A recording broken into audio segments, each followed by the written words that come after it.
Now, hold on. That is a good question. If Uther is 223rd, also I don't think there's 220 and you know what, Briar, commit to the bit. I love it. There's Uther, I'm not seeing 222 other people in the chat right now. So I am wondering where you got that number. But other than that, hello. How much money roughly did Tolkien make from Lord of the Rings? That's a good question. I do not fucking know. Me and the bit are getting happily married as we speak. Love that for you. Congratulations. A couple.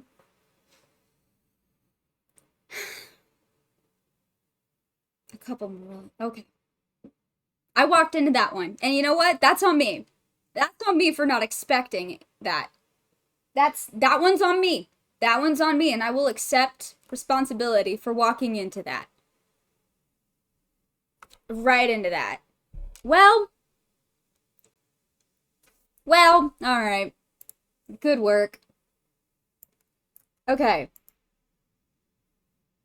How we doing, guys? Happy Friday. Walking into... Bri, you're not YouTube. that was... Now that was a Sino joke. That's the definition of a Sino joke. A Sino joke is so specific, it's a joke that isn't a joke.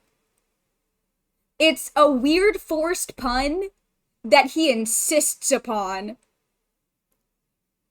Sino jokes are so specific, and they're always puns. I love Sino. I mean, yeah, I do love Sino. I do love Sino. This is true. He is also one of my faves. I keep saying that I'm gonna finish building him because I just love him so much, and I keep not doing that. But that's the story of my life. We've got a lot of ground to cover this evening, though. I have a list, and I'm going to check it twice. I literally physically have a list, guys. I'm gonna start doing this because I feel like I get off track really easily during stream. Uh-oh. What happened? What did I do? Now, Spotify, you've been doing this lately, and I don't know why. I'm just gonna pause that for a minute and move on to music that I could talk to without getting distracted by lyrics. I've got 150 pages left in this damn book. Oh, nice. See, I haven't built, but he doesn't get played because I got C6 Nahida, who has replaced his role in my catalog.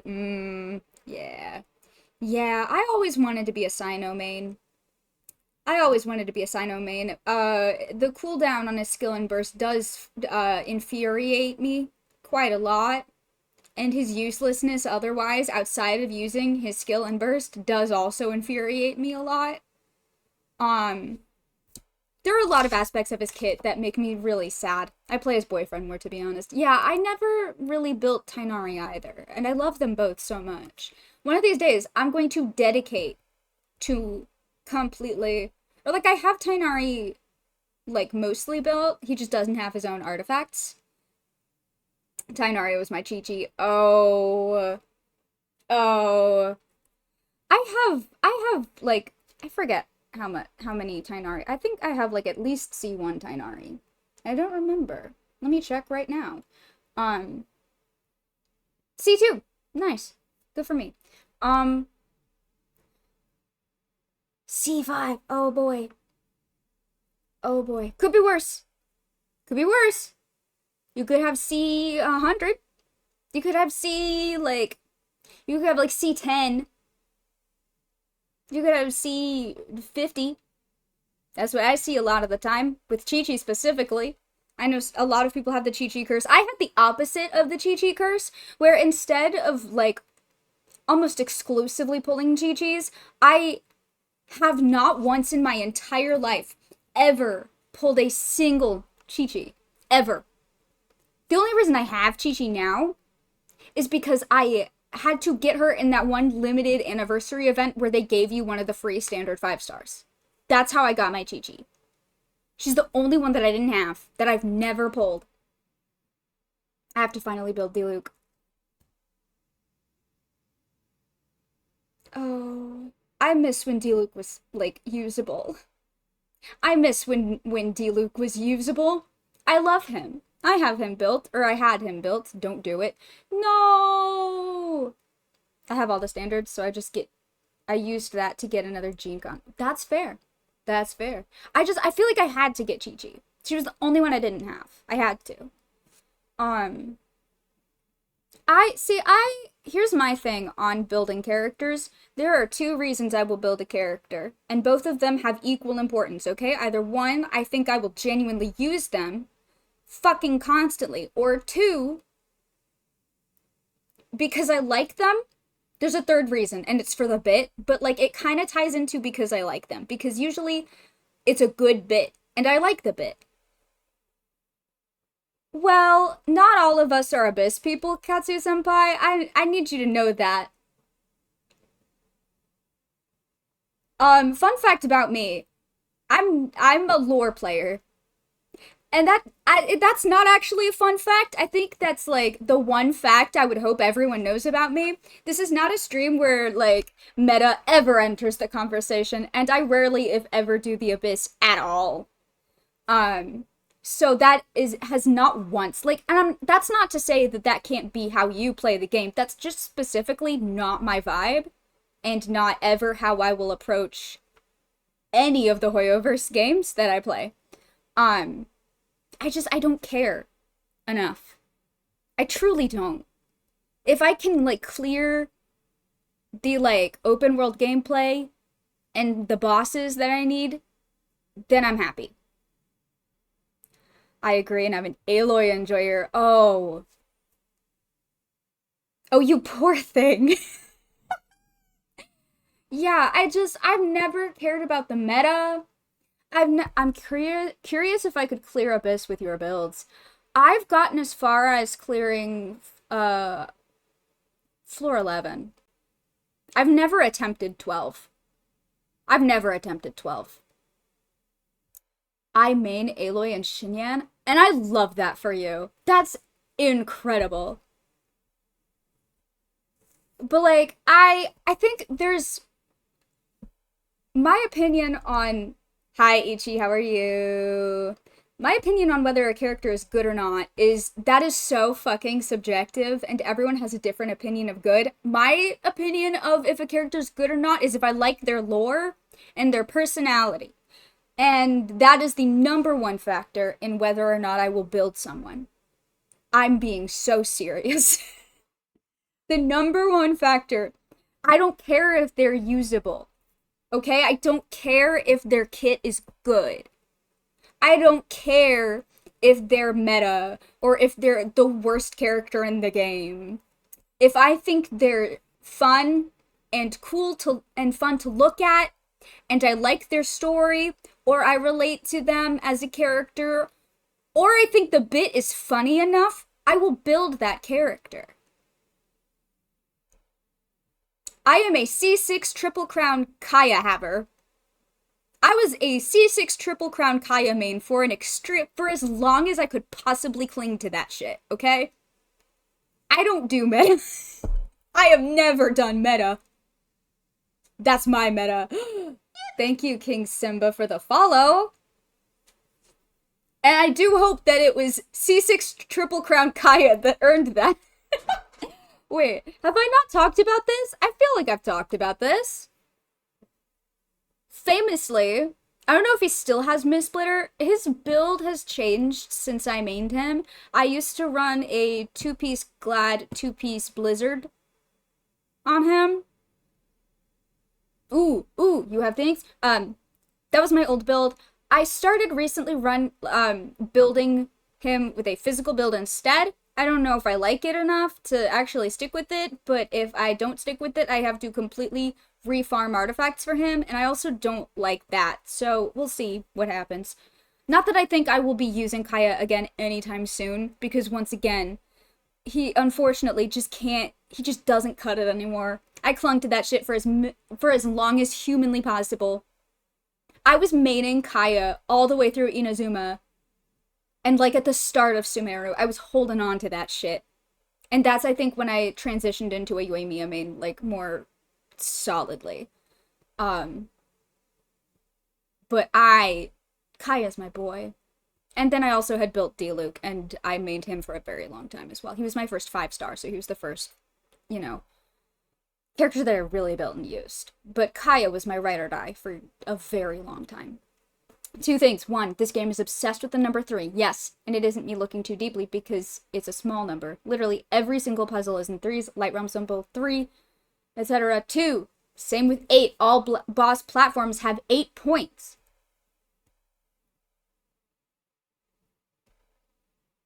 Oh, speaking of using other people's characters, thanks Frankie for I'll Hate Them. He helped me completely clear Imaginarium. Oh, hell yeah! I am very proud of my Alhaitham build so far. He's not finished. I do want to at least double crown him. I haven't decided which ones to give him yet. But I'm pretty proud of my Alhaitham. I had the weirdest, most specific artifact luck when I was rolling Alhaitham's artifacts. And it's that every single one of them, every single artifact where I had it and I was like, okay, I'm going to roll this so that I can give it to Alhaitham, I rolled exclusively crit damage. Just oops all crit damage. And I was like, can I get just a tiny, tiny, microscopic sliver of crit rate? And it was like, no, you can have some elemental mastery if you want, but no, you can't. He'll rarely, if ever, crit, but when he does, he's gonna crit so hard. I forget what he has now. What's his rate? I feel like I eventually evened it out, because I used to run him with Ayato's sword for a very long time, and then I accidentally pulled Alhaitham's signature, which is famously a crit damage. Ooh. Have you done Chasca's story quest yet? I'm curious what you've done. I know you explored Ochkanatlan. Okay, so I did Ochkanatlan world quests. I did the Masters of the Nightwind, the 2 acts of it that are out, and I think I'm on the last part of Chasca's quest. I haven't finished it yet. I need to finish that tonight. But I started it on Wednesday. Today's Friday. I had to think about this for a little too long. Let me look. What is your ratio now? I think I've since given you. Oh, wait, you have a lot of crit rate. Where did that come from? Did I give you different? Oh, I gave you a helmet. Okay. I switched your helmet. That's why. Yeah, he's got. Here, I'll do this. Uh-oh. Really? Really? Are we doing this? Okay. Hold on. There we go. That's what we're working with on Alhaitham. Hi, fictionologist. What's up? Yeah, I'm pretty proud of my Alhaitham. He's pretty good. Hang on, let me do this. But yes, I need to finish the Chasca quest. We need to read Paraneri. Also, I wanted to, he's strong. He is strong. We're getting there. I haven't decided. I don't know if I want to triple or double or whatever crown. He's gonna get some, just because he's one of my stronger characters that I have. We'll see. But, I have notes. Viewpoints, yes. I want to look at some, like, pieces of, like, obscure lore hidden in obscure places, that I don't normally think to check. Namely, I want to look at viewpoint descriptions and wind glider lore, because I've remembered that all of them have lore, and I don't know if I've read all of them. Oh! The Sumeru Desert viewpoints, yeah. I also today fell down a rabbit hole about Gurabad, and I think we need to talk about Gurabad. I very much think we need to talk about Gurabad. We will be talking about Gurabad. I don't know if we'll get to that tonight, but eventually we need to talk about the city of Gurabad. Because the city of Gurabad? Ooh, okay. We will be talking about Gurabad. We will be talking about Gurabad. It was in, the upper desert, the, desert of Hadramaveth. It was, the quests with, Lilapar, the djinn in the bottle, that was kind of a bitch. No. No. It isn't the Polycule City, but it is related. Kinda, sorta. I was doing my okay. I think we need to talk about Gurabad. Okay, hang on. Because I forget where specifically it is. Speaking of the number 3, hello, the sands of 3 canals. I forget where it was. I think it was over here, but I don't remember. The thing about, okay, so let me pull up my notes. I was taking notes about it because I was like, I want to make a video about this because I can't remember the last time I ever thought about the upper desert, and I don't think I paid that much attention. Not gonna lie, when the world quests, I feel like there were so many world quests in Sumeru and they were all so long that, like, it was hard to keep up with and, like, actually absorb all of that information. Question for chat, where specifically would you live in Natlan? I genuinely think I would live in the Flower Feather clan. I can't explain why, just a vibe. Ooh. Nightwind for sure? I don't know. That's a good question. I gotta think about that. My gut says Nightwind or People of the Springs so far. Just because People of the Springs seems like a vibe in the volcano. Okay, Shukuatl. Okay, Shukuatl. Okay, King. On the Tonatia. You know what, actually? That's a vibe. That's a vibe. Live in some ruins. Live in Ochkanetlam. That went for aesthetic, lore, and vibes. That's so fair. I feel like, yeah, either People of the Springs or Masters of the Nightwind. Simply because Masters of the Nightwind does have the lore and has, like, the, like, aesthetic. But People of the Springs are just chilling. And I do really like, and I respect that so much. I feel like I would live, I think I would be Masters of the Nightwind, but I would frequently visit the People of the Springs. I'd be I don't know. One of those. Anyone else been calling the Tonatia Totino's frozen pizza? No, but I will now. I will now. Thanks. Okay. My notes about Gurabad. Where are they? There you are. Okay. So, Gurabad was somewhere in here. And I remember, like, the very end. Where exactly was it? There was a place. Was it down here? Where, like, the entrance to Gurabad was and where the Lilapar quests ended. I want to say it was down here somewhere. Because, like many civilizations, it, like, sunk underground.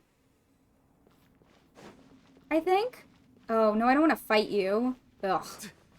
I don't want to fight things! I just want to go to Gurabad! Whatever. Whatever. We're gonna hang out over here. We're just gonna hang out here. Can anything even grow here? Maybe we should leave.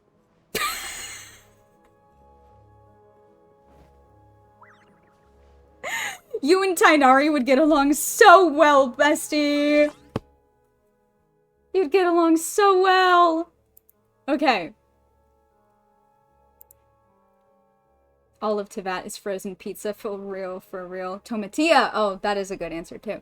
Okay, my Gurabad notes. Gurabad, also known as the City of Brass, or the City of Kings, was an ancient city in the southwestern part of the desert of Hadramaveth in Sumeru. It arose following the death of the goddess of flowers and fell before King Deshret fucked around and found out. By which I mean his people were driven mad by forbidden knowledge, and he inevitably sacrificed himself in an attempt to save them that ultimately failed. This is how I take notes. I hope this helps. Yeah, it was a very short-lived city. It actually wasn't. It was around for 3 generations. There were 3 generations of Gurabad. She did.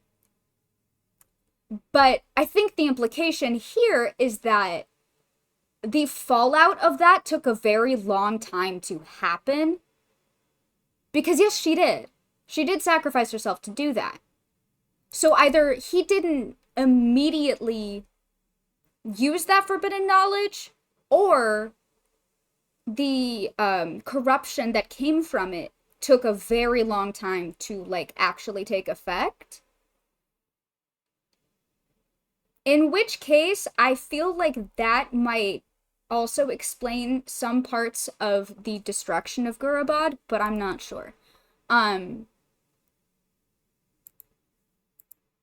The reason we know that Gurabad fell before, like, Deshret sacrificed himself and all of that, is because the original king of Gurabad and then all of the, like, successor kings were vassal kings to Deshret. So Deshret was around. Hey, Frankie, yeah, what's up?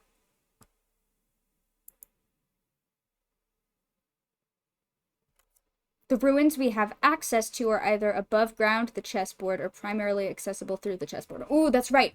I think there is a teleport to Gurabad over here. There is. I believe there is.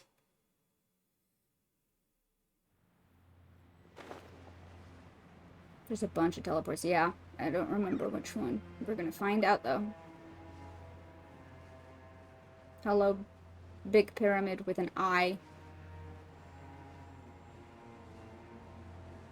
Alright. I'm gonna say the ship one? I'm not sure. Let's find out. Does it tell me what they are when I get close to them? Or do I have to, like, interact with them? Which one is this? No! Really? Don't automatically... I don't get to see what it is before I go there? That's stupid. I'm gonna ditch class and finish this book. Fair! Come back when you're done. Because we're going to read Paranary eventually. Yeah, why doesn't it tell me before I... Oh my god, is it this one? I don't think it's this one. No, I don't think it's that one.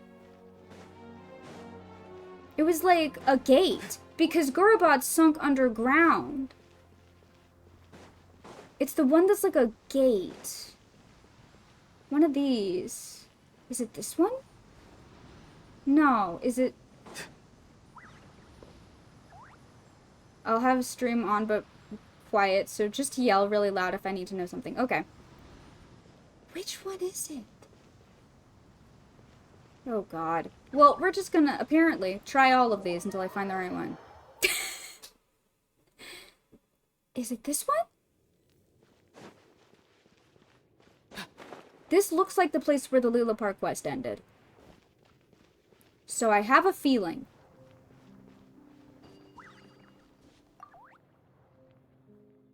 Yes, this is. This is it. Because this is a note from Lilapar. Hang on, I wanna...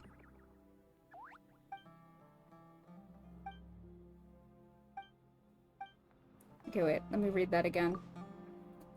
My son, my child, Kisra Parvez Ravan. Child of my endangering. Child doomed by my hands to die. Yeah, this is from Lilapar. Because that's what Lilapar did.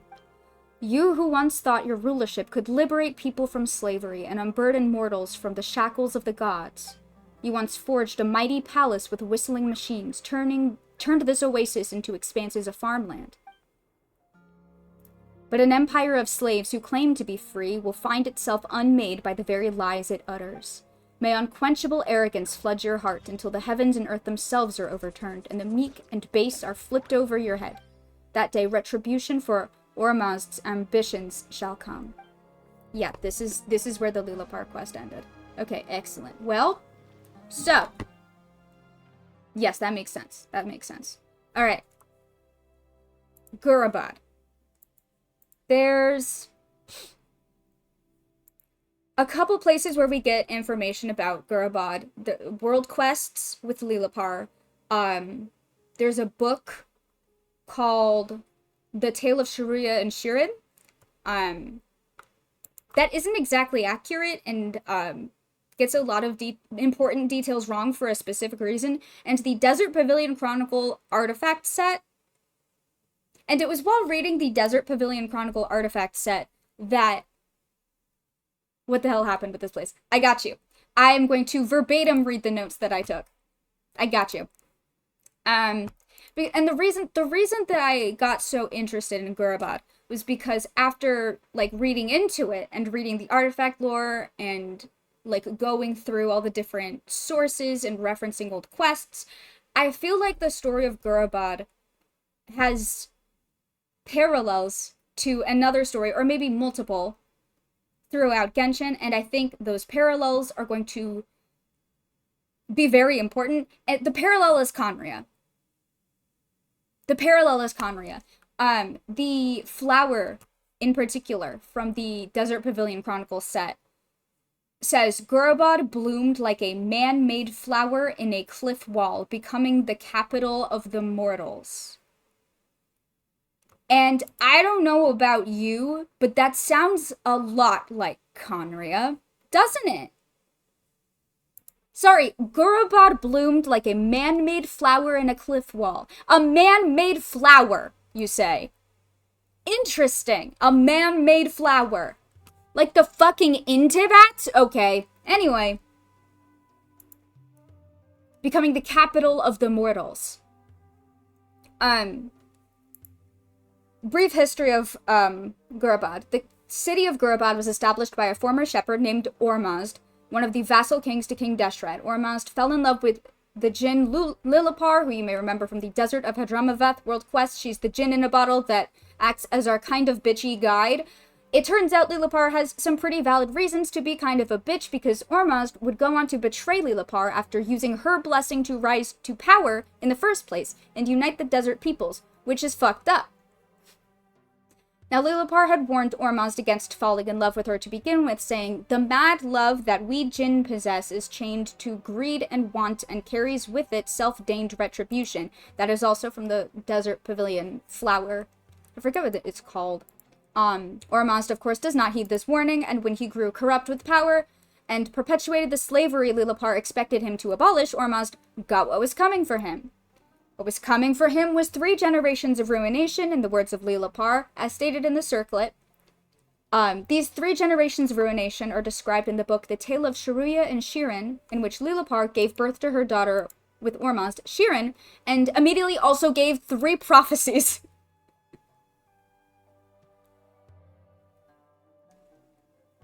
You mean like Sucrose's flower?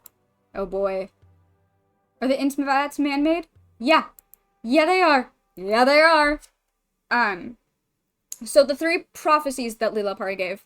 First, that Shirin would fall in love with a great hero and the progeny of their union would surpass their father. Second, that many of Shirin's relatives would enjoy a sweet end. And third, that Shirin alone would be given possession of her father's kingdom.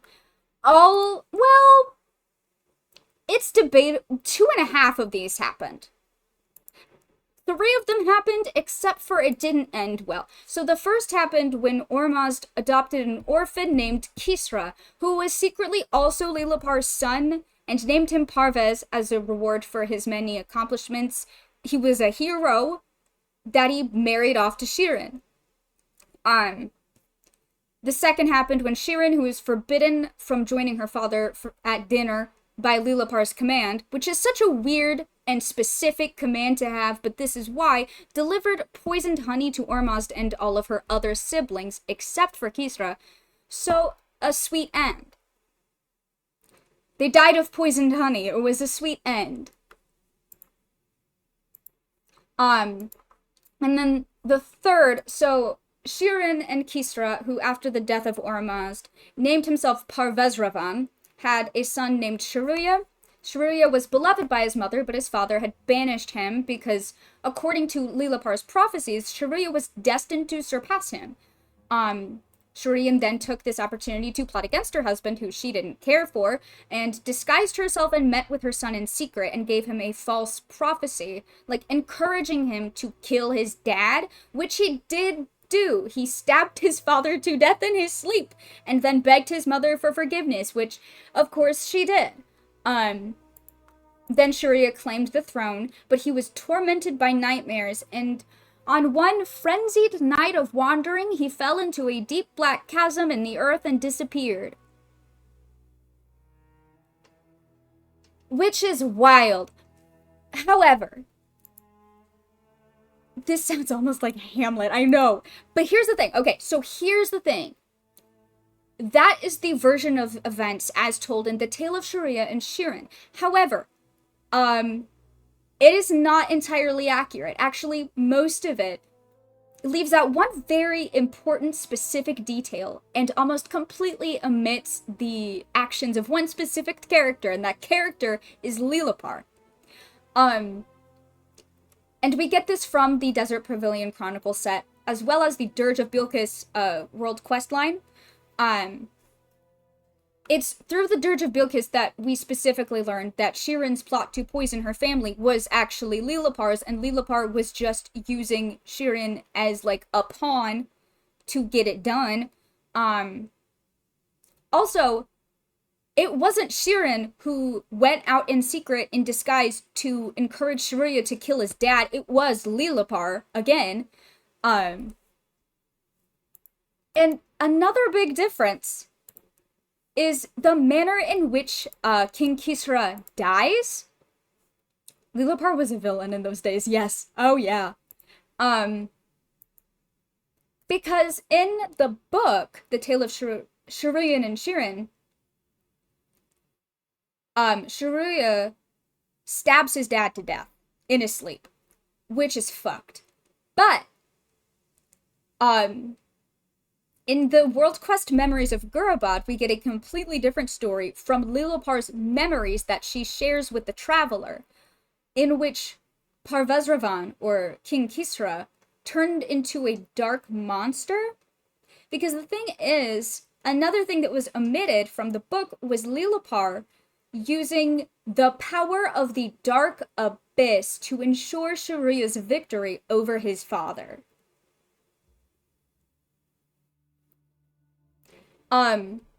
So this is what Lilapar recounts in the memories that she shares with the Traveler in Memories of Gurabad. And this is kind of like a paraphrase. I cut out some parts of it. This is the most important aspects, in my opinion, of that. It was one of those cutscenes where it was just the text on the black screen. Through the Jinni's entranced eyes, you bear witness to Gurabad as it is engulfed in darkness. You see the brass-masked king, that's Shiruya. He flees into the shadows, into Shirin's arms. And then there is King Kisra, who turned into a dark monster. They are all your flesh and blood, yet you rejoice and you exult in that retribution. So, Lilapar's use of power from the Dark Abyss destroyed a very large part of Gurabad. When talking about Shiruya and his followers, Lilapar told us, the earth swallowed them whole, and they fell into a dark chasm together with the entire city.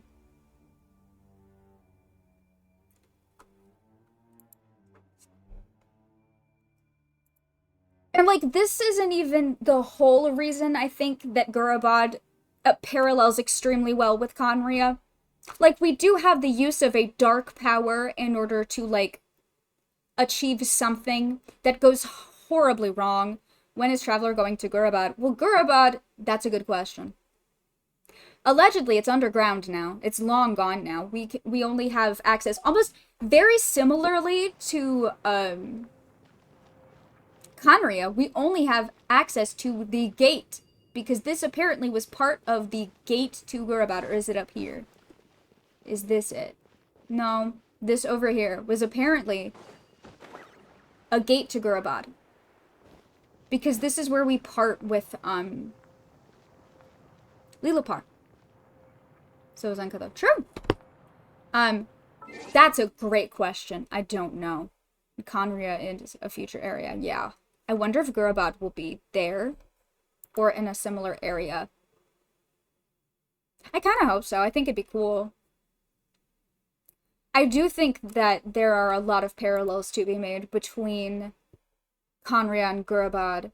I didn't have it kept up, but if I can, hang on, let me see if the Sumeru underground area, and I'd be so, yes! Oh my god, please. I would love that. Okay, let me get Desert Pavilion. Oh, also, Desert Pavilion, fuck. Motherfucker. Can I still look at it? Okay, good. This also has, imagine sad-ass lore in there. Oh yeah, lots. This is a big day also for, polycule truthers, because the first day of the City of Kings says, legend has it that the Lord of the Sands made a pact with humanity after the passing of his lover. The passing of his lover. Big day for polycule truthers. Big day for polycule truthers. His lover. That's Nabu Malikata. Because Gurabad was formed after the death of Nabu Malikata. We keep winning and losing at the same time, yeah. Okay. I'm gonna read a little bit of these artifacts simply because I think it's these artifacts in particular, the lore within them, that really got me thinking about Gurabad in comparison to Conria. I just think it's interesting. After I read this, we are going to speed run the end of the chasca quest because I swear to God. I swear to God I'm gonna get it done. I will not keep getting distracted, okay? When I actually did the Gurabad world quests, the Upper Desert world quests, I feel like I just was not paying attention. And looking back, wow, there was so much lore. There's so much lore here. And I just ignored fucking all, or like, none of it stuck. Because those quests were so long. And there was so much desert. Okay. Let's see. Fallen noble, please heed this man so old and blind. Heed the lessons of Gurabad. Heed the evanescence of the flowers made by man. Once again, flowers made by man. Heed the king of common birth and the mad love and boiling fury possessed by the jinn. Legend has it that the Lord of the Sands made a pact with humanity after the passing of his lover, with the jinn as his envoys. Yes. Sumeru had so much lore, but I feel like everyone got burned out by the R&R quests. I agree. The Lord of Sands made a pact with humanity after the passing of his lover, with the jinn as his envoys. The way that's worded is interesting to me. Hey guys, do you think there could be parallels between King Deshret and the Primordial One? Because if so, what does that say? Yeah. Hey, we need to read these. Hey, this is what we're doing now. Hey, we actually need to talk about this. This is what I'm saying. Guys,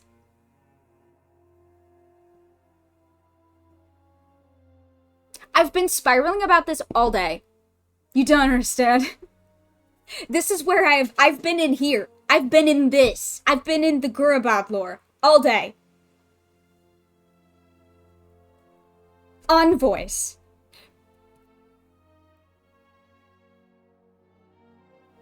The jinn as his envoys. Do we want to talk about if King Deshret is potentially a parallel to the Primordial One? What does that tell us about Nabu Malikata? But also, what does that tell us about Ruka Devara?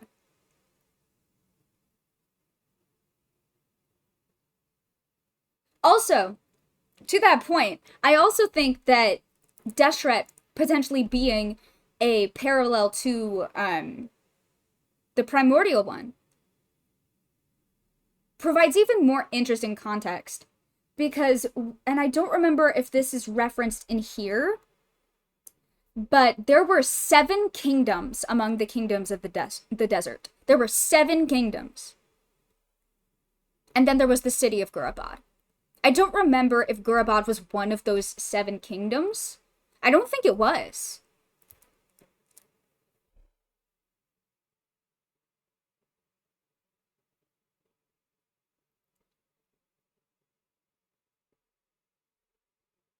But if Gurabad is in any way parallel to Conria, that's interesting, isn't it? That when the vassal king of Gurabad served King Deshret.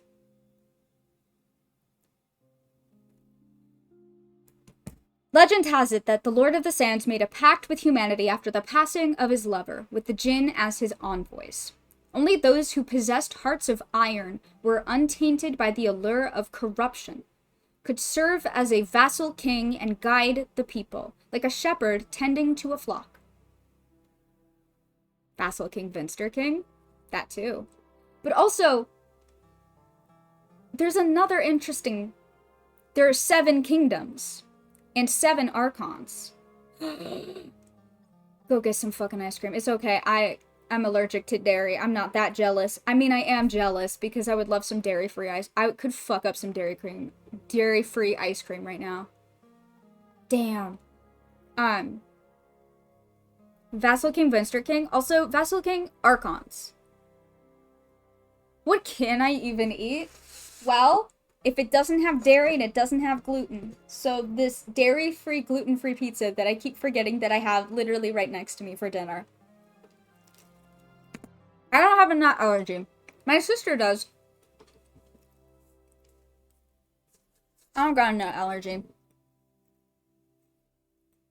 Thank God.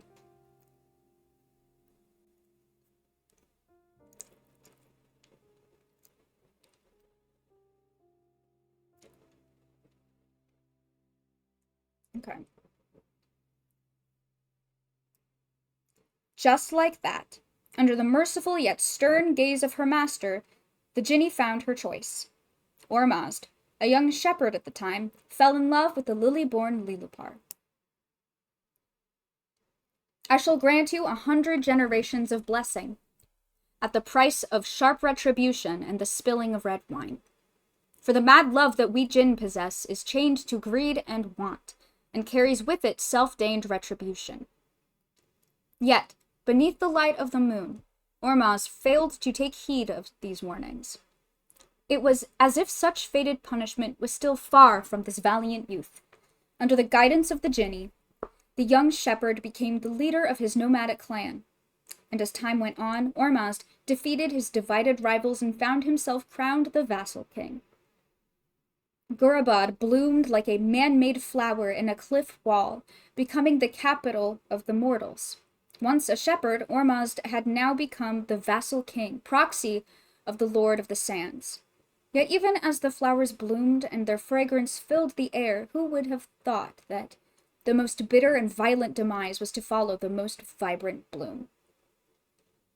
Following the old tales told to him by his master, Shifos began his journey to the city of sapphires, toward the lessons buried beneath the sands of yesteryear, which he would in future find repeated as the winds of infinite time blew. Now, Shifos is interesting, because from what I've found about him, and I don't think my internet will let me pull it up while I am streaming, but I will try. Shifos... No, where is it?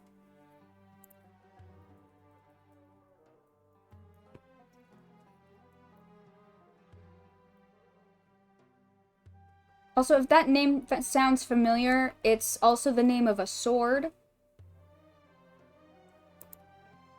in the game, Shifos' Moonlight.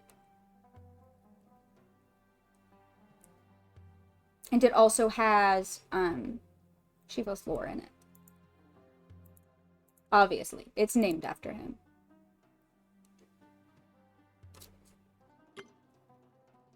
But I will look for that later.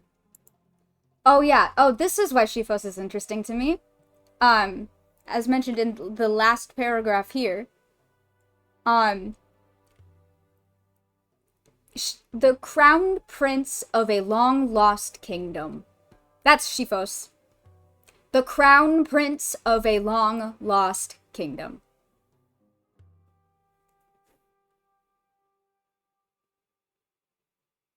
Can we talk about that? Sorry, can we talk about that? Do you want to talk about that? Because I do. I do. Young wanderers, please heed this man so old and blind. Heed the ruins of Gurabad. Heed the culmination of a delusional dream. Heed the jewel that shines like a dome of stars, and heed the riven states. Towering spires and golden temples were swallowed by a raging tide, and the halls and palaces became the abodes of the ragged poor. The infuriated mob followed the will of one wearing a brass mask, Shirian. While those with wisdom proclaimed this happening the Great Plague, Gurabad fell to this black plague, and the Lord of the Red Sands fell upon the path of self-destruction. Lilipar, born to lilies, found herself repaid with a split soul after falling victim to a plot most insidious, while the vast and fertile kingdoms collapsed into the sands overnight. Tribes and kingdoms began the tumult anew. From there, the people of the desert oases divided themselves into 7 states, with the city of sapphires, Tuletula, being one of the greatest. I think I have lived long enough to bear witness to more than my fair share of short-lived fools and villains. When I was young, the gilded walls once shrouded the sapphire domes like waves covering the moon. In the days of my youth, the canals of Tuletula shone like a luminous lattice, their lights dueling the moon for dominance. Now I have been stripped of sight, and yet I must witness nobles falling to slavery, princes cast down by slave soldiers. Now I can no longer see, and yet I speak of dignitaries assassinating the wise and foreign dancers seizing power. Nations live and die as if in a drunken dream. The beloved and vile alike are all crushed under the weight of a mill like wheat husks. The sapphire sea is wreathed in a fog of lies, which go on to become legends and history. A general, once the conqueror of countless cities, was left with but a slave to guide the way, while a young slave bore the key to restoring their homeland. The king, who died absurdly because of a hunting falcon, was left with bloodied knife marks along his throat, and the dancer who made a vow to the prince cared only for the hatred she felt toward the tyrant. So, important note about this. The young slave who bore the key to restoring their homeland is the crown prince of a long-lost kingdom, by the way, because he disguised himself. Sorry, a crown prince who is the key to restoring their homeland. Does that sound familiar to you?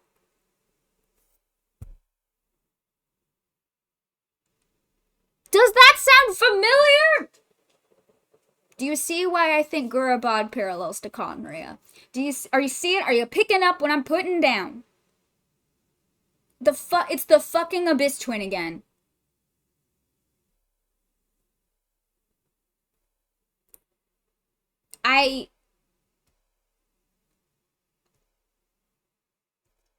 Which is interesting because I do try to figure out that could quite literally be actually, no, it's not. It's Shifos. We're about older. Yes, it is about Shifos, who was the crown prince of a long-lost kingdom who traveled. The reason we know it's not is because it was a historical figure who also died. But yeah, Gurabot is older, much older. But I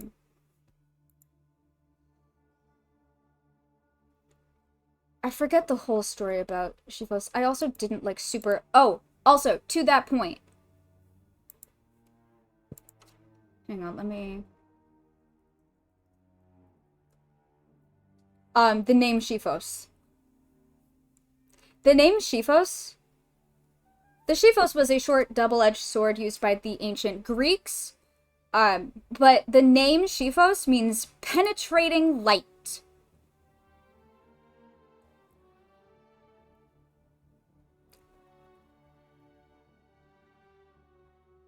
Penetrating light. Light? Light? Really? Light?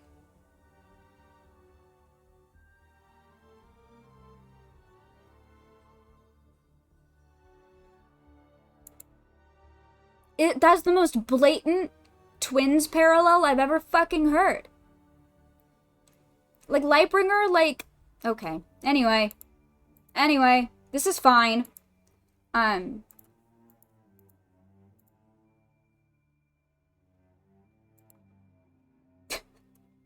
That's the weapon I keep on cooking? Nice. I do not have that one, I think. Oh, this is another reason. Oh, this is a real fucked up thing, though. This is a real fucked up thing that they did in Gurabad. And I forget who it was that... I think it was, King Kisra who did this. It was King Kisra who did this. There is a technological, parallel that you can draw between Gurabad and Conria as well. They had their own, like, advanced, technology. Except the advanced technology that Gurabad had was, machines where they put, fragments of the Jinn into to power them. It's so fucked up. It's so fucked up. This whole thing is just like the fragmented Jinn powering these machines, like crying out for mercy.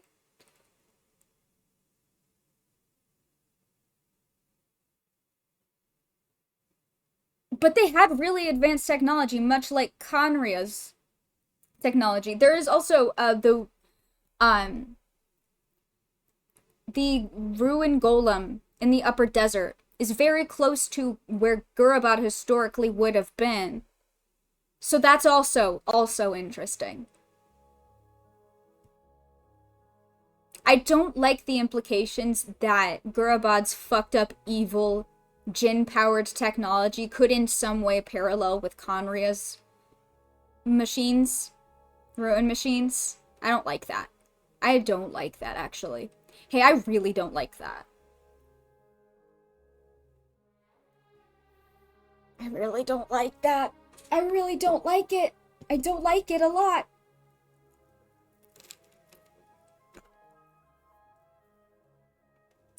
What else was there?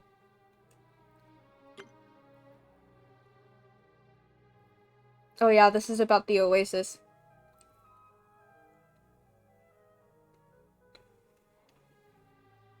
The other thing that I find interesting about this set, specifically when talking about Shifos, the crowned prince from a long-lost kingdom, is that the framing of the stories in this set is that there is this blind old poet that is guiding Shifos and telling him these stories. So the thing about that,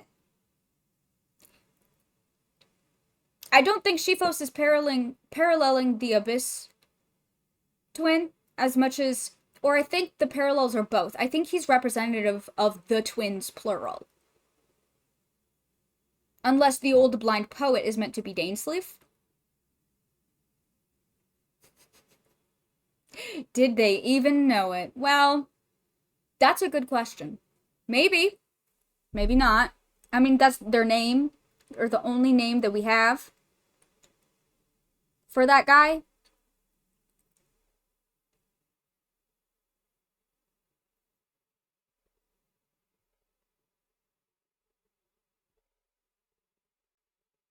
Wasn't Dane's brother a blind prophet? Yeah, yes.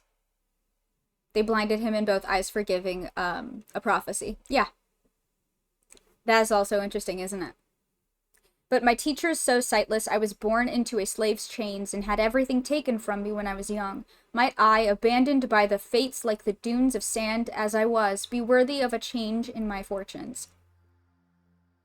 That's the blind old poet speaking.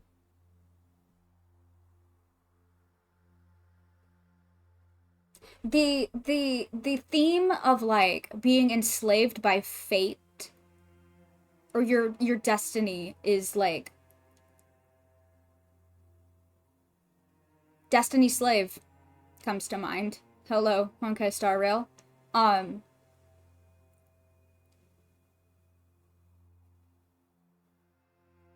It's interesting, isn't it? It's like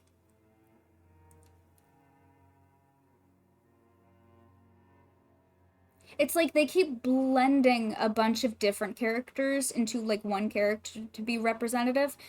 I think this is a trope heavily hinted at in Genshin too. Oh, absolutely. Oh, absolutely. It is.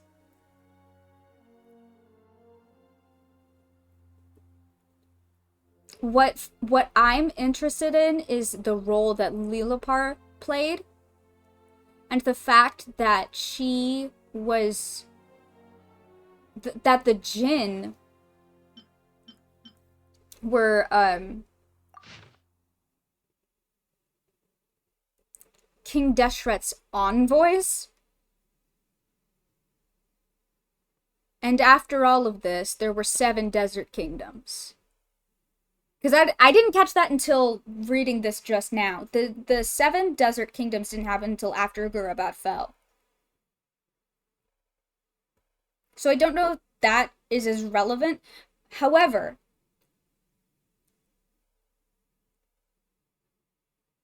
the Jinn being the envoys of King Deshret, and Lilipar being the original king of Gurabad, Ormazd's lover,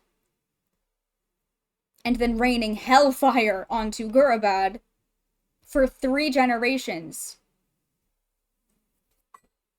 How many, speaking of 3 generations, do you remember how many Conran dynasties there were? I'll give you 3 guesses, and the first 3 don't count. Does this also parallel current day Natlan, or am I crazy? I don't know. Does it?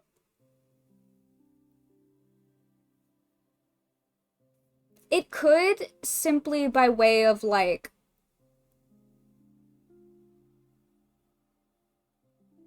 it had 3 there were 3. It had 3. They had 3 dynasties. 3 dynasties, 3 generations. There were 2 that we know about, or at least we know the names of.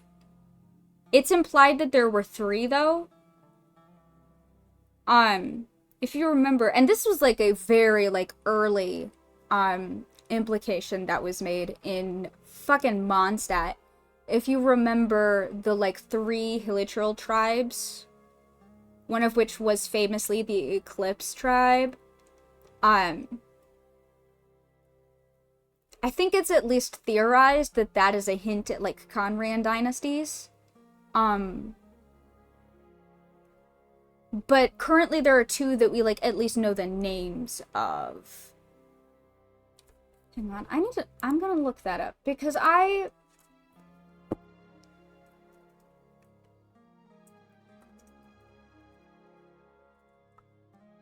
Conran dynasties, I don't fully remember.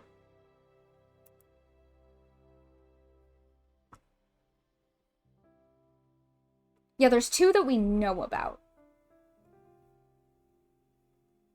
But that is not to say that there weren't more.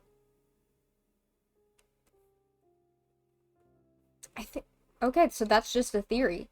Well, it's a theory that I buy into because literally one of those tribes' name was the Eclipse Dynasty. -1. All right, Ichi. All right, Ichi, back it up. Interesting.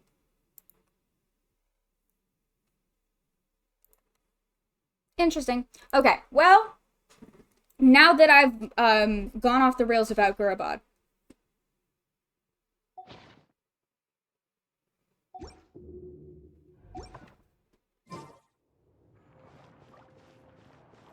I think it's time to do a chasca quest.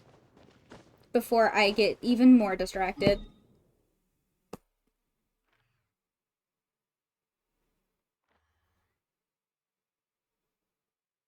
Okay.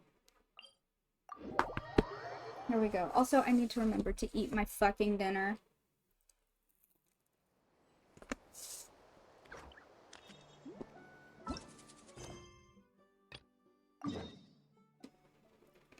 Oh, shit.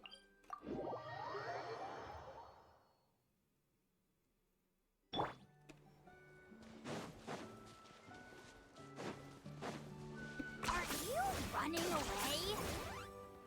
Time to go. Remember, wait. We will do more lore reading later. I gotta stay on track. Okay.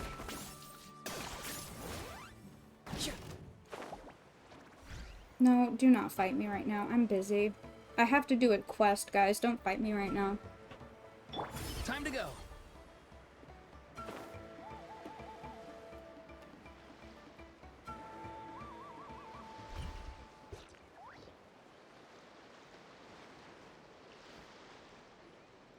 Uh-oh. Wow, so this is where you used to live as a child? There we go. I did it again. I don't know why it does that. Sometimes the video will just freeze. Just for fun. When I was little, we used to do this thing where I'd jump from the top of this tree, and Koya would fly over from the platform and catch me in midair. Aw. Or sometimes we'd both fly from the treetop together, and then after some aerial maneuvering, she'd throw me up onto that platform. After we got a bit older, we went to the nearby shores looking for even greater heights. Stop! You're gonna get Paimon a heart attack! Oh, really? I just thought it made a fun story. Then I'll share more with you when there's time. Anyway, back to the matter at hand.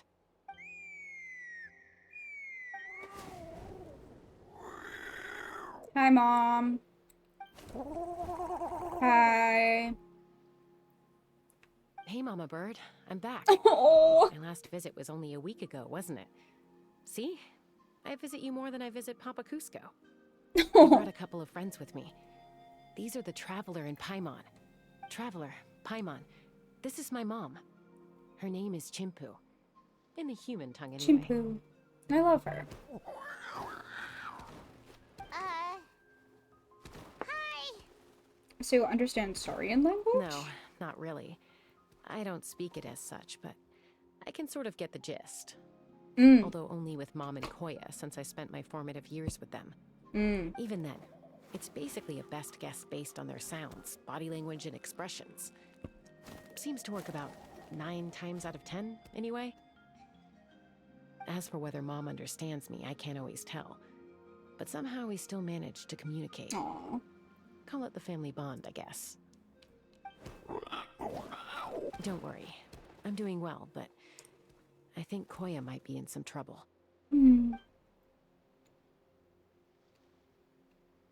I know she's never been a fan of humans, but she's never deliberately attacked them before either. What's behind this sudden change? Thank you, Super Random, for the follow. What's up? Welcome in. Amen, Chimpu. So true. Auntie Chimpu know anything? Doesn't look like it. Koya hasn't visited her in a long time. Uh-oh. Then, could you please tell me where she's living nowadays? I really need to talk to her. If this animosity between her and the tribe continues, then the next time there's an incident, I don't know if I'll make it there in time. I need to know who does the Saurian voice lines. Me too. I was talking about this last time, I think. I gotta know who does the noises. Who does the Saurian noises? I gotta know. I gotta know. What was that? She said she'll take us there. Oh, hell yeah. Thank you, Mom. Thanks, Mom. Go to where Koya lives. Okay. Oh, jeez. Okay. Oh, is this your house? This is cute.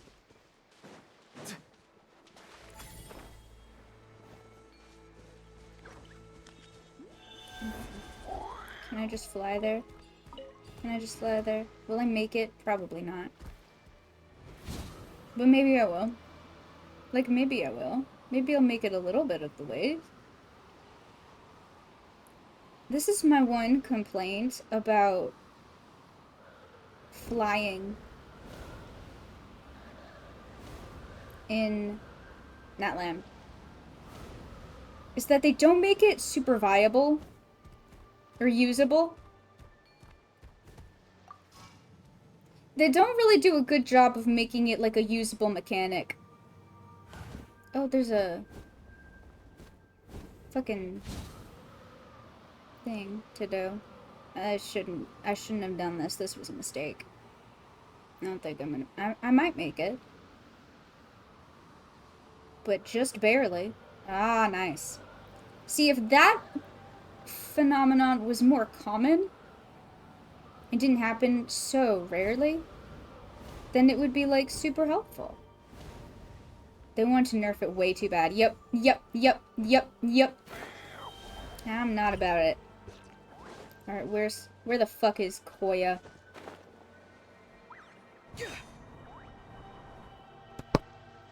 You can float on that updraft to fill up flitch. Oh, nice.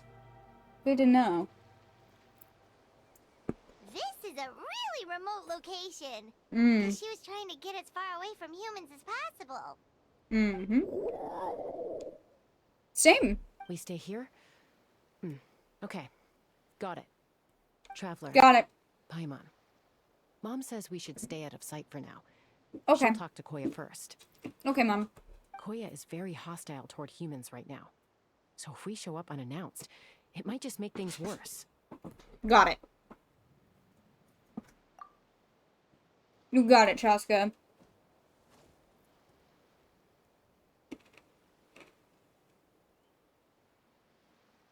Oh.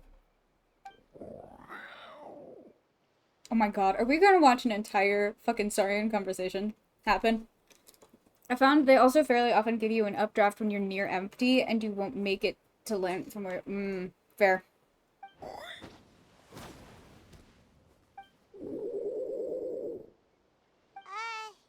Any idea what they're saying? Sounds like things are more complicated than I imagined. Can you translate, Chaska? There's evidence in this area suggesting that Koya might have been Oh. the victim of a human attack. Who the fuck?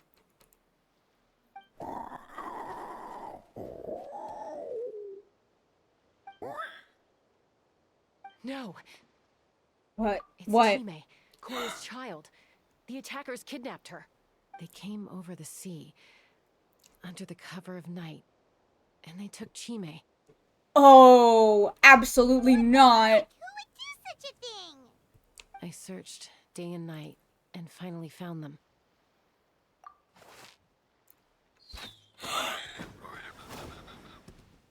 Those bitches. Those bitches. Oh, yeah! Tafal's contraption is working like a charm. Got her in one. Hey, there's another one! Wait, is that the one that got away last time? Who cares? Just get them all. T'Pol pays us per catch.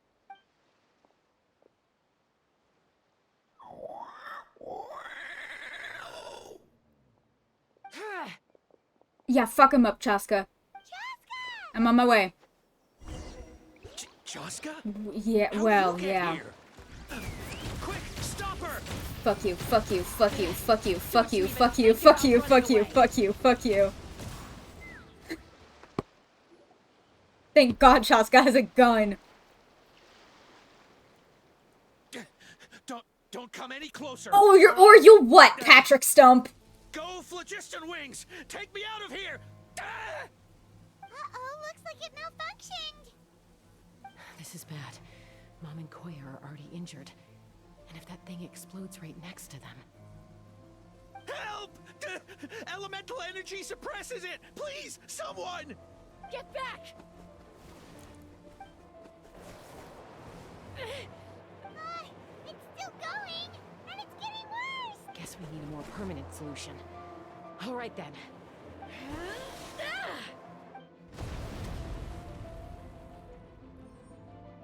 Yeah, push him into it.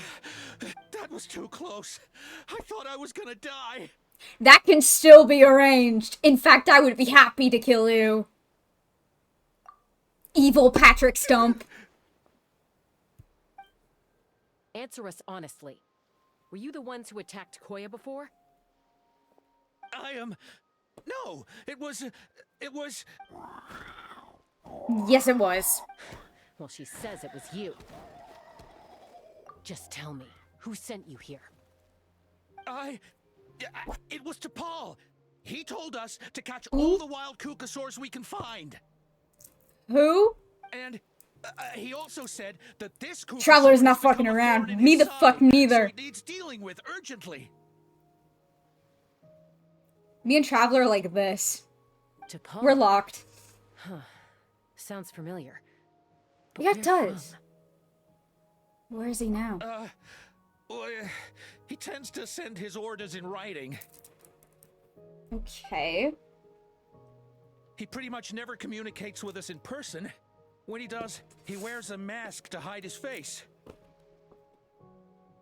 And whenever we trade Kukasaurs for phlogiston wings, we deal with his henchmen. So you didn't even make those wings? Really? All we did was slap some labels on them and transport them over here, to make them look like they're imported. Wow. To make it harder to trace their origins. I don't know, honest! Bullshit. Well, that's mighty convenient, huh? What about if I held a gun to your head? Would that change your answer? Get him, baby. No need. I'm sorry. I'll tell you everything I know.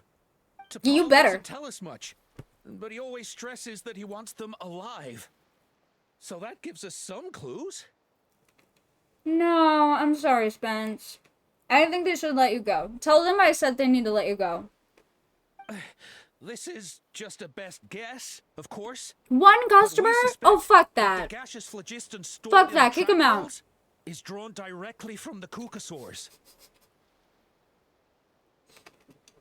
This is a much scarier threat when she says it holding a huge gun. Not even holding, she's like standing on it. Like a weird, like, hoverboard. What? Gun-shaped hoverboard.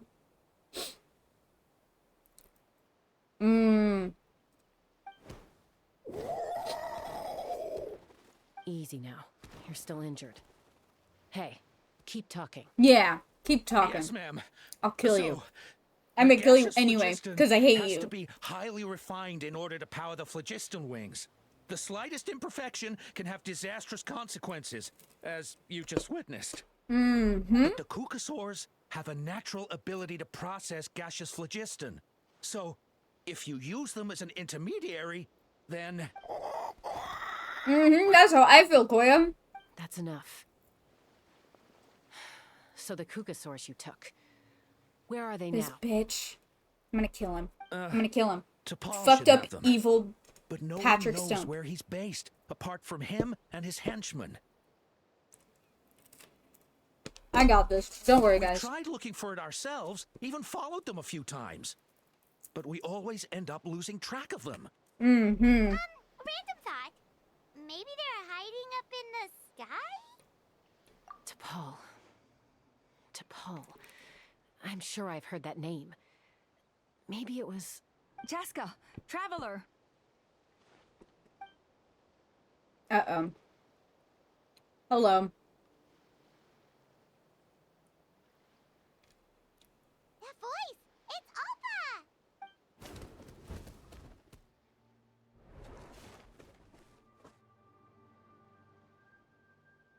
Elder Alba? What brings you all the way out here? Well, I was patrolling nearby when I heard the sound of an explosion. What's going on? Well, it's bad. It's bad, Alpa. I don't believe it. Elder Alba, does the name T'Pol ring a bell to you? I feel like I've seen it written down before. Maybe in a list of candidates for the flying trials? Huh? So he's a member of your tribe then? People actually doing patrols is crazy. No. If he was a member of the Flower Feather Clan, I'd definitely know him. Now that you mention it, I do remember a young man from outside our tribe who came to participate in our flying trials once. Uh-oh. You were away on a mission at the time, which is probably why you don't remember him. He was a craftsman from the Children of Echoes, but he'd always dreamed of soaring the skies. This So bitch. he wanted to join our flying squad. The Children of Echoes? That's rare. But despite his best efforts, he unfortunately failed to pass the trial and gain the Kukusaur's approval. Well, In the end, he went wingless and returned dejected to the Children of Echoes.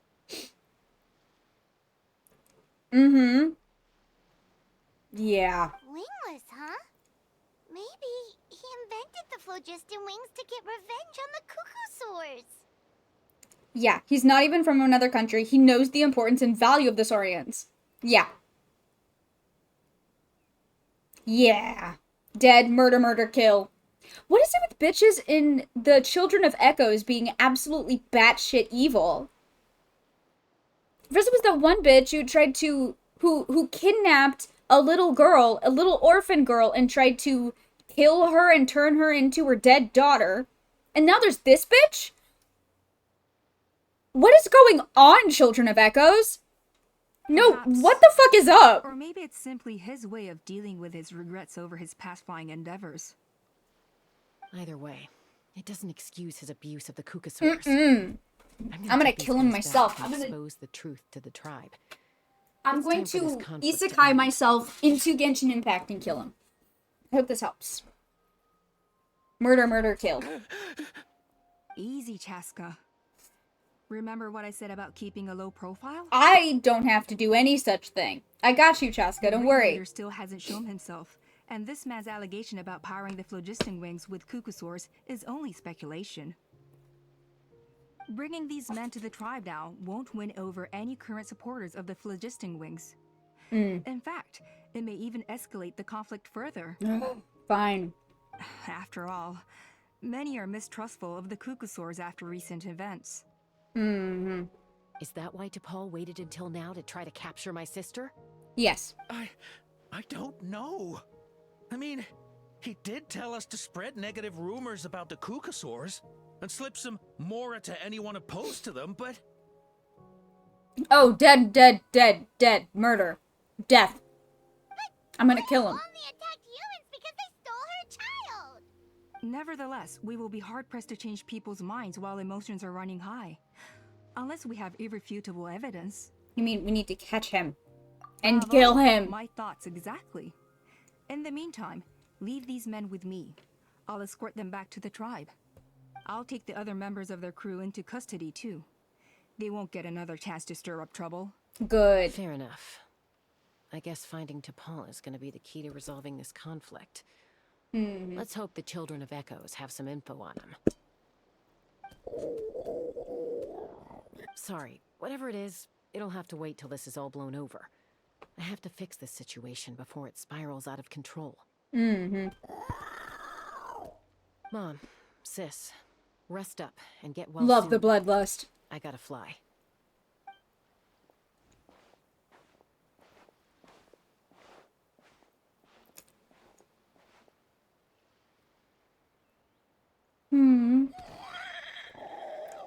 Poor Koya.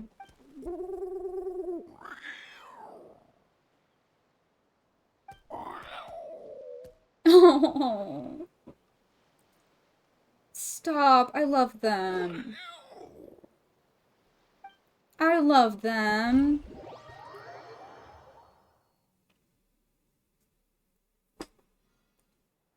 Alright, let's go.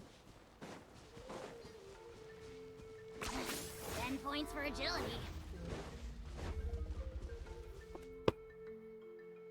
So says that T'Pol's from the Children of Echoes. But how do we track him down? Just ask around until we find him? I mean, we could. Let's start by talking to someone we know. Mm. It'll be faster that way. At this time and place, I'll bet the easiest person to find is... Wakey, wakey, Shilonen! Oh, it's you. Okay, give me a second. I'll come down. I love you. I love you, Shilonen. Shilonen, I love you. Seems you two both love climbing trees. I climb trees to fly further and see farther. I don't usually stop for a nap. Well, we're not all like you. Always full of energy, even after flying around all day. Yeah. I love girlfriends. So, you've come all this way and interrupted my precious nap time. Might I inquire as to, why? I'm sorry, Shilonen, but it couldn't wait. Does the name T'Pol mean anything to you? He's a craftsman, apparently. Huh. T'Pol. I was just about to say that she could. Rings Yeah. a bell. I think that's Puma's child. Yeah, no, these, yeah. They should, and they do. Off screen. Trust me. Shilonen told me. No, So- I'm afraid you're a few years too late. Why are you looking for him? Well, bad news about him. He's evil now. Huh, phlogiston wings. I mean, you have Wow, speakers? okay. Watching him? The No! kid actually I pulled it was- off. Well, looks like no more rest for me today. What happened was Shilonen and I were gossiping. And by that, I don't have an elaborate... I'm trying to, like, off the top of my head, come up with an elaborate story to tell you. And it's just not happening because I'm busy looking at Shilonen.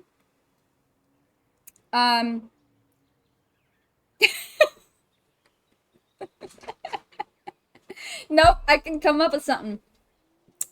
No, I can't. I can't.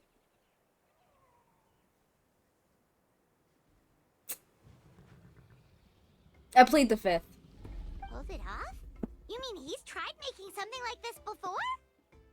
Yeah, he started trying to build a flying machine right after he got back from the Flower Feather clan. So right after he went wingless, then. Was this flying machine anything like the gun you made me? Shilonen made you the gun? Oh, they're married. Oh, they're in love. You mean your gun that's harder to tame than the proudest Kukasaur? No, he wanted to build something that allows anyone to fly freely, even if they're not naturally gifted. But he never got very far back then, though. Blew up his workshop a few times and barely made it out alive. I never really kept up with him after that. His parents traveled a lot in their youth and only returned to the tribe after he was born. But they settled in a remote area and don't interact with other people much. Which means most people in the tribe don't know them very well. Your best bet is to chat to his direct family. Okay. I'll go get Puma. Wait for me in front of the workshop. I won't be long. Okay.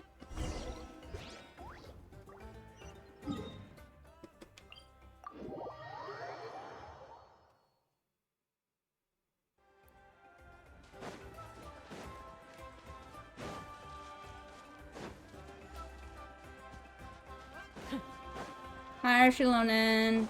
I'm back. What's going on? I'm back. Allow me to introduce T'Pol's mother, Puma. Do you think the reason Chasca doesn't fly a Kukasaur normally is because of moral reasons? I don't know. Because she doesn't seem to, like, have a problem with other people being Kukasaur riders. Yeah, I want this person who looks like my family to carry me around all the time. That's fair. I think it's less of a moral thing and more of a, like, nah, it'd be weird. I'm basically one of them. Like, less of a moral thing and more of, like, a... It would be weird if I did it. It would be weird. Hello, we're... Oh, save the pleasantries. I don't want to spend any longer talking about that boy than I have to. That is not the voice that I expected to come out of you, but okay. Huh? I disowned him long ago. He Oh. is no child of mine. What? All Go he on. cared about was his pipe dream of reaching the sky. Oh, we tried to talk sense into him, but he was obsessed. And then, when he left us, he spouted some nonsense about building a workshop in the sky to avoid the constant criticism of us ground dwellers. So you didn't even disown him because he turned evil. You disowned him because you thought his dreams were stupid?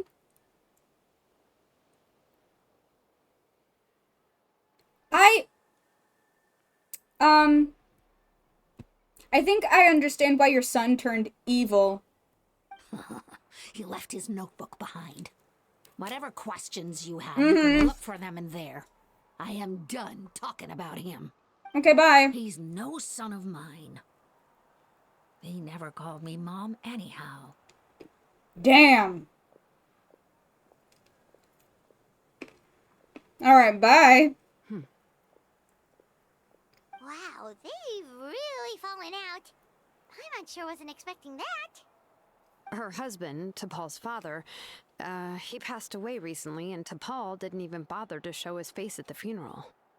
If you ask me, that was probably the final straw for Puma.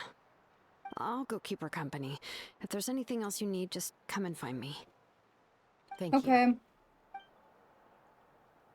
Well, damn. Okay, so this notebook is the only lead we got now, right? What's in there? Oh. Okay.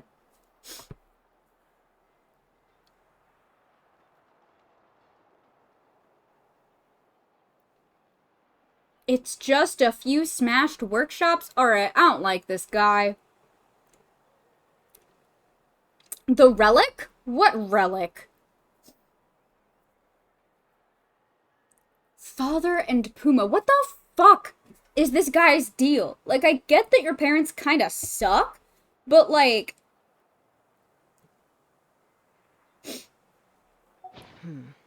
Some early designs for the phlogiston wings, and some theorizing about an airborne workshop. Ochkanatlan, the Cinder City. Mm-hmm. Looks like that's where he The got his Tonatia. technological inspiration from. So, was he serious about the workshop in the sky? But Actually, that's look at such that a balloon. big project for one person. Do we think he actually pulled it off? I have seen that balloon. Oh, yes. The one from the trial arena that was super high up. That balloon Uh-huh. has been there for a while, and everyone's been wondering how it got up there, but what if that's the wrong question?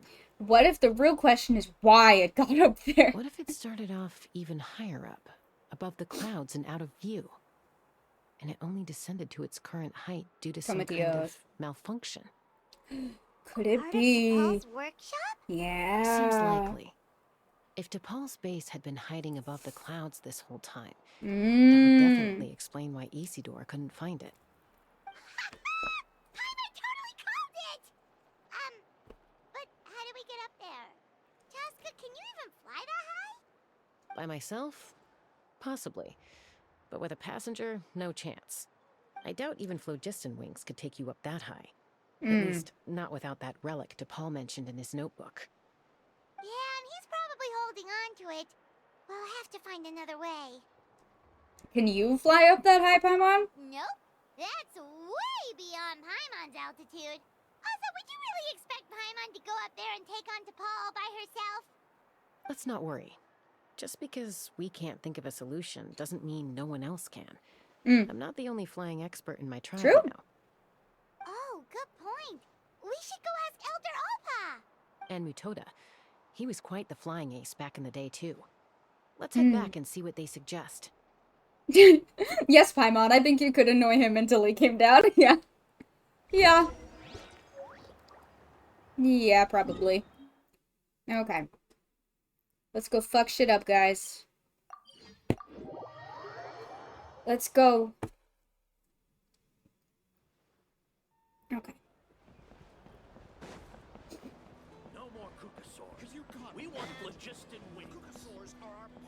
Okay. Chasca, you're finally back. Things are getting really tense in the tribe. Have you made any headway with your investigation? Well, Some people even think we arrested the merchants just to support the flying squad and crack down on the phlogiston wings. there are other parties out there fanning We the found some flames. promising leads, but there's a major obstacle standing between us and the irrefutable evidence we need. Yup. A relic from It's the in Cinder the City? sky. So Och Khan's still managing to sow discord, even after all these years. An airborne workshop and a hot air balloon above the trial arena. And that's where you're trying to get to now? What? Yeah. Neither phlogiston wings nor a Kukusaur can take you that high up.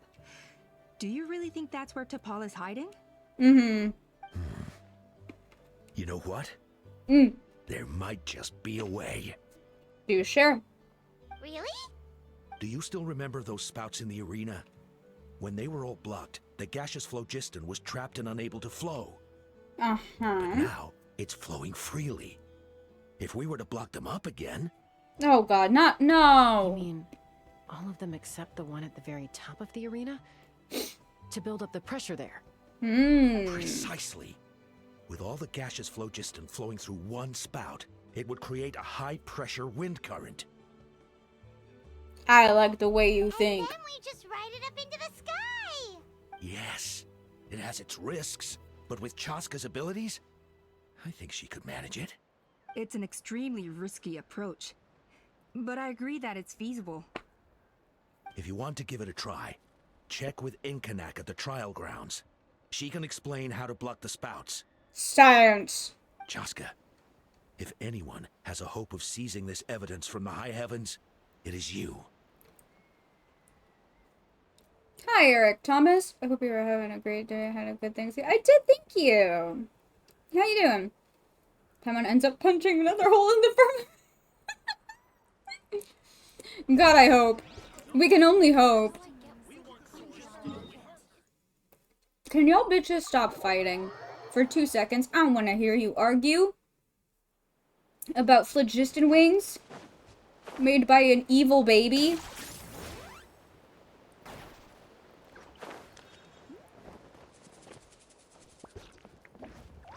Hi. Goodness me, that is a very bold idea. Why is he a baby now? Because I decided. He's acting like one. He's acting like an evil baby. That's the thing. This is the behavior of an evil baby. This is not the behavior of a grown-ass man. This is the behavior of an evil baby. Good, just practicing some Genius Invocation TCG. Oh, love that for you.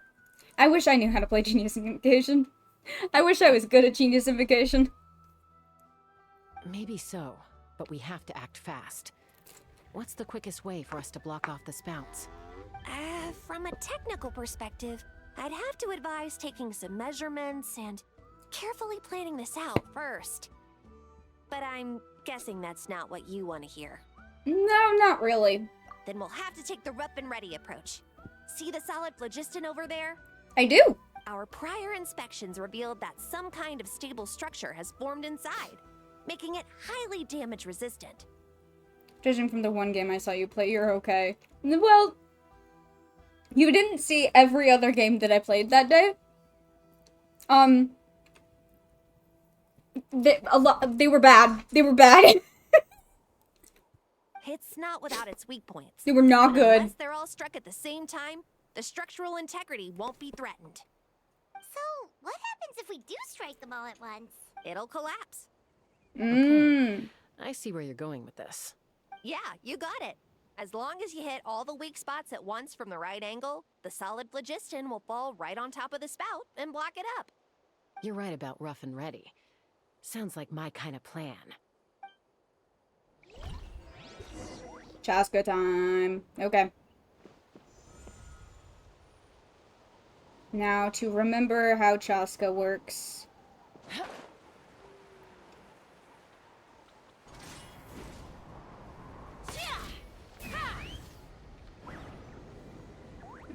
then I got to, like, aim it at all the things. Open fire! There we go. Ah, shit. Alright, well, that's not There's a gonna... chunk of solid phlogiston right over that spout! I know.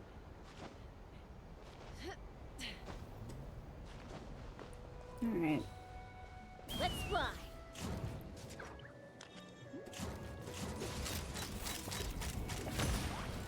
Nice. And then... Where's...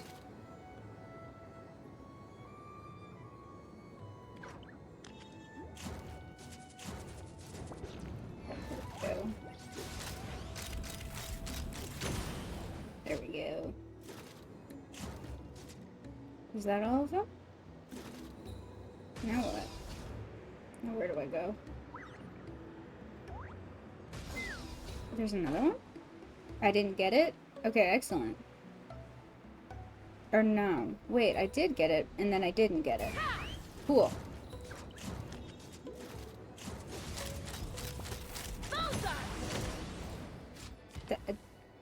Okay, sure.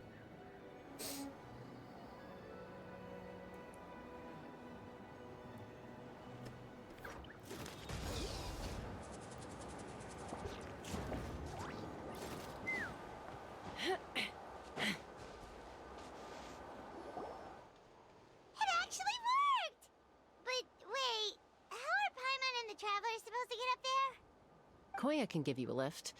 She's actually been following us this whole time. Oh, okay. Wow, Paimon didn't notice at all. Why didn't she come and join us? Well, probably because she didn't want to get too close to humans. Or maybe just me. But right now, we need her power. We should have a day where we play Genius Invocation together, and those of us who play a lot of card games give tips. Whoa, you didn't even Well, when you say it like I need to leave. I need to be done forever. I need to never speak again. Yes, up there. That's probably where Chime is. Alright, let's go have a little talk with this T'Pol. Yeah. And by that, I mean I'm gonna kill him. Let's fly.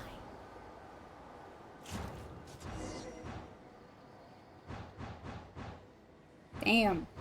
Damn. Whoa. I should be the one never speaking again. Neither of us should ever speak again. That fast before she feels so ready to throw up. You should made it in one piece. One Piece? Aha. Just as I thought. It might look like a regular hot air balloon from the outside, but up close, it's clearly been heavily remodeled. Interesting. And sure enough, The One Piece is it real? descended below the cloud line because the custom-built machinery malfunctioned.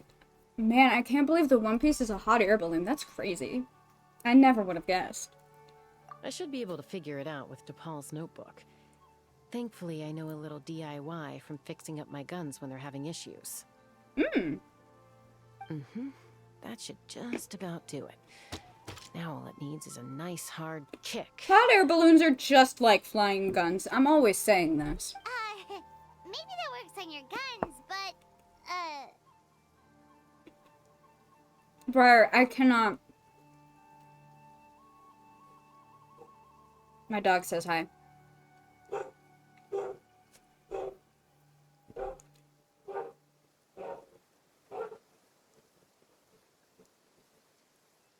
Naomi has a lot to say about One Piece.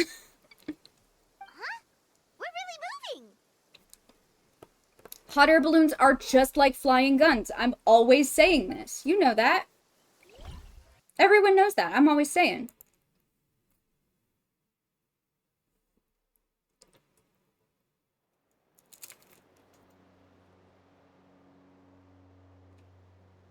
Here it is. The workshop in the sky. Oh, you gotta see it to believe. Whoa. That's fucking huge. Makes you wonder why T'Pol even bothers with phlogiston wings when he has tech like this. Well, Yeah. according to the notebook, the platform beneath us runs on components from the Cinder City. This can't be mass-produced. Also, I have some doubts about its mobility after seeing how it moved just now. For someone like T'Pol who dreams of flying freely, this definitely doesn't cut it. But if he's got that relic, he should be able to make a set of prototype wings for himself, right? Why bother making a whole flying workshop so he can mass-produce them? If he can come and go freely from this workshop, he probably already built those prototype wings for himself. But this doesn't add up. If he's already achieved the power of flight, then he must have bigger dreams we don't know about. But what? With any luck, we'll find the answers in his workshop. Calling it now?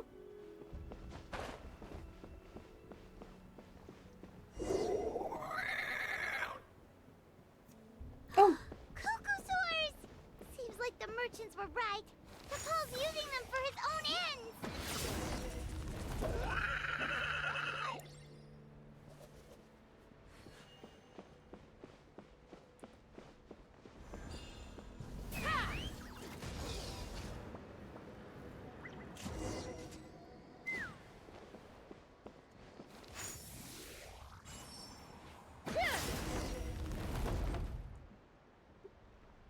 He must sell his wings to everyone so they stop riding Cucosaurs, and then he has the best wings. Nobody knows how to ride Cucosaurs anymore. Ooh.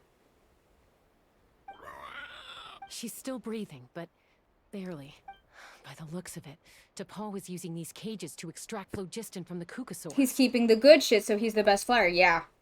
Yeah. I believe that. Once a I'm gonna kill Cucosaur him. is drained of phlogiston, it becomes too weak to move. We'll have to come back for these ones after dealing with T'Pol. There's another notebook. Is it a death note? Can I write T'Pol's name in it? Looks like a record of his phlogiston research. I worry about losing the spiritual practice of having Cucosaurs. Well, yeah. Log number 330. With the support of... I was finally able to launch the airborne workshop. Oh, he sounds like an evil baby, too. Even though it relies on the relic for 80% of its power supply, I've at least taken the first step. Yeah, that's an evil baby for sure. Log number 348. Research on the relic is progressing well. I should be able to replicate the technology and scale up production very soon. Can having Cucosaurs also feeds into that? Because there's less Cucosaurs and more demand for his wings. Has proposed a name for this groundbreaking invention. The Phlogiston Wings. I think I'm getting close. Soon, I will achieve my dreams. Log number 377. Encountered some issues with the new, smaller model Phlogiston Wings. The gaseous phlogiston showed some volatility during the refinement process. Thinks we should proceed What at is a this more crossed out cautious name? pace with the refinement experiments. But after so many past failures, I have to prove that I will succeed this time. Log number 114. Ran an experiment using Cucosaurs to refine gaseous phlogiston. It was a success. Just a crossed out name. Is it a second, even more evil baby? Log number 117. I've started recruiting merchants and hunters to capture wild Cucosaurs. Log number 121. Major breakthrough in the efficiency of phlogiston yield. Huh? So many parts have been crossed out! Someone's name. Probably the contact he alluded to in his other notebook. Guess he has a benefactor. There's a second, more evil baby. Did anyone else notice how the numbering system in this notebook suddenly changed halfway through? We haven't got time for textual analysis, I'm afraid. Yeah. Grab the notebook and let's press on. Find this fucking evil bitch. I'm ready to commit a murder. Huh. Never seen one of these before.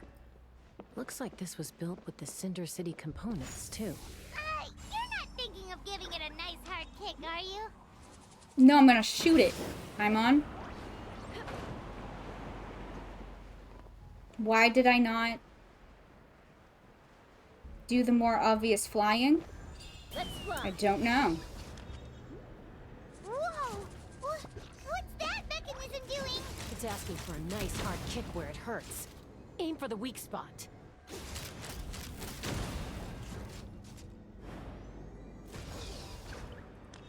Oh, fuck. Yep.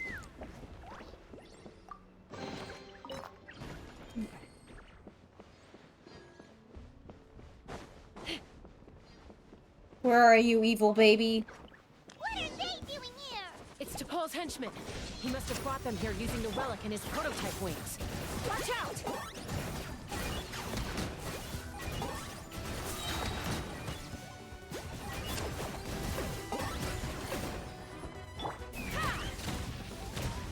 Open fire!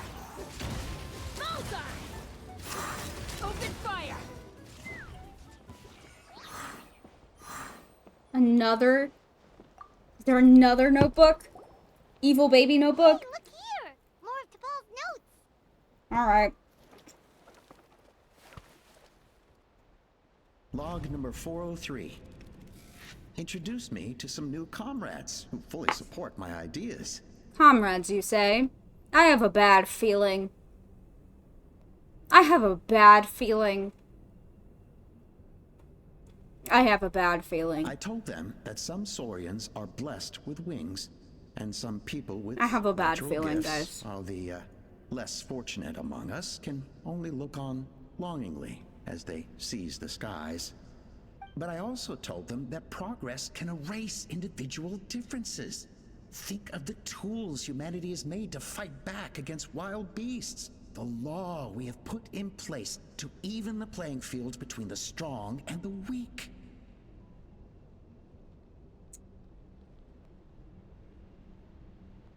Hey, Briar.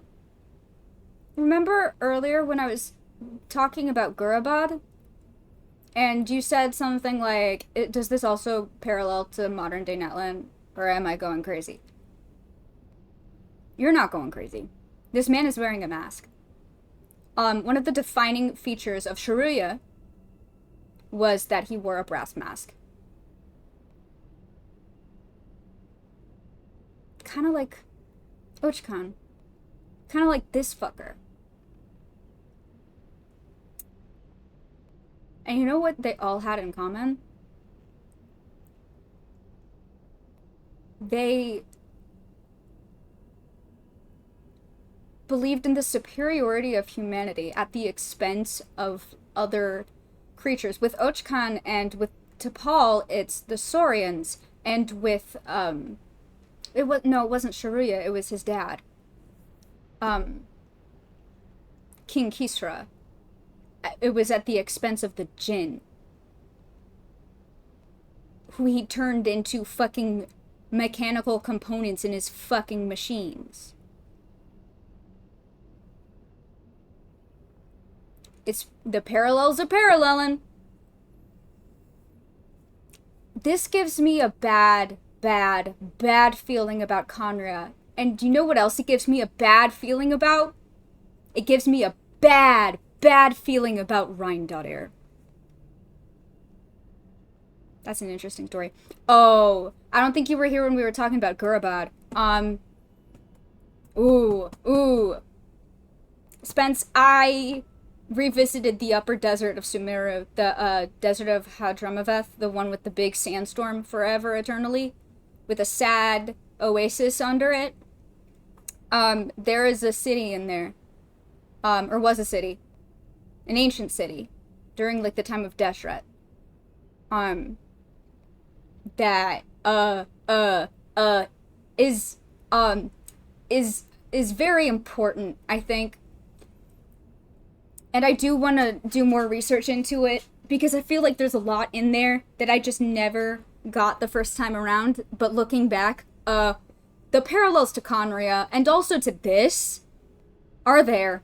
I promised them that our research will be the new frontier of human progress. With our phlogiston wings, the power of flight will no longer be for a select few to enjoy. Imagine a world where the skies are for all to share. I only hope that when we finally achieve this goal, who is you'll be it? proud of me. Imagine a world where the skies are for all to share. Yes, what a wonderful world that would be. If only it were possible. We could respond faster. And so many tragedies could be prevented. But DePaul, what about the Saurians you're draining dry of phlogiston? You're not sharing the sky. You're stealing it. Bad move. I won't let you get away with it. Chasca? I'm fine. Let's keep moving. I don't think we'll find anything else here. I can't wait to fuck this guy up. I can't wait to commit a murder.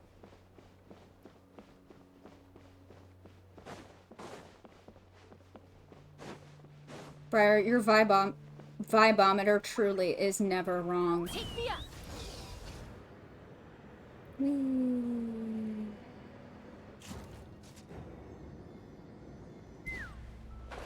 Suddenly, I am reminded that phlogiston was the blood of dragons.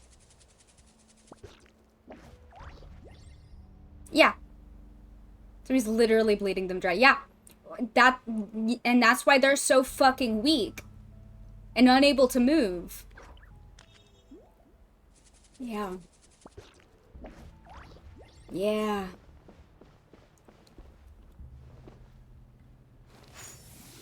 Do I shoot it? Oh. No, go up.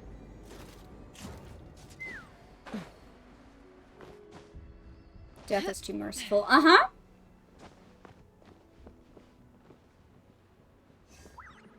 Okay, what? Sorry, what? Let's fly. Okay, let me shoot it, please.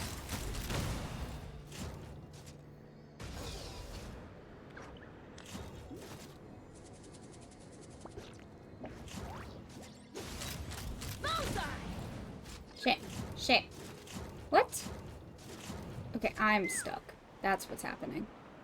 Oh. There we go. Excellent.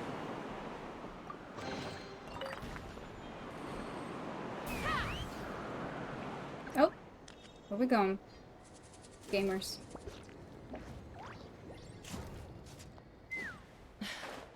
I can't believe he captured so many Kukasaurs. Mm-hmm.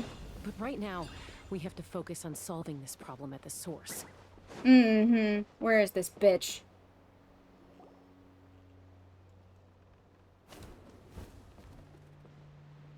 Looks like we've reached the center of the workshop. And still no sign of Koya's baby. Oh no. Yes, I know. Let's I search this agree. area for now. If we still can't find Chime, we'll double back. Okay. Oh no. This man's gonna have hell to pay. Chasca, Traveler, come quick! What is it, Paimon? Uh-oh. Uh-oh, I don't like What is that. it? Did you find Chime? Not yet, but look! It's another one of T'Pol's notebooks! All right.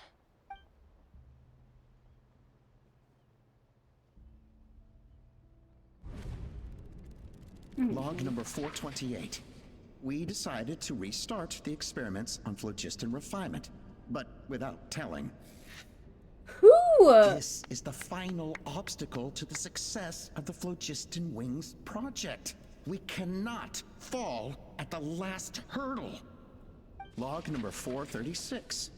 Earlier today, suggested using Kukasaurs as an intermediary to extract refined phlogiston.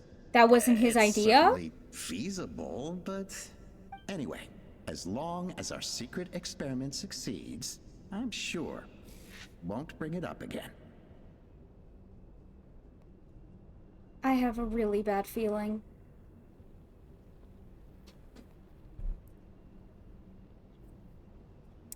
Do you remember the secret phlogiston research center?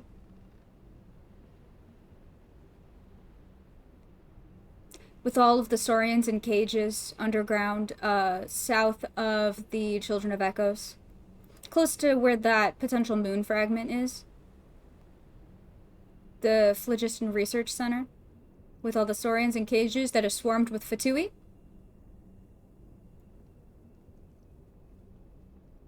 I have a bad fucking feeling. Guys. I have a really, really bad feeling. Because you know what all of those... If you talk to those Saurians while you're, like, indwelling a Saurian, all the Saurians in cages,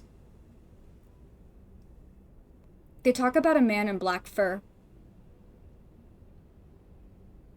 I wonder who that is. I wonder who we know who wears all black and works for the Fatui.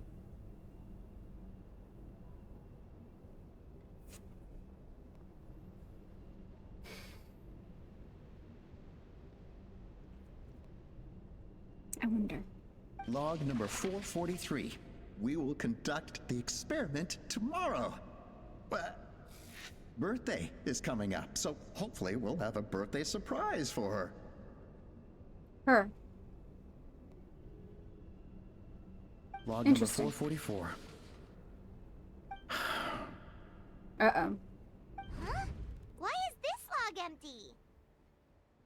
I guess whoever wrote down the log number was prevented from recording the results.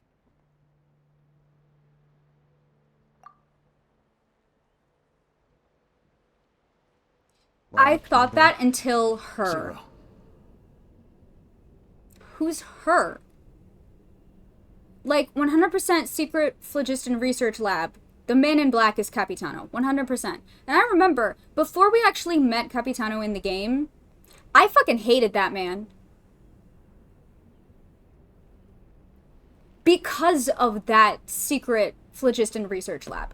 Because of the Saurians in cages. Oh, yes! He has already proven that he is willing to completely disregard Natlan's customs for its people. Yeah, yeah. Columbina? We don't know anything about Columbina, do we? We lost many comrades in the accident. Among them are friends, lovers, and children. But we cannot stop now. We will keep their legacy alive and carry their dreams forward. We know that? How do we know that? Is that... Hold on. How do we know that? I didn't know that. What?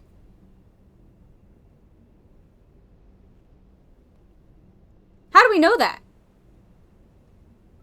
Is it a leak? It's probably a leak, isn't it? Or there's something that I... Yeah, that's what I'm saying. Because that's interesting if that's the case. However, the research lab, the person running the research lab that the Saurians tell you about is the man in black fur, so it's definitely Capitano. But this, I don't know, maybe. As of today, we are scrapping the artificial refinement method. Instead, we will focus all our efforts on phlogiston extraction from live cucosaurs. Fuck. They are arrogant beasts whose existence in the wild serves no one but themselves. Their true worth lies in their sacrifice for the sake of human progress. This is so... Okay. This is very much meant to parallel Ochkan. Obviously meant to parallel Ochkan. Dude in a mask who's sacrificing dragons for humanity. But I do also keep thinking of Gurabad. To facilitate our operations, we will gradually move the airborne workshop closer to the Flower Feather clan, even as we continue to expand it. All this we do to create a world where the skies are for all of humanity to share. All this we do to make T'Pol's dream a reality.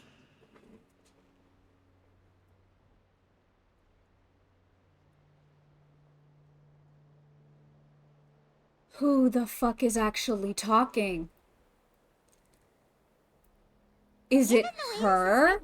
Not to mention the fact that the numbering has started over from 0, it kind of sounds like this is someone new. Yeah, T'Pol's dead. Already... There's also a letter tucked in the end of the notebook. It's from Puma. Oh. Oh, T'Pol's T'Pol, long dead, ain't I he? don't know where you are right now, so I That's don't why he know didn't come how to his dad's reach you. funeral. My best bet is to send this letter to Yeah, the Flower no, Feather he's clan. still not. He went along with a lot of shit, so no. He wasn't fully innocent.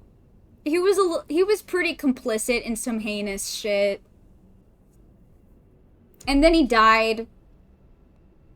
So I don't feel bad about Your shit talking father him. is gravely ill. Well, that's probably why he Oh, wears I a know fucking we've had our mask. differences in the past, but he is still your father. Won't you come and visit him? Please. I know you never liked him and cared even less for me.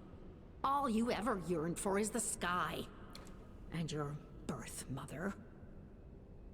That's why he refused to call you mom. Oh, family drama. But we'll still be waiting here for you if you do come back. This may be the last chance you'll get to see your father. So Puma's not T'Pol's real mom? Huh. Well, she did say he never called her mom, but I might assume she was just venting. No. We know that T'Pol's father passed away quite recently, and this letter looks recent. By contrast, the writing in this notebook is old and faded. Oh, T'Pol's been long dead. It looks like the real reason T'Pol didn't attend his father's funeral is because he'd long since passed away himself. T'Pol's birth mother. T'Pol's birth mother. T'Pol's birth mother. Who's your birth mother? Why this letter was sent to the Flower Feather clan, why T'Pol always yearned for the sky, and how he got his hands on a relic from the Cinder City. It all points to one answer. What is it? That's right. T'Pol was my child. He was born during my days as a wingless wanderer. I'm gonna throw up. No! His birth gave me new hope. I wanted to become the kind of mother who spent her days as a valiant rider, soaring the skies. Not an aimless, wingless nobody. But his father wanted to settle down, to give his child a safe, sheltered life in his tribe. We fought about it constantly, until the love we once had for each other was gone. He started a new family, with another traveler who was also looking to return home. And I went back to the Flower Feather clan. This bitch. Alone. Opa? I had no idea that despite being raised among the children of echoes, my child still harbored dreams of the skies. Can you imagine, Chasca? The joy and surprise I felt when he showed up at my door, asking to join the flying trials. Or how proud I was when he said he wanted to prove his own worth, rather than relying on my position as elder. And then the anguish that overcame me when he was rejected by the Kukasaurs and became wingless, just as I had after my injury. You've got a lot of nerve. What is showing it your with face evil mothers in Natlan? I don't like it. Don't take this the wrong way, Chasca. I'm not here for a fight.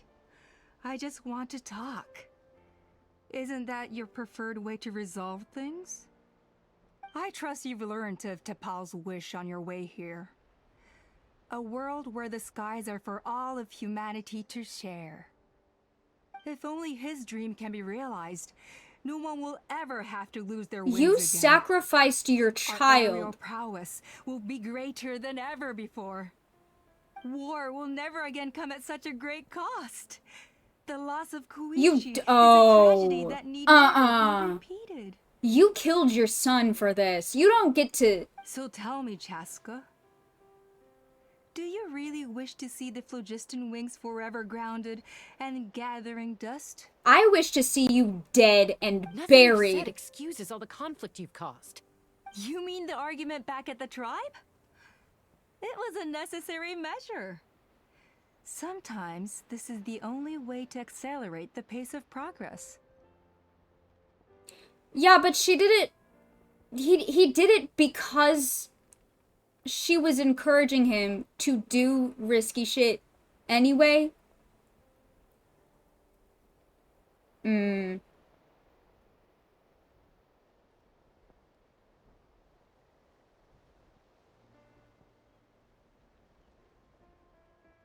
Like, had she not been encouraging all of this shit? Yes, there was.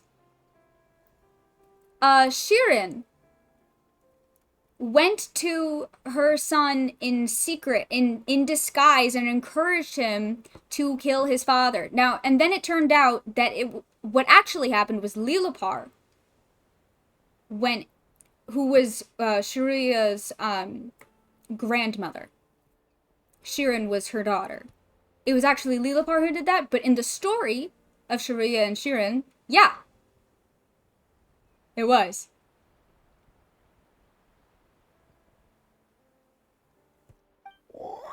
I would fucking lose my shit if that was the case. Is a mother harming her children when she coaxes them into swallowing a bitter pill? Of course not. It is a brief moment of suffering for the greater good, and the child would come to understand this in due course. You don't care that your son is dead. She doesn't care. She doesn't care. Are that bitter pill. We will never progress. He was just a means to an end to her. The Kukusaurs offer us. Okay, so no, she is a lot like Lilipar. Once the people have embraced the phlogiston wings, they will never look back. Even if they learn how the refined phlogiston is sourced. They will convince Unless I fucking kill you, that the bitch. sacrifice of a few Kukusaurs is a small price to pay for our dominion over the skies. But this I had not anticipated. I barely had the chance to introduce the phlogiston wings to the tribe before you found this place. Your plan was hardly foolproof. Yet, it can still be salvaged. No, it can't. No, it can't. I'm gonna kill you. Traveler, you are the hope of humanity. This is how civilizations get fucking nailed. Or eaten by the abyss. Or both. I'm sure you have your doubts about my methods. But know that my love for humanity and for Natlan Okay, is genuine. Ochkon, chill the fuck out. You know me, Chasca. And you know that I've always treated everyone in the Flower Feather clan as my own children. You don't care that your own son is dead because it furthered your plans. You can burn in hell, lady. As fellow humans. Surely you can understand my perspective. Alpa, Natlan doesn't belong to humans alone. And truthfully, neither do I. That's right, Koya. How many times has the Abyss invaded Natlan now? And yet despite how much stronger it is than us, Natlan still stands as a nation of humans and saurians. Peace imposed by force will crumble in a matter of days, because social bonds are what hold a civilization together. Weren't you the one that taught me that? And yet you would break the bond we share with our saurian companions to take more power for ourselves? That's as stupid as hacking your own arm off to use it as a club. They are wild beasts, driven purely by instinct. How could they possibly understand human social bonds? So you're the real evil, baby. I see it all now. Like her ever become a writer? Maybe Kukusaur instincts are not so different from ours, because clearly she had them fooled too. You overestimate them. They bow to the strong and shun the weak. That's all there is to it. They never gave Tepal a second glance when he was at his lowest, nor me when I returned injured from the Cinder City. You were riding a Kukusaur when we saw you at Koya's nest, you dumb bitch. It's all about survival of the fittest for them. Plain and simple. They obeyed me once I proved myself stronger than them. But the moment it serves them better, they'll abandon me in a heartbeat. And you do it too. Shut the fuck up. You're wrong, Alpa. They only reject the wingless because they don't want to fly anyone to their death. Chasca, I will promise you this. No! Only the No! unruliest No! wild You're not cucusaurs will be listening! used for phlogiston extraction. The ones who have nothing else to offer to You're not humanity. listening. Well, that's too bad.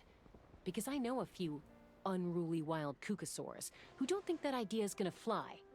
Namely my mom, my sister, and me. And the others? To us, they're friends, family, even children. So if you want to put any of them in one of your cages, you're gonna have to go through us. Is that right? I knew you might be difficult to convince. Maybe this will change your mind. The fuck are you doing, bitch? Oh my god.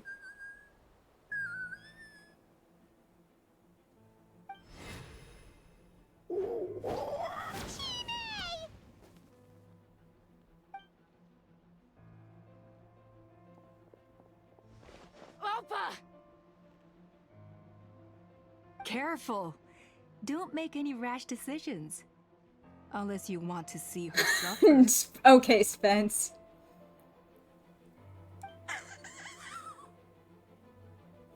Oh no, that's one of the extraction cages. I'm gonna kill this bitch. I'm gonna kill this bitch. I'm gonna I kill told this my bitch. subordinates to take control of the tribe while I was away.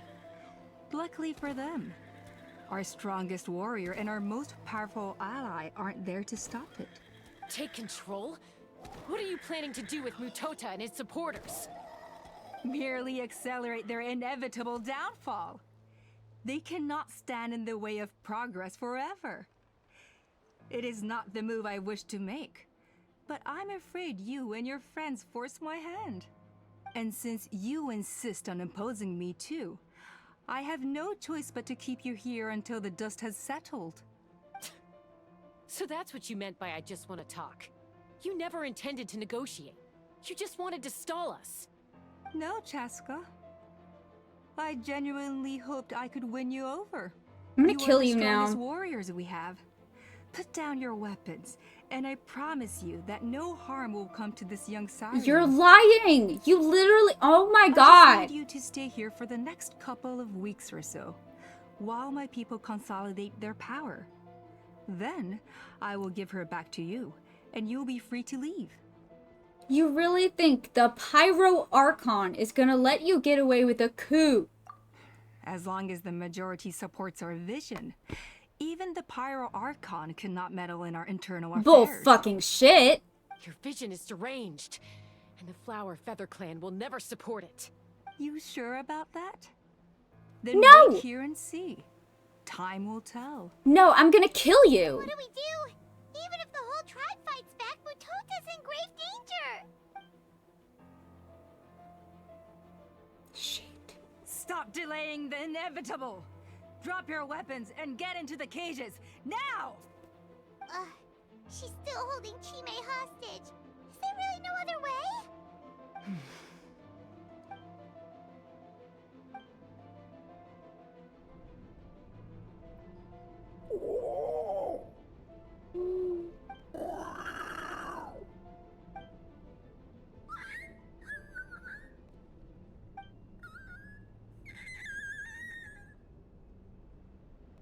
No! No! Koya? Huh? What are you yapping about? Stand down. Drop your weapons, now! This instant! Oh, you're trying to intimidate us. You don't actually have— oh, hell yeah! Fuck yeah! No! The relic!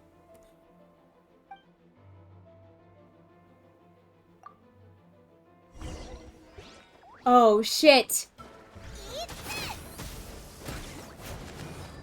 Claim these souls. Locked up. I'm not fucking around here. Fuck this shit. Fuck this bitch. I hate her guts. We're negotiating my way now, and this ain't your strong suit. Shut up! Just shut up! Ah! Anybody? No! No! You're not getting help. Shit. I don't know how this works. Hey, something's up with this relic. Shit. Are you done? Uh-oh. Uh-oh. That's not good. No! What is she doing? She'll bring us all down with her! But why? We stabilized the relic. Maybe it got damaged in the fight. If we don't think of something fast, this whole workshop is gonna fall apart. No. They're directly beneath us. My beloved tribe. Yeah, you dumb bitch. You did this. Okay. It's too powerful. This ain't a toy like last time. I don't think I can just throw it aside. Koya? But we need to get it far away before it explodes. Then the tribe will be safe, and so will this workshop. No. Koya, remember when we were kids? Come on, let's take this thing high up into the sky. Don't worry, I know I can get rid of it before it explodes. We're talking some surface wounds at most. All I need is for you to catch me at the end, just like old times. I can't hold it back anymore. We have to go. Don't be insane! Alpa, what are you? You're a fool, Chasca! Why would you choose such a risky solution? We cannot entrust the safety of our tribe to this wild Kill bargain. yourself, Alpa. I'm the fool. You really think you can stand a better chance than me? Sure. It may be asking too much for an ex-wingless to escape the blast radius in time. Actually, I hope you don't escape. But I can fly it a safe distance away.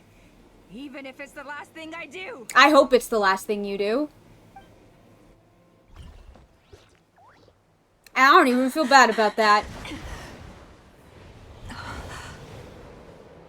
Here. This should be high enough to save the clan. What? You don't get to die a hero today.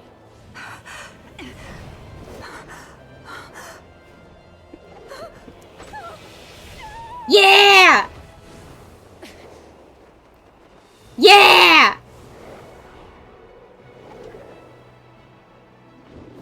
Yeah! Shit. Shit.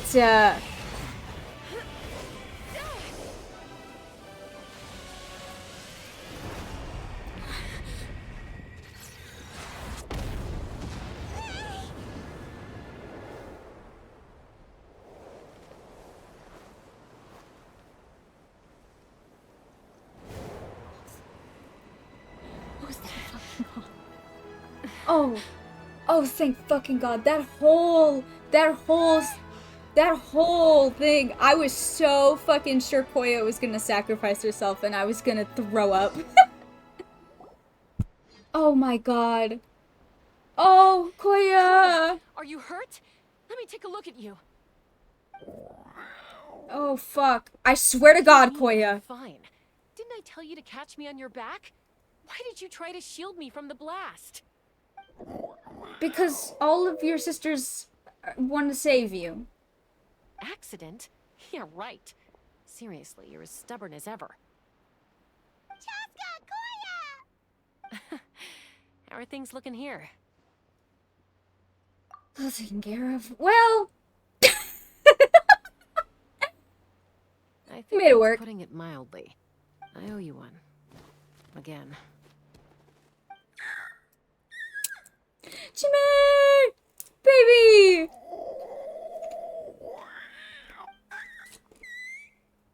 Baby Oh, here. but be honest. Do you still think Kukasaurs can't form bonds? Dumb Mom, bitch. I'll figure out the refinement problem. I'll find a way. You don't need to worry about it. I just need some more time. That's all I ask. Please just trust me. Just this once. This bitch.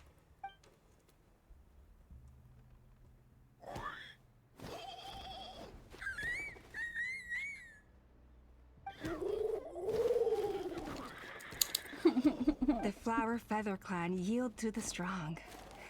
And it's up to the winners to define what strength means. So it looks like it's my turn to yield. That was the smartest thing you've ever fucking done, you dumb bitch. Koya! Koya!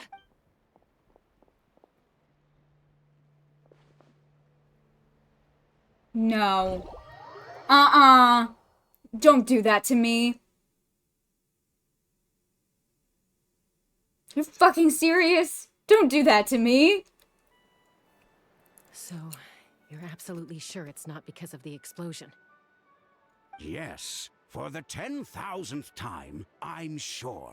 The blast barely touched her. The reason she fainted was old injuries playing up, compounded by overexertion in recent days. The moment she finally relaxed, all the built-up stress finally caught up with her. That and that actually makes sense. Honestly, she's just like you. Anyway, now you know how we feel when you go off risking life and limb. Your mother and I would both appreciate it if you lived less dangerously.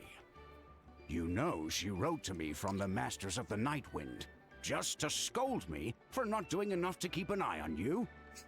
If she wasn't so busy with work, you can bet she'd come back here and chew us both out in person. I'll find an opportunity to apologize to her. I promise. You'd better. No more avoiding us, okay? And don't get me started on all the chickens you've missed. Got it. Got it. Huh? Koya? You're awake. I'll go let everyone know. Hey, but we're not done talking. What are we gonna do with her, Even after everything that's happened, she still hasn't figured out how to start the conversation with you. She keeps saying, I don't think Koya has forgiven me yet. But if you ask me, she's the one who's scared to open up and have an honest conversation. For all her confidence, she's a very sensitive soul underneath. You'd think as a peacemaker, she of all people would know how to reconcile with her family after a falling out. No, that's not how it works. That's not how it works. Because the therapist friend can dish it out, but they can't take it. She must have been a handful growing up. Thank you for being there for her. And of course, thank you for keeping her safe when you were up there in the sky. Koya, Uncle Cusco, we're here! Ha! I was just telling her that she's not to go chasing danger with Chasca ever again. Cusco, I understand how you must feel. But it's all thanks to Koya and Chasca's efforts that the airborne workshop didn't come crashing down on our heads. Oh, Paimon almost forgot to ask. They didn't hurt you while we were gone, did they? Thankfully, when her co-conspirators tried to arrest me, I was out coaching Koya and Junan. The two of them were a huge help. They took care of things while I went around rallying the resistance. So, in the end, Alpa's would-be revolt didn't really get off the ground. And as it turns out, not all of the wingless want to see our dear Saurian friends replaced with phlogiston-powered gizmos. I'm so sorry you got mixed up in this, by the way. We should have caught on to Alpa's scheme sooner. We could have saved so many Kukasaurs from getting hurt. Most of the airborne workshop has now been dismantled. We've just left one small, harmless part intact, and repurposed it as a jail for Alpa and her cronies. Good! Let's see how they like being locked up. That's right! So, it looks like there's How just the one last turntables. conflict left to resolve. Peacemaker, you're up. I said I had to wait until things had blown over, didn't I? And now they have. But I still have no idea what to say. Koya, Ain't that just the way? I just want to say, I'm sorry for how things went down back then.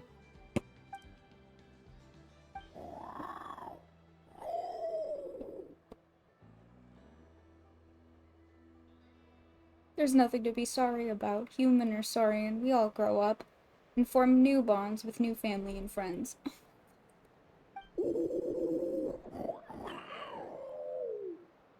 Now I've come to understand why you chose to stay among the humans. Huh? Does this mean you're not mad at me anymore? That's right. There's that family likeness coming through again. Come on. But that day when we ran into each other. Alright, I admit I was angry in that moment. I thought you were their accomplice. Huh? So then, when did you finally make your peace with it?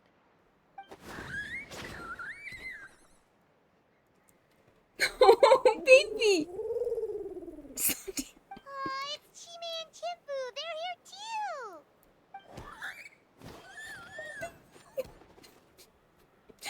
Oh. Oh my god, I love them so much. Chasca, I love your Kukasaur family so much.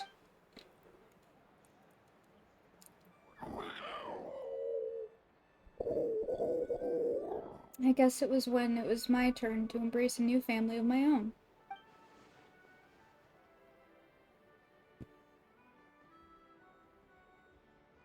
Oh. Oh.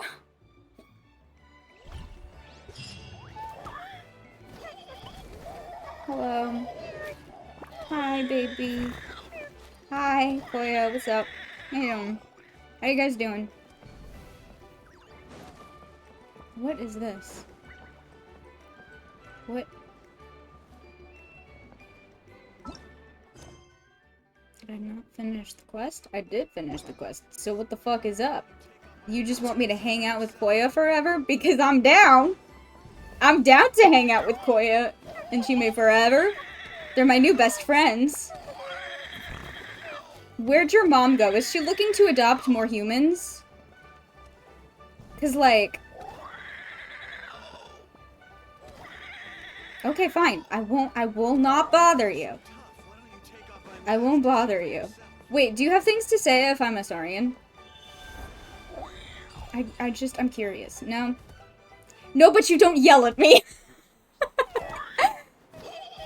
Well, you do a little bit, but not as much.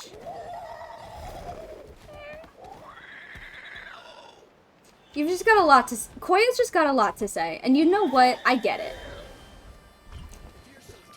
God damn. Well...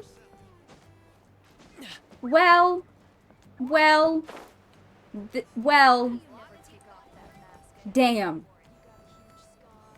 That was upsetting.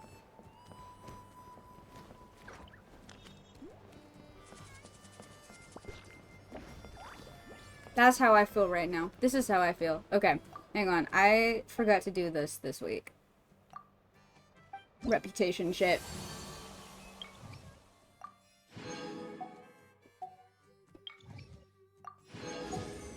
Nice. Good boy. Do I have things? I do have things. Excellent. Excellent. Okay. I'll do bounties later.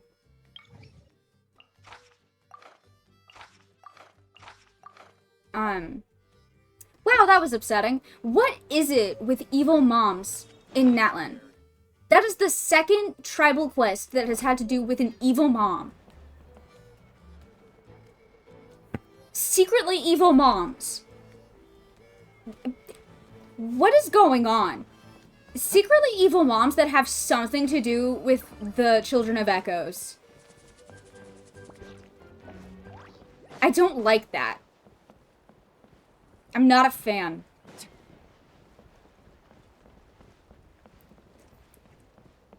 Goddamn. Well, okay. Alright. We finally got there, guys. Which means it's that time again.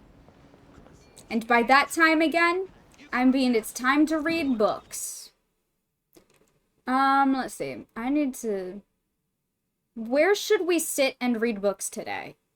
I think T'Pol really didn't want to drain the Kuka. He was asking for more time before resorting to that. That's fair. That's fair. Yeah, I think at the very least... of everyone, he's the least evil. I'll give him that. His mom was the real evil baby of the operation, and he was just kind of like, I'm just happy to be involved in an operation with my mom.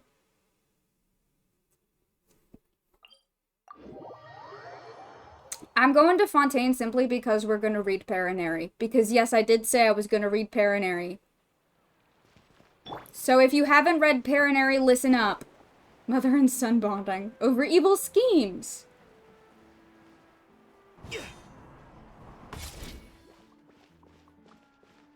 Good timing then? Nice. Oron's gonna hang out in Fontaine and read some books. I did in fact read it at work.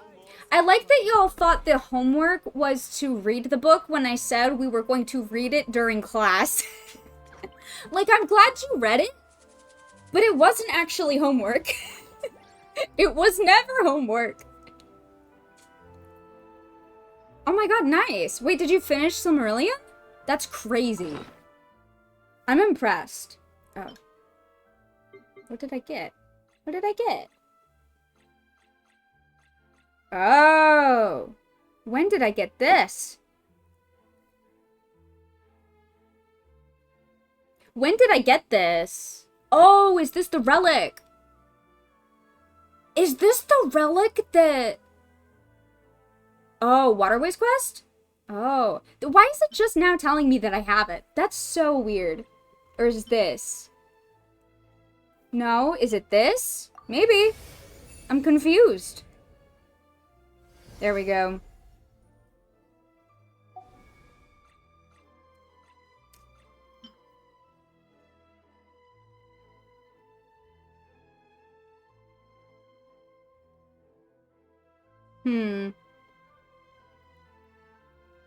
Y'all ever think about how many references to Jade there are literally everywhere in Genshin Impact? Whenever there's an important rock, it is mostly always Jade. Have you thought about that? I try not to think. God, I wish that was me. Thinking is overrated. I'm gonna be so real. Okay.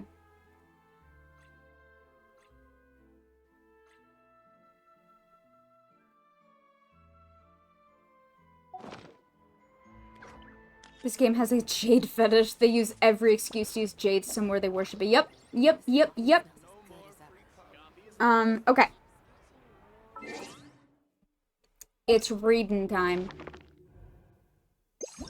We're gonna read Paranary, and then we're gonna read some random little lore bits that I think might be important. Namely, I was going through, the viewpoints in the archive, and I found some interesting little tidbits in there that I wanna pose to the class. So we're gonna read Paranary. We'll have a little discussion about it. And then, if we have time, which hopefully we will, it's a Friday. Oh, the only big thing I found was that when the big flood happened, the 7 seeing rocks were saved with a single tree seed. What? What?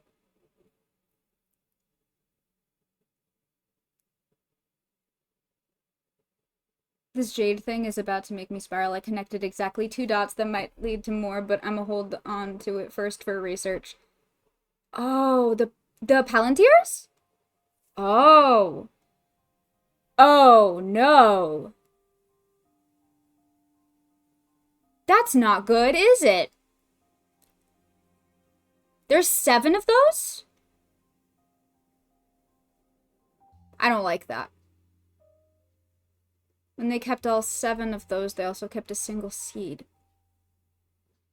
Hey, I don't like that, actually. Hey, I don't like that. I don't like that paired with the idea that Irminsul may be intrinsically connected to the heavenly principles, being the divine laws of Tibet. I don't like that. Especially given that visions from the direct Chinese translation are the Eye of God.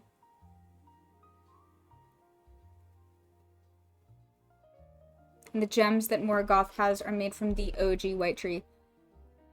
Really? The white tree of Gondor? It's been a million years since I've read Silmarillion. Can you tell?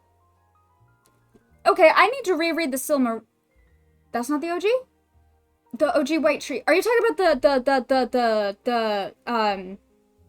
oh, the sun moon tree? I thought those were two different trees. There were two trees that the Valar had. Those two? Interesting. Interesting. I don't like any of this information. Oh, they kept fucking saying before sun and moon. Did they really?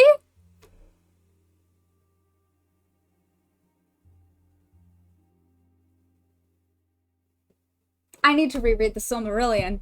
Fuck! I haven't even finished The Hobbit. Before elves waking up and shit was before sun.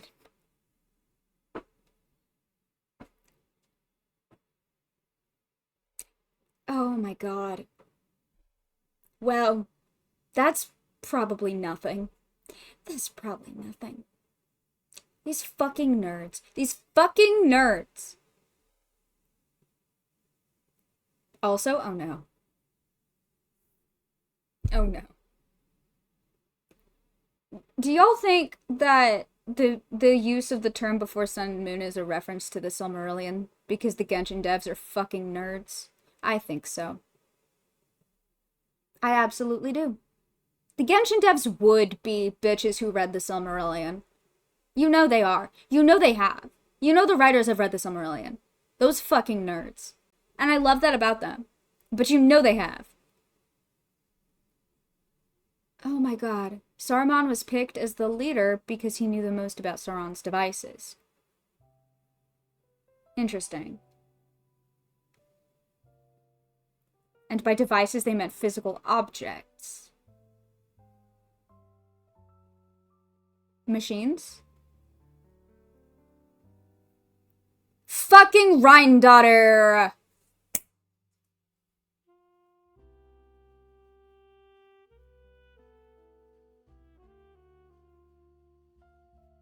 Anyway. Okay. Okay, that's fine. This is fine. Okay, this is fine. We're back to this again. We're back. Uther, you brought us back. You brought us back. We're so fucking back. It's... Alright. Alright. Well, I know what I'm doing this weekend, and it's rereading the Silmarillion. My head hurts. Mine too. I'm gonna take some ibuprofen, and then we're gonna read Paranary. Alright? That's what we're doing. That's what we're doing. That's my plan. Most of that stuff is post-Morgoth, by the way. Interesting. So that would be like Sauron stuff.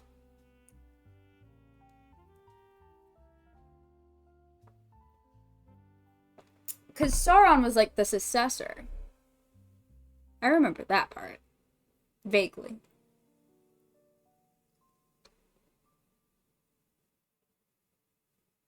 Yep, I'm gonna need to reread the Silmarillion. Okay. However, first, we're going to read Paranary. Wait, is Briar still here? Is Briar lurking in the shadows, in the depths? No? Oh, shit. Alright, well, we gotta wait until Briar comes back. Guess not, yep. I'm not here. Well, guess we're just gonna have to wait till Briar comes back. Damn, I wonder where they went. That's crazy. Oh no, you're good. You're good. I just had to make sure. Alright. It's Paranary time. Strap the fuck in, guys.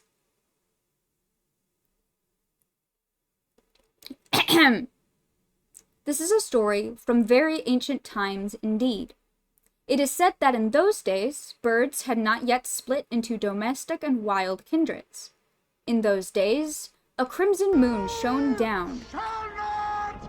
Jesus Christ.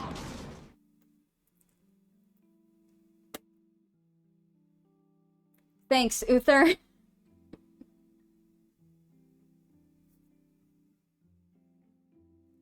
Well done. In those days, a crimson moon shone down upon the subterranean realm, and not the dark sun of latter days. Due to the kingdom's unique position, things from outside this world were always leaking into it. The kingdom's weapons would wipe out the calamities slipping in, but what of all the other objects, such as, say, a child who may have come from some destroyed world? One of the sages spoke thusly to the great ruler. "O high lord of the nobles, a child once told me a tale of another world. Once upon a time, there were sea people who believed that the gods came from the sea. Each time they discovered a shipwrecked person, they would treat them with the utmost honor, for they believed that the gods would take the form of the shipwrecked to investigate the mortal realm." Hey, I think I figured out why the Abyss Twin was deceived, and I don't think it was on purpose. Hey, I think I know why the Abyss Twin was deceived, and I don't think it was intentionally.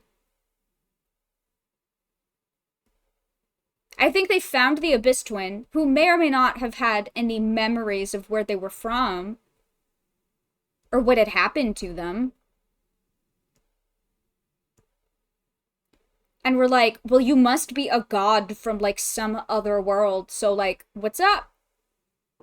And just, like, took them in. That actually makes a lot of sense. Because that's been one of my questions of, like, why go to such lengths?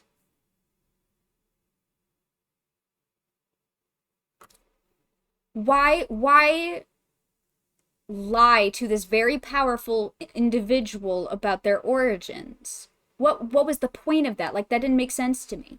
But if it was because they genuinely thought that this strange person, who maybe didn't remember who they were, or at least where they were from,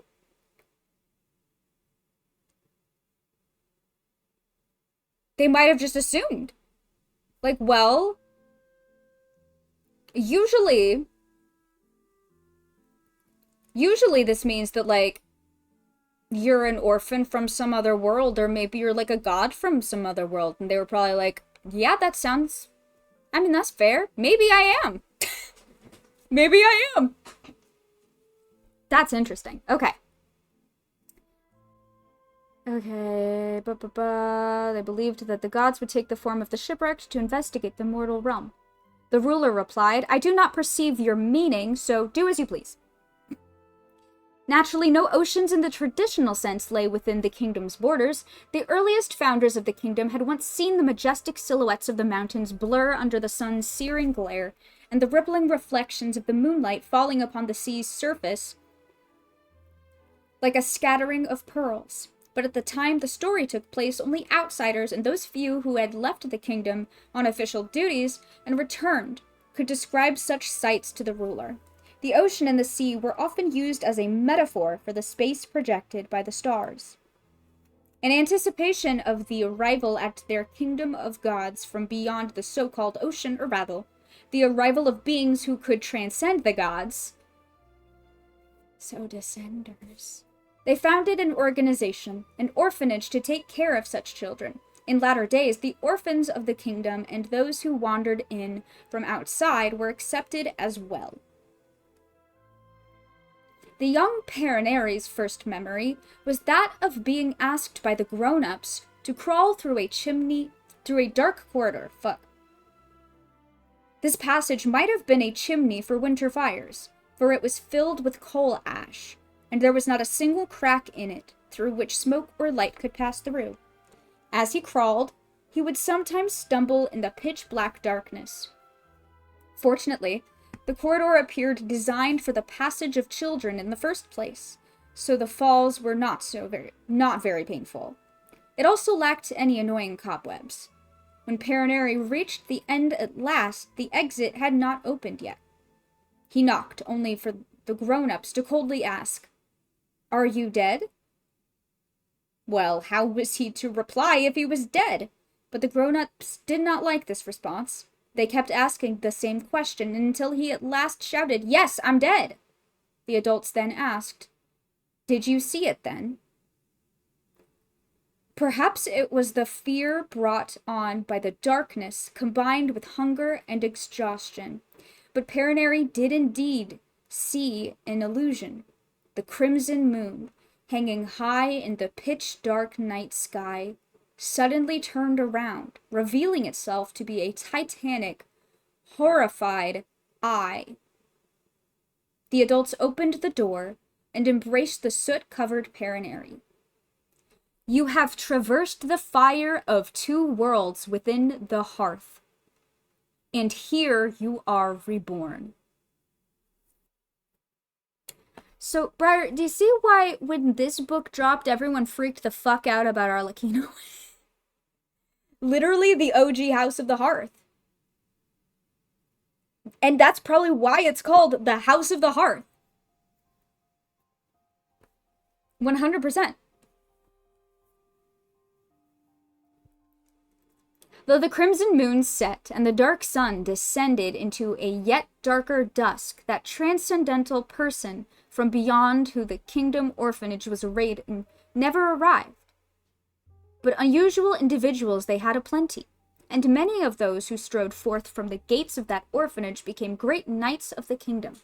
Perinari was, in his time, the leading figure among their ranks. That is, unless he were forced to compete with his best friend, Hleobrand.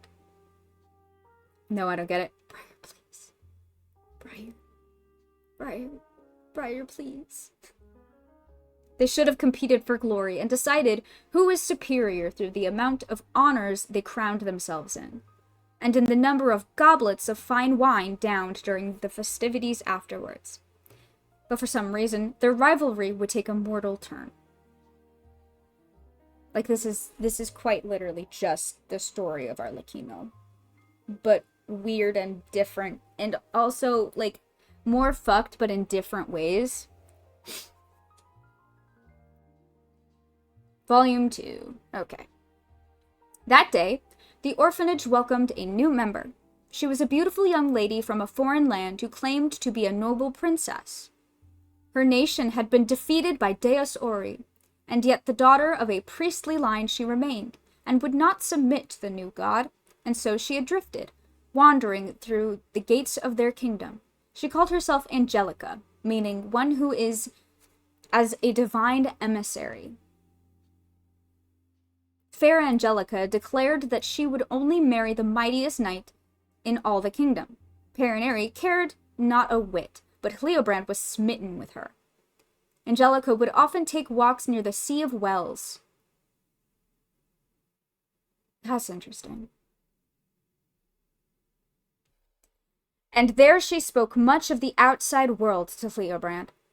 Perinari would come along out of concern for his friend, and because suspicion was born in him sooner than curiosity. He would doubt her every word, yet wished that he might see these things one day. Angelica's arrival changed Hleobrand altogether.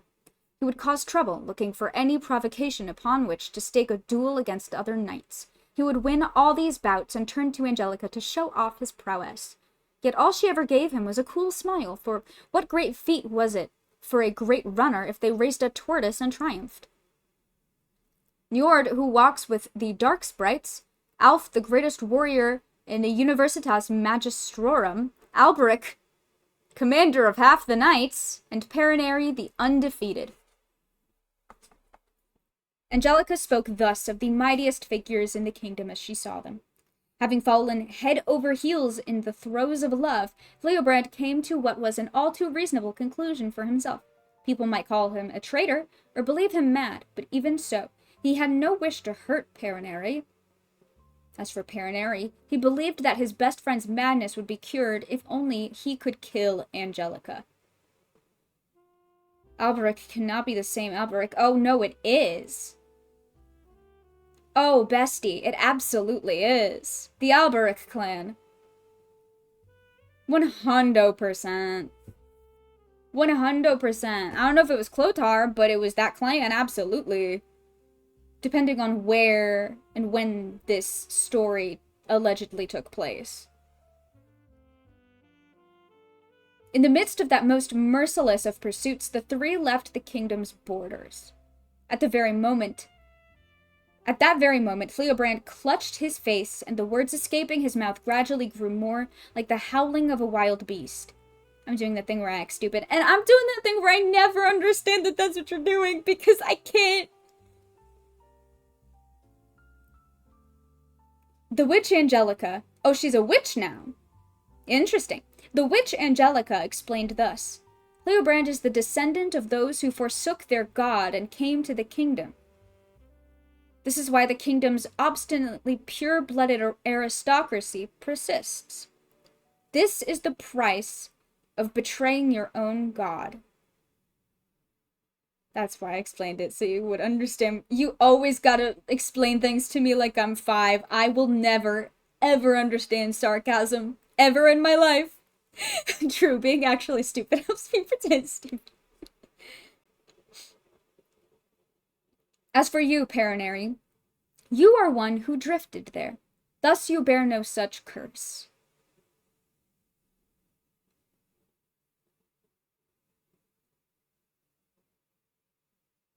Interesting. You may not have the nobility to shoulder a world, but you too have your own destiny. And as for me, I betrayed no one. Not for a moment, until my god died. So I too bear this curse not. But you now see who I truly am, yes?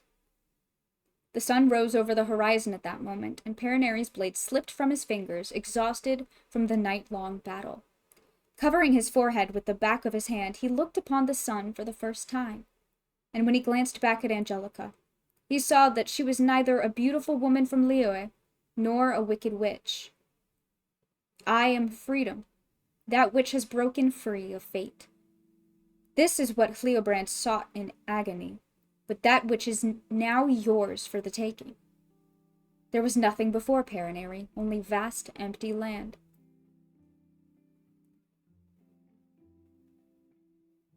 Okay.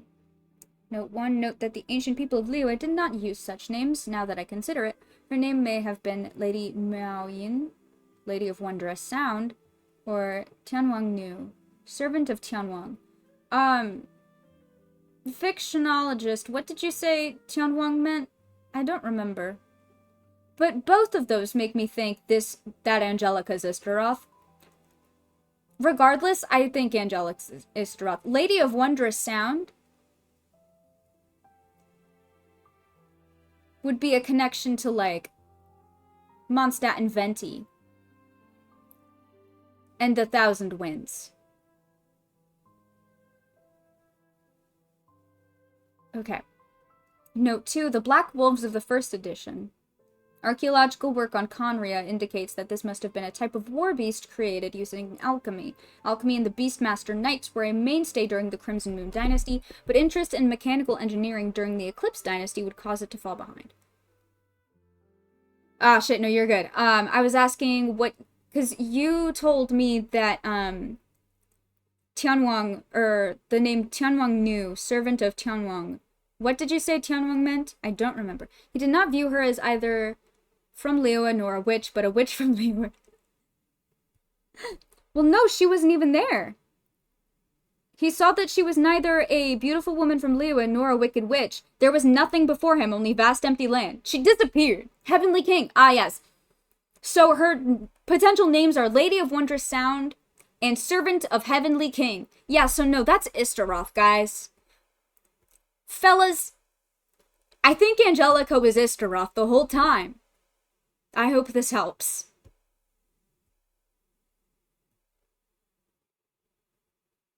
I'm pretty sure that was just Istaroth. But again...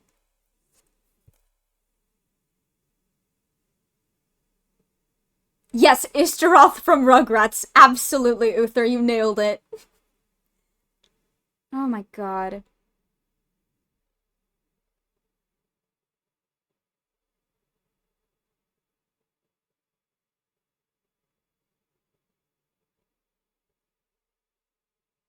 Interesting. There's a lot in here. There's a lot in here, guys. There's a lot in here. I'm trying to go through and, like, find all the little things that I, like, noticed this time. Man, I may have misunderstood the plot of Rugrats.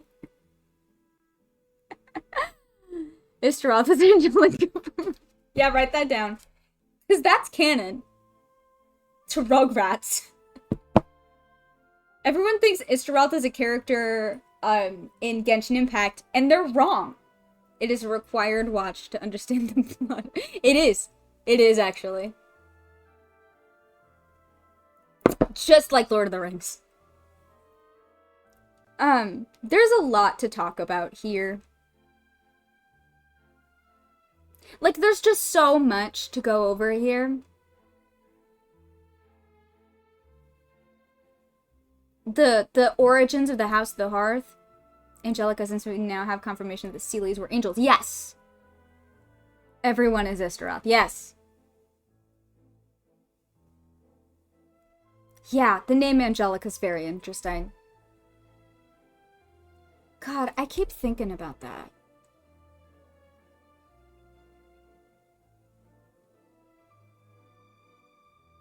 Oh my god. Much to talk about. Origins of the House of the Hearth. This weird fucking ritual where the Crimson Moon has a Titanic horrified eye on the other side of it. Do we want to talk about that? What in the Magnus archives is that? I don't remember a whole lot about the Crimson Moon dynasty, but I don't like that.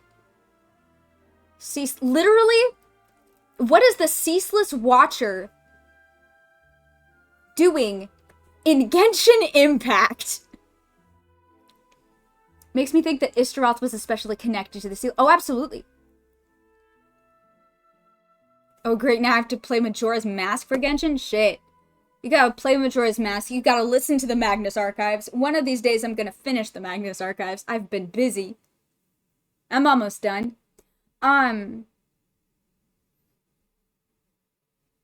But yeah, Ishtaroth being connected to the Seelie makes a lot of sense. I mean, I think the Seelie...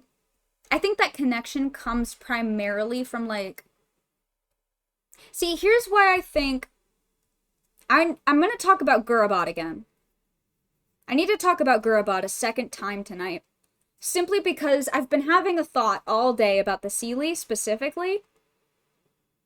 As, like, divine envoys.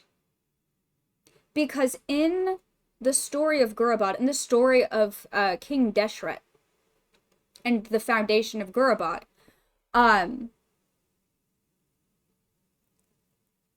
the Jinn were essentially the stand-ins for the Seelies.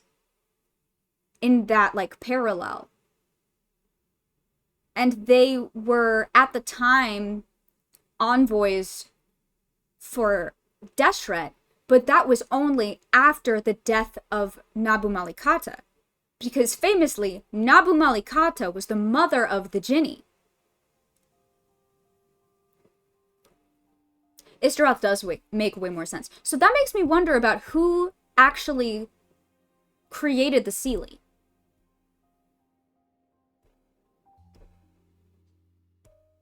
Because, like,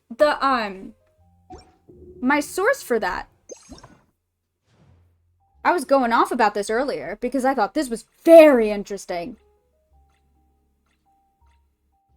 Where are you? Legend has it that the Lord of the Sands made a pact with humanity after the passing of his lover with the Jinn as his envoys.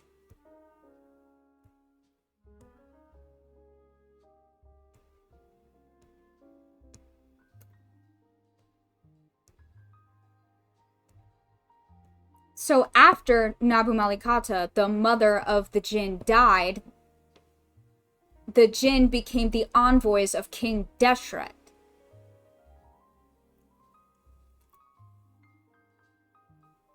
Someone else created the Sealies. Fully. Could this... I think... this is interesting.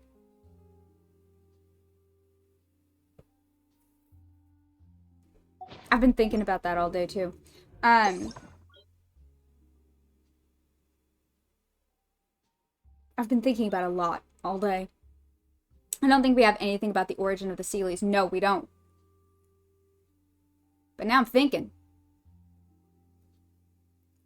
If Deshret in that story is the stand-in for the Primordial One, and the Jinn are the stand-in for the Sealies, who's Nabu Malikata? Because at the time of that story taking place, she had just died. Who created the Sealies and then died? Huh? Are the Sealies the Thousand Winds?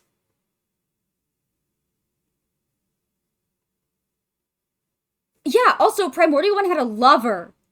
Maybe? Depending on how literal that is.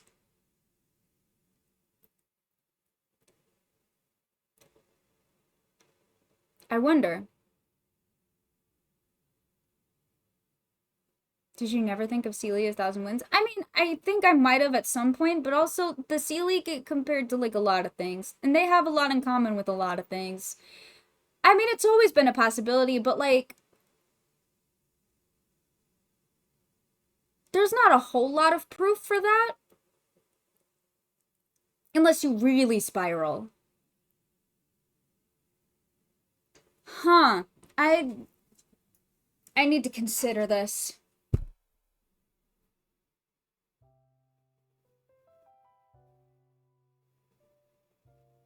I mean, yeah. No, absolutely, they could. That was a theory that got pushed really aggressively a while ago by people who made a lot of jumps in logic. Yeah, I think that, because I do remember that, and that I most likely came across that and immediately became turned off by that, because I do not have a lot of patience for people who theorize based off of jumping to conclusions. Yup. Now with our knowledge of Istaroth, I think it's certainly possible. Also, Phanes in Greek mythology is sometimes conflated with Eros. Wait, really?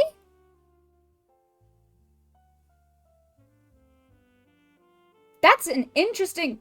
How do people get those two mixed up? Sorry, how do people get them mixed up? Those feel like two wild... Like, I mean, I get it a little bit. Creation. Eros. But, like... they feel wildly different. Interesting. I guess equated is better. I see. Yeah, I see where they got that, but that is funny to me. Huh. Interesting. That's oh, I always do this to myself, huh? I always do this to myself where I like the word Eros is written on some of Deshret's constructs? What?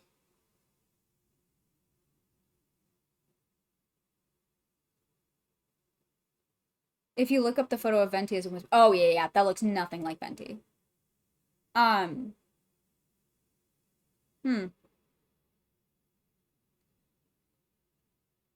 At the very least, I think in some way the Sealy could be connected to Istaroth. Also the word Eros. Where is it written? Where is that? Where? Lost their physical... That's true. That is true. The Sealy lost their physical forms. Yes, please do. I would love to... because that is really interesting.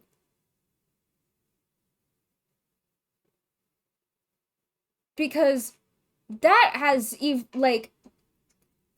that... I can't even fathom the implications. My brain hurts. My brain hurts.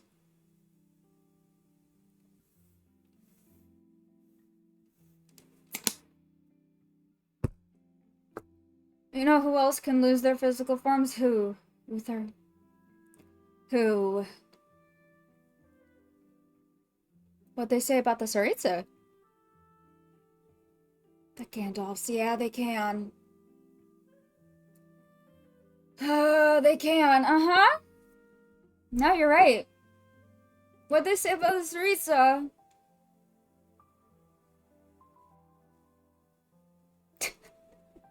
I always do this to myself. I always give myself a massive lore headache. I always ingest too much lore at once. Fuck.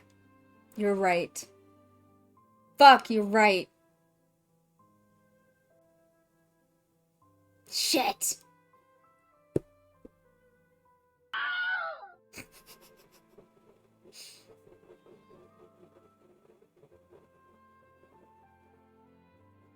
Yeah. I keep thinking about the fact that when Istaroth was, like, present in Inazuma, or at the very least in Enkanomiya, she was known as the ruler of the unchanging world. And Raiden A was the god of eternity.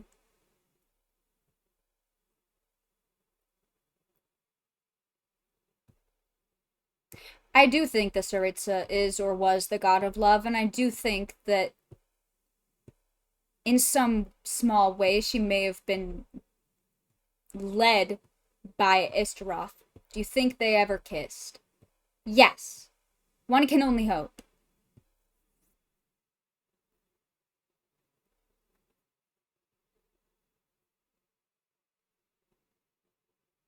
Oh. Did the Tsaritsa lose Istaroth?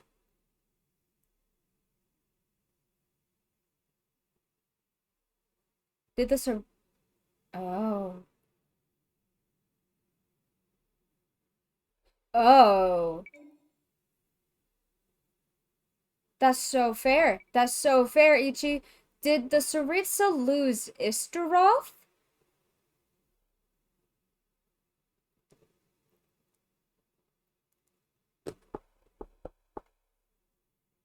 Hey, guys!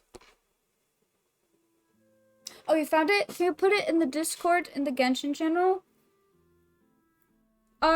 Did something... My real question was something that I'm still Oh? Hey, guys, do we think that the Tsaritsa might have known and perhaps lost Istaroth?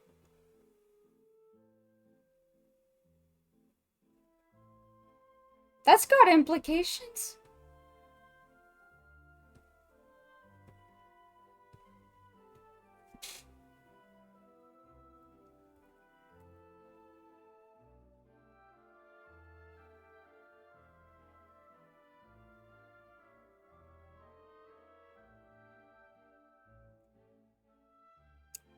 I was gonna say maybe the Primordial One's lover was the Tsaritsa.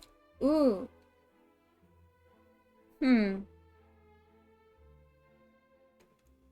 That depends on how long the current Cryo Archon has been around. Because I'm pretty sure we do know that she wasn't the original Cryo Archon. I mean, the implication of the... Yeah, it's a weird one and I cannot bring my brain to wrap around. I don't think it's... I think if it's anyone, it's Istaroth. I really do. I don't think they'll canonically make them lovers, but I think they probably had a special bond, a special friendship, as the lesbians always do in Genshin Impact.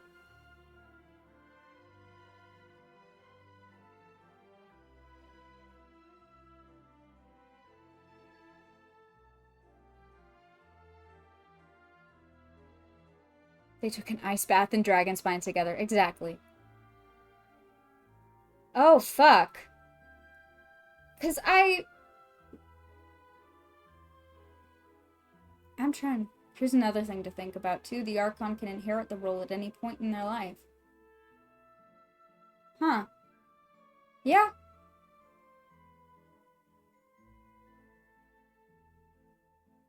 Oh.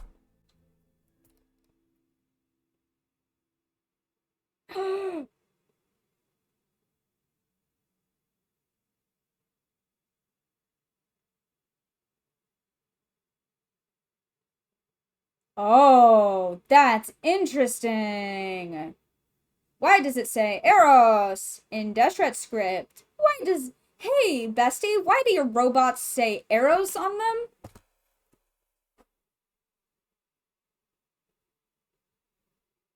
Hey, bestie.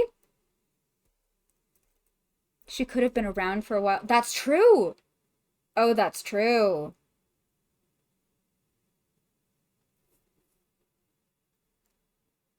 Holy shit.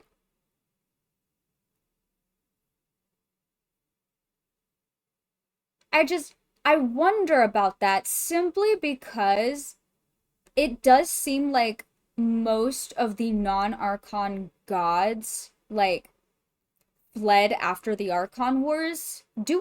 I mean, other than, like, in Sumeru. But we saw how that, ended. I wonder if she was just a god.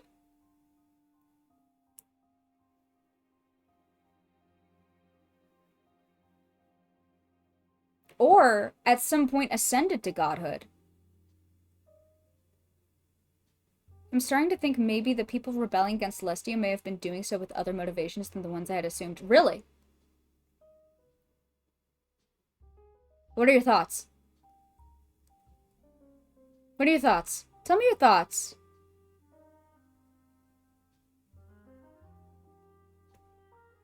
Like riots after a just and good king has been deposed by a coup. Uh-huh. Primordial one good, maybe? Oh, absolutely. Oh, I've been on that train for a minute now. Welcome. Welcome aboard. Welcome aboard the... Hey, Primordial one ain't been running the show for a damn long time now. My thoughts are we need to get a Ouija board and dig up Tolkien. Oh, God. Oh. Yeah, no, yeah, I think the Primordial one was good. Like, genuinely. I think the Primordial one was good. Because you have to remember, the things we've heard about the Primordial one are almost nothing. But the things we've heard about the Heavenly Principles are pretty fucking bad. A lot of people still conflate the two. But if you separate it out, everything we know about the Heavenly Principles, things that people say about the Heavenly Principles, and things that people have actually said about the Primordial one. See, my thoughts on that were, yeah, the Primordial one hasn't been running things for a while, but also the Primordial one was probably eh. Yeah, the more we learn, the more I'm like, no, actually, you were probably pretty good. No, you were actually probably pretty good, huh? It was the similarities with King Remus that kind of sold that for me, I'm not gonna lie. And now similarities with King Deshret. Can we talk about how both of the God Kings that have been, in some way paralleled to the Primordial one sacrificed themselves? Primordial one's dead. Guys.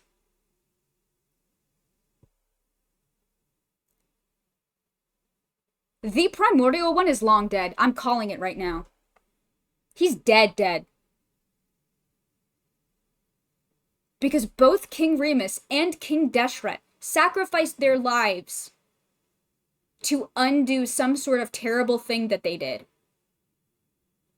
And both times, it didn't fucking work. I genuinely think that the Primordial one sacrificed themselves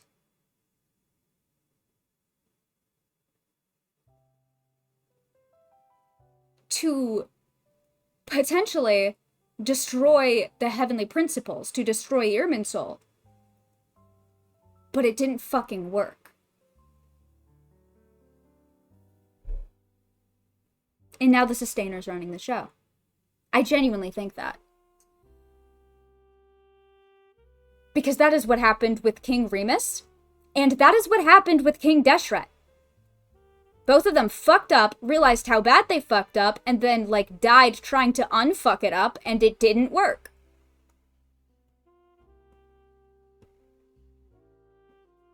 Now that I'm on the good Primordial 1 train, I'm back on my twins might be... Yup. You're picking up what I'm putting down. I still think about the similarities between Fawnies and the twins every single day. Every day of my life.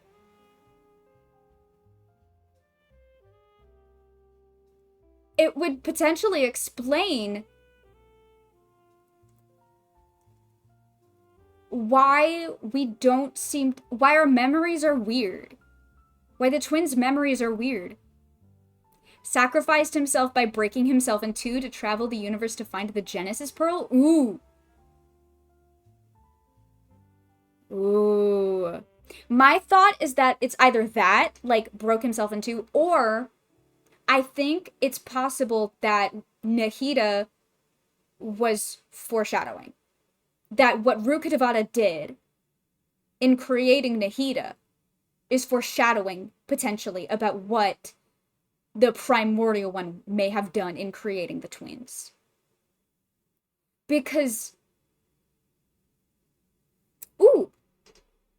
It clicked to me what the Genesis Pearl has been pinging in my head the entire time. What is it?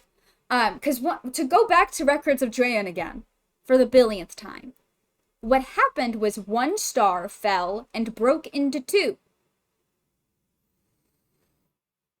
So it's possible that the Primordial One may have just broken off a little bit of themselves. And then that part also broke in half. That's what I think happened. Is the fantasy trope of a world seed something that can create a new world to save the people of another? Ooh. Interesting. A seed, huh? A seed, you say? That does make me wonder. I have a Pearl of Genesis, which means creation. Yep.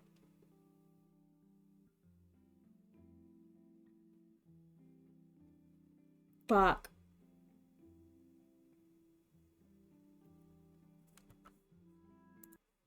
Okay, wait. We're gonna get music going.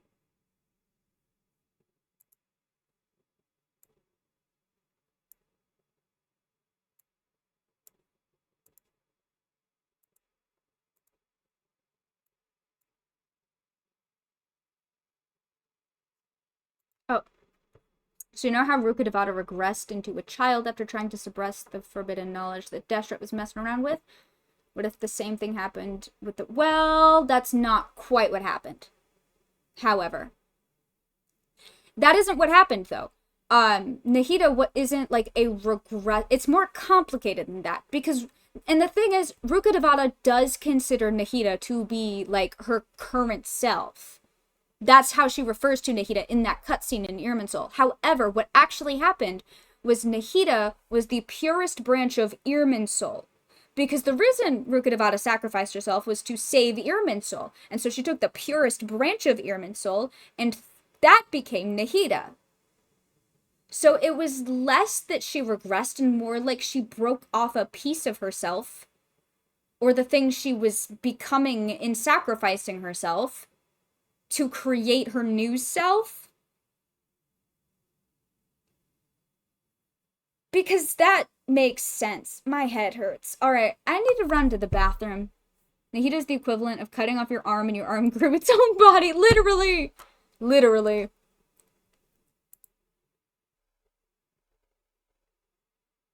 Yeah, this was before Nahida and Cleansing Irminsul. Yeah, but that's not what actually happened. That's what I'm saying. That's what I'm saying.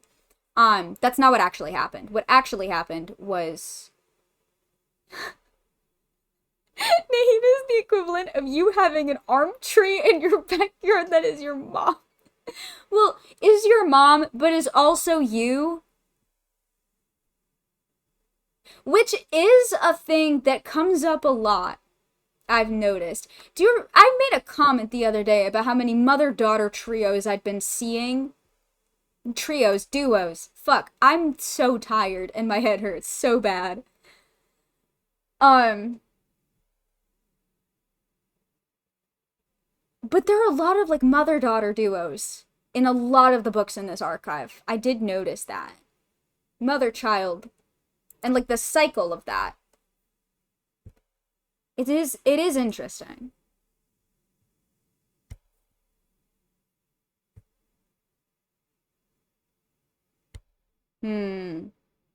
I think the reason there was that cutscene, though, is because that's how the people of Sumeru understood it, but that's not... They weren't right about it. I think they saw Nahida as, like, a regressed form of Rukkhadevata, literally, but... And you know what? Maybe that's a better way of putting it, because the truth is more complicated. I'm gonna run to the bathroom and maybe lay on the ground for a minute. I may need to have a little bit of floor time. I will be right back, though.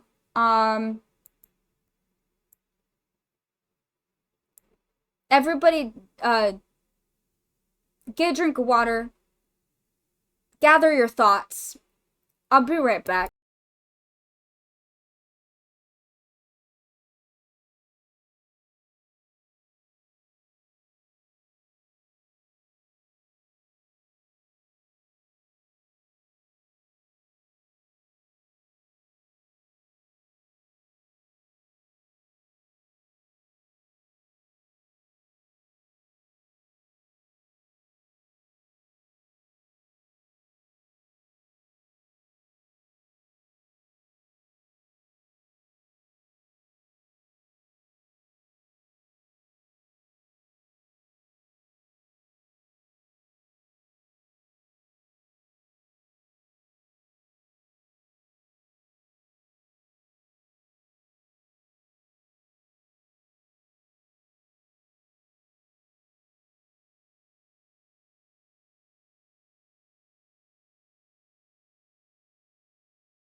Alright, fuckers, we're back. Welcome back. If it looks like I'm kinda wobbling back and forth, it's because I have a back massager now. Because I need it. And sometimes you're a Genshin lore player, and that does terrible things to your body. Okay. We're back. I have a snack.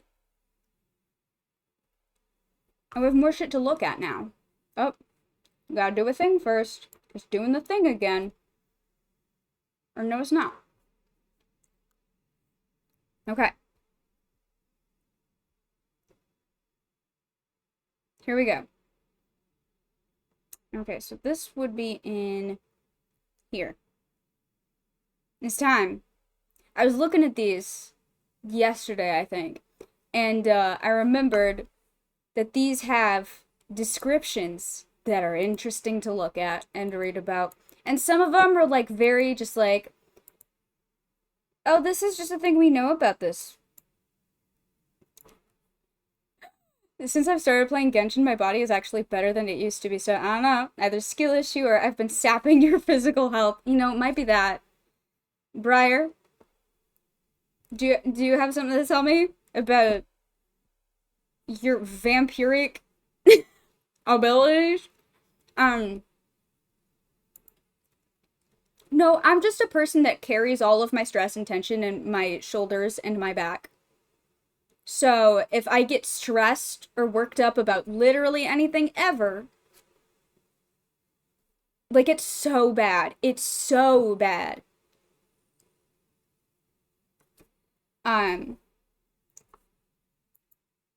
More werewolf coded? But that doesn't have the same, like, energy drain, life force drain connotations that vampire does. But fair. Alright. We're just gonna go through all of these, okay? And if we come across something interesting, we'll stop and we'll spiral for a minute. And I just want to see if we come across anything interesting. More werewolf I'm also a witch. Same. Not really practicing at the moment, though, but I used to. Can't wait for the insane secret lore. Okay. Well, I'm a bitch. Hey, you can be both. Spence, it's important to me that you know that you can be both. I mean, look at me. Okay. The City of Wind. The wind will carry dandelion seeds, song, and stories far afield, and it also guides gentle travelers to its realm. Welcome to Mondstadt.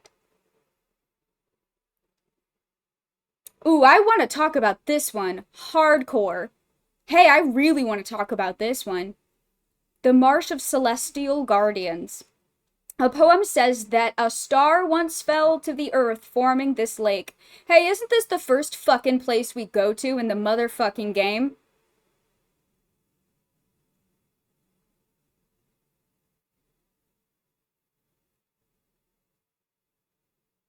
Do we want to talk about that?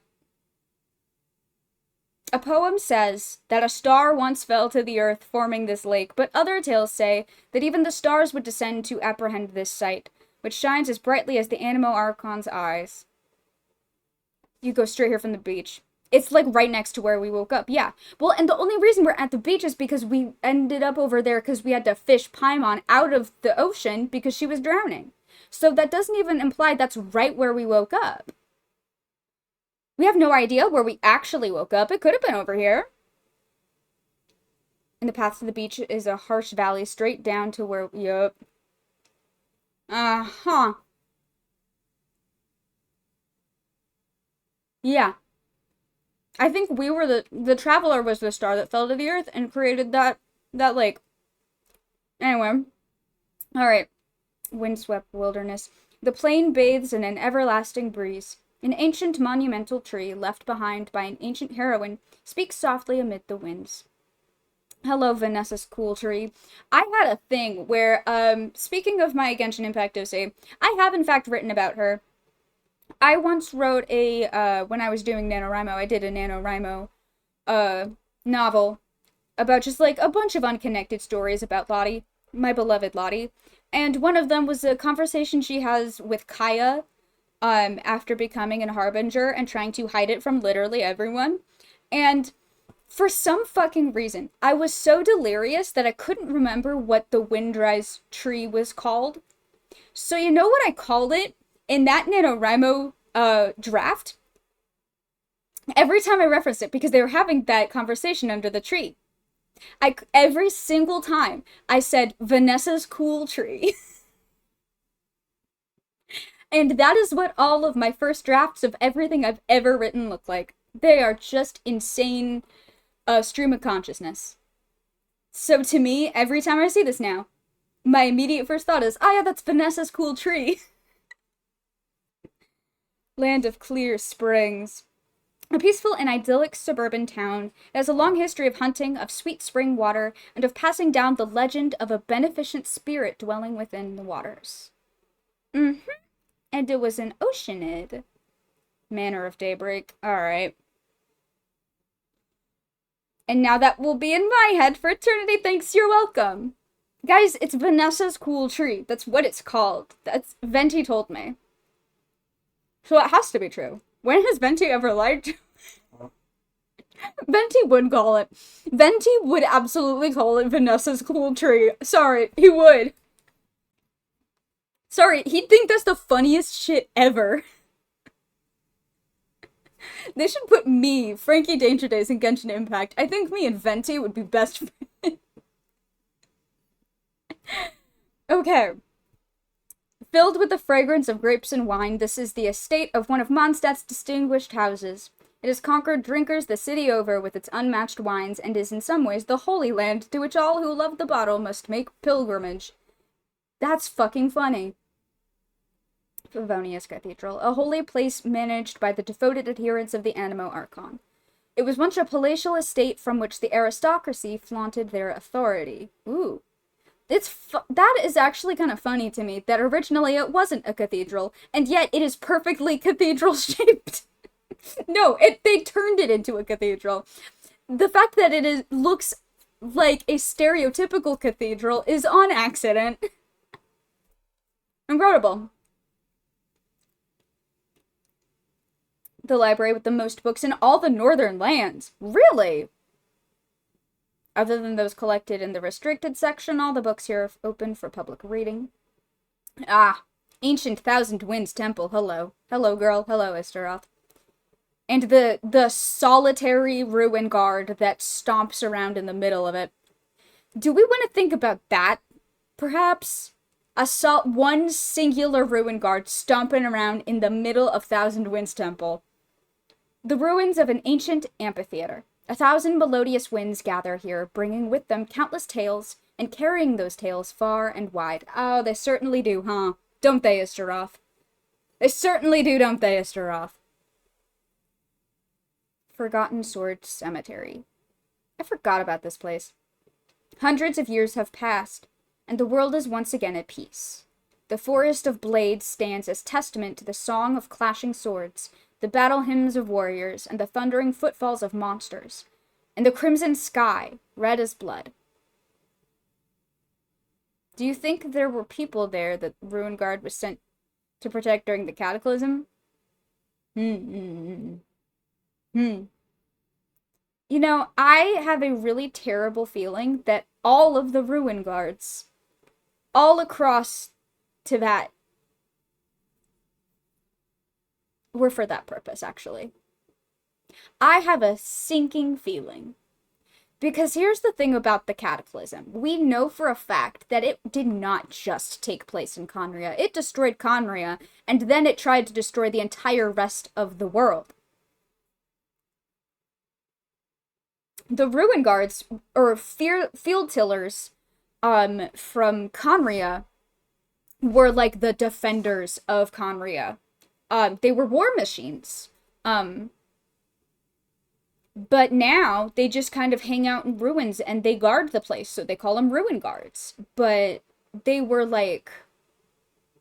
protectors of Conria. But famously, there is the series of 5 Ruin Guards around Devantika Mountain in Sumeru, where if you go to all of them. I kind of went off on this a while ago. But if you go to all of them and you do this like little puzzle thing where like you follow a ruined scout to the ruined guard and give it some energy and fight it and whatever, it spits out some code at you. And if you collect all 5 of those, you get the message. It's a cipher, and if you decode it, it says something, let it be known that we Schwanenritter fought to the last. And you get the achievement in the name of Anfortas. That says something about where the heroes took their last stand. And it's implied that we know that the Schwanenritter were like a group of Conrians who were trying to lead survivors to safety, to above ground during the cataclysm. And it's implied through that message, we Schwanenritter have fought to the last, that they all, that not a single one of them survived. And these ruin guards were not, I think they were not only meant to spread the message of what was happening in Conria, I think they were also probably sent out to save other nations from that same fate. And I believe that specifically because of a lot of Natlan quests. Like, first of all, Capitano's entire thing. The fact that he is stuck around in Natlan, I remember all that because I'm specifically really insane about Conria. Here's the thing about me, Frankie Danger Days. There's 2 things I'm gonna know a lot about off the top of my head. Number 1 is Conria. Because from, like, day fucking 1 of this game, I was a Kaya main for, like, years. Okay, 2 things that I'm gonna know about off the top of my head in relation to Genshin Impact. Because, sure, yes, but in relation to Genshin Impact, I'm gonna know about Conria, and then slightly less, I'm gonna know about the Fatui. Or I'm gonna have really strong opinions about it. But namely Conria, I have been fascinated by Conria since I picked up this game in 2021. Like, I think it's... I was making theories about Piero being Conrian from day fucking 1. I had a soapbox that I would get on. I've never felt more vindicated in my life. Genuinely. But, I've always been obsessed with Conria. I think they're fascinating. And the more we learn and the closer we get to endgame, the more excited I get about all the Conria shit I'm learning. So if Conria is ever brought up anywhere, I eat that shit up. There's a reason I'm obsessed with there's a reason I go to the Conria door so fucking often. Is because I love it learning about that shit. I think it's so fascinating.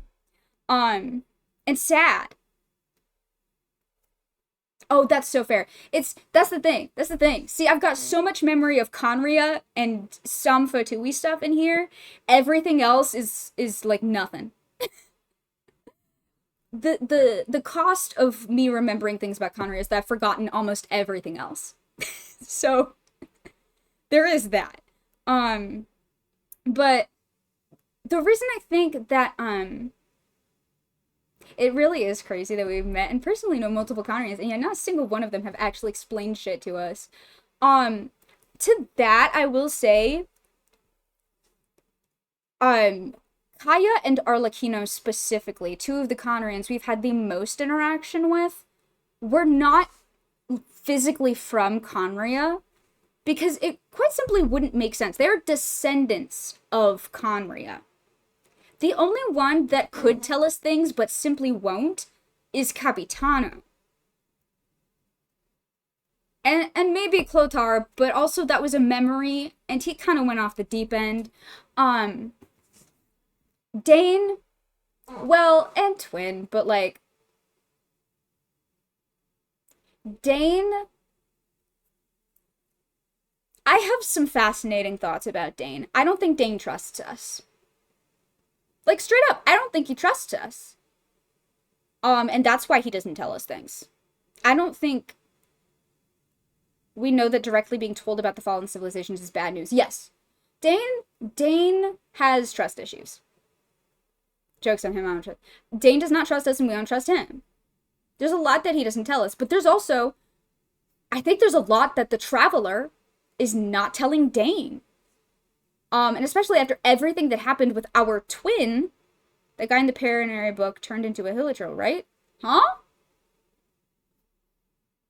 That wasn't in the text, was it implied?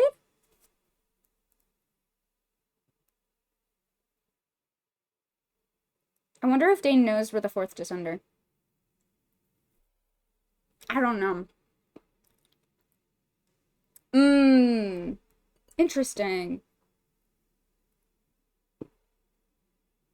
Oh, shit.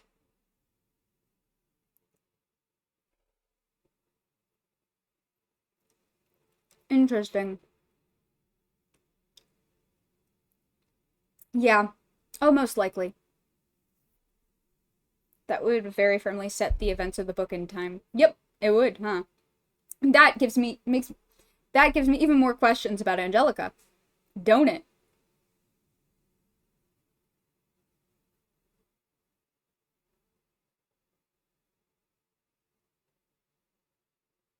Interesting.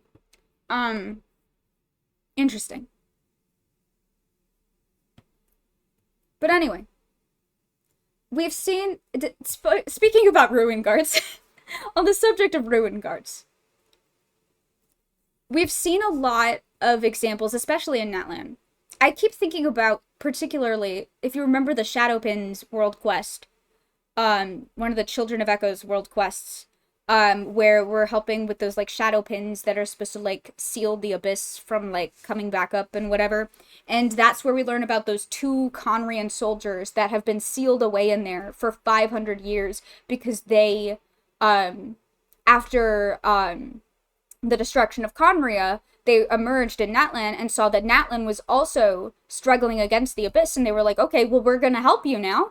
And they actually insisted upon, sacrificing themselves in the seal there and not getting credit for it, which is fucked up. And I think about that a lot, and I think that really speaks to, because they're not the only Conrians that have had that kind of, like, that attitude mixed with how strongly Capitano feels about saving Natlan. Like, I don't like most of Capitano's ideas and methods of trying to save Natlan, but it is undeniable that he feels very strongly about saving the world. And I genuinely think that these ruin guards, after the destruction of Conria, were sent out to aid the rest of Teyvat in fighting the abyss and potentially defending themselves against Celestia. There's a frequent pattern of good people getting painted as horrible monsters. Yes, yes. Especially when it comes to Conria. Alright. Wait, did I read this one? I did.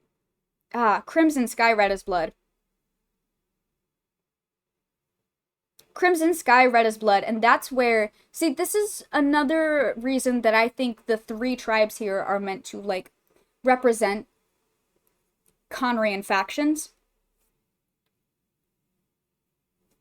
And there's 3 tribes. I think there's another dynasty, or at least another, like, era of Conria that we don't know about.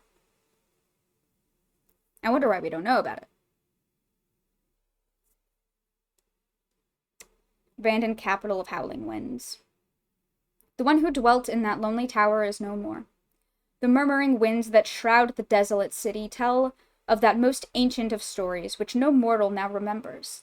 They tell of their erstwhile master, the nameless wind sprite, and the chorus that caused the tower to quail. Hi, Storm Terror's lair. Okay. Alright, Mom, what about you, Leo? Are you gonna fuck me up? I don't remember. A prosperous port city where 1,000 ships drop anchor. 1,000, do say. Every time they say 1,000, I get suspicious now. Under the aegis of countless contracts and regulations, innumerable goods change hands and grace the 7 nations with their presence. Welcome to Liyue. wayfaring traveler.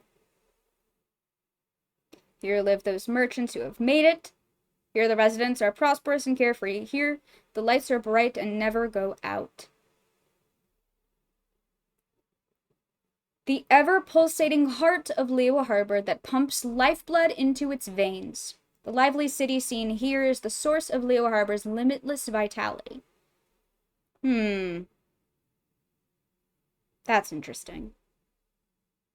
Hello, Yujing Terrace. Far from the bustling harbor, the Yujing Terrace rises along with Mount Tianheng. Here, the Qixing and the leaders of many enterprises tirelessly drive Liyue's prosperity and stability. Hi, Xiao. The inn that stands at the southern end of Dihua Marsh seems to serve as something other than a resting place for guests. They say that Wangshu Inn is a haven for lovers' moonlit rendezvous. Folk stories also have it that even ones as august as the Adepti sometimes bask in the moonlight here. Yeah, there's like an emo one. There's an emo Adepti. His name is Xiao, and he's my sweet boy. I love him so much. Wangshu Inn is a love. I mean, that is kind of what they're saying, huh? That's fucking funny. Alright, Marsh of Wrestling reads.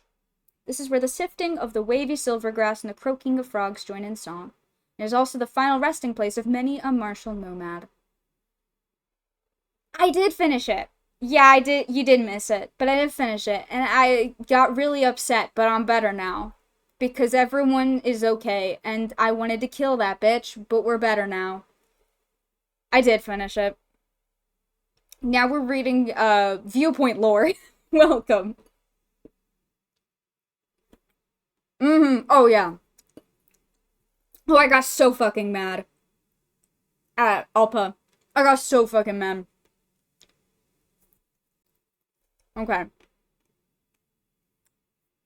Ruins of Guili.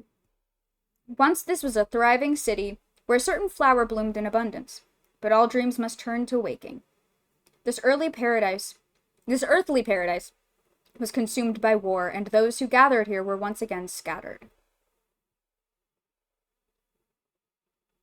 Yeah. Domains that are in a random ass tunnel. Nah, this bitch is in the sky. Love that. Alright. Home in the hills. Mighty Mount Qingce gently cradles this peaceful village, silently protecting the old, the young, and the abundant croplands within its embrace. The legend of the ancient threat subdued beneath the mountain has been consigned to legend along with those who know of it, never again to return. Ooh.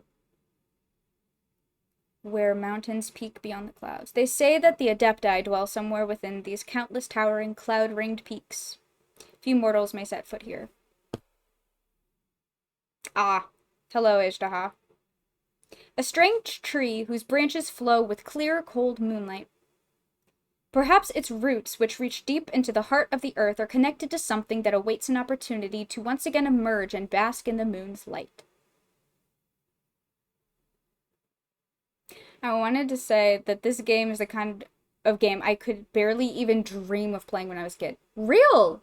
Oh, absolutely! I do find it interesting that the Ajdaha tree looks so much like a Irminsul root. Ain't that interesting? That's interesting! Anyway. Ajdaha. Mist-veiled stone forest. These stone spires poke out of the clouds like great pavilions, though this place is forbidden to mortal steps. Such a beauteous sight is bound to attract the eyes of those who yearn for the sky, and for those who dwell in Adepti realms.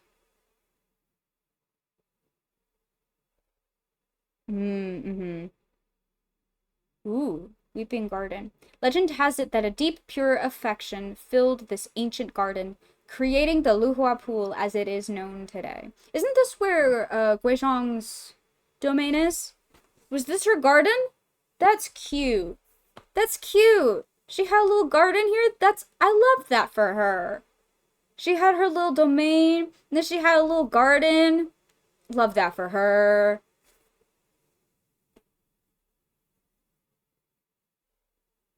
A drop in the ocean. The proud, lonely stone mountains here are said to have been the place where Rex Lapis subdued a great sea monster. They say that those sensitive of heart can sometimes hear a strange, stirring rhythm emanating from deep within the oceanic abyss. Yeah, it's some bitch named Osile. Oh, chasm. Are we getting to the chasm ones? Excellent. The junction between Liyue Harbor and the great mines of the chasm. Work has ceased here as of late due to a shift deep within the chasm. Oh, hello, Dunya Ruins. Dunya Ruins that are filled with ruin guards and also housed a fucking ruin guard factory that Dottore co-opted to do research on ruin guards. Yeah, no, this is definitely a Conrian ruin, guys. I hope this helps.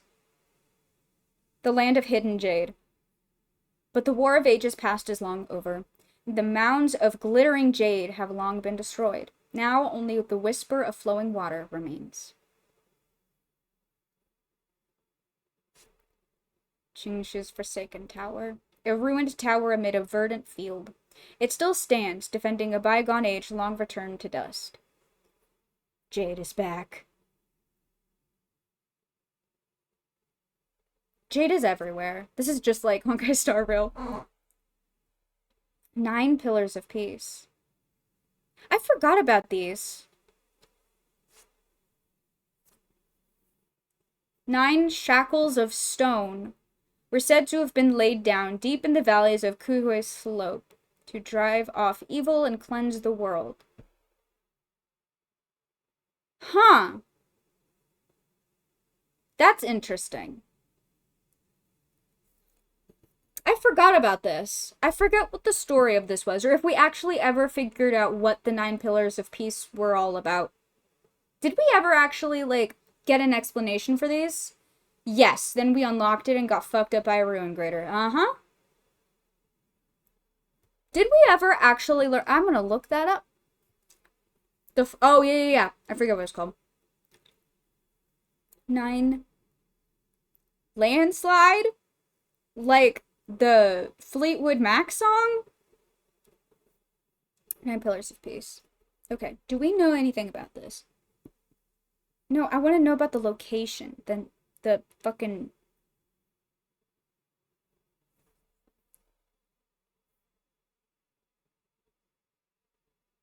I just want to know about... Do we know anything about what the 9 pillars of peace were?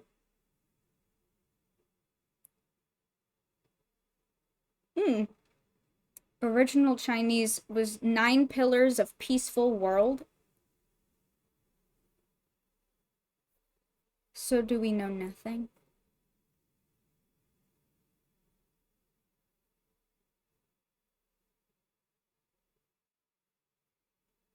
Do we know nothing about it? Alright, so they're in Kujoy Slope. I'm looking, y'all.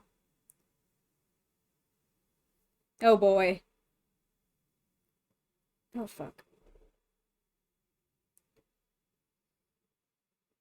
Oh yeah, when you go here, the sky turns all dark and fucked. I mean, there's some inscriptions on them that are kind of interesting, but I don't know if it's actually important or not. Do they say stuff? I don't remember. It's been so long. Oh, okay. Lore. I found the lore, guys. Alright, here we go. Very little is known about Kujoy Slope outside of what is told in the inscription that starts the 9 Pillars of Peace world quest. According to legend, the 9 pillars were erected to keep 9 human desires at bay. Greed, nostalgia, vision... What?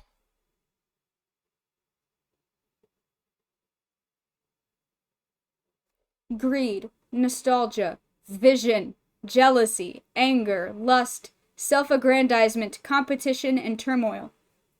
By doing so, the conflicts plaguing the world would be quelled. However, if someone were to break the pillars and enter the temple, war would once again consume the world. The inscription thus implores any who would break the seal to take the treasures within and defend Liyue. Hey, why is vision one of them?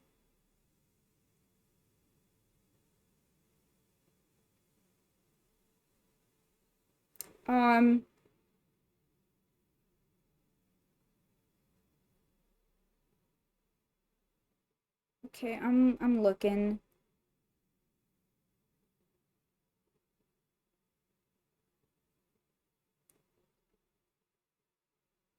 Do you think if we sin hard enough in other ways we get magic powers too? Maybe. Maybe we do. After entering the ruin, the first most notable feature of the ruin are the greenish blue lights that light up the area. So far, such lighting has not appeared in any other ruin. In the chamber at the bottom of the stairs is a large panchang knot in the middle, inlaid inside a circle and surrounded by four other panchang knots. Two yaksha statues stand before another doorway which leads to treasure. What is that?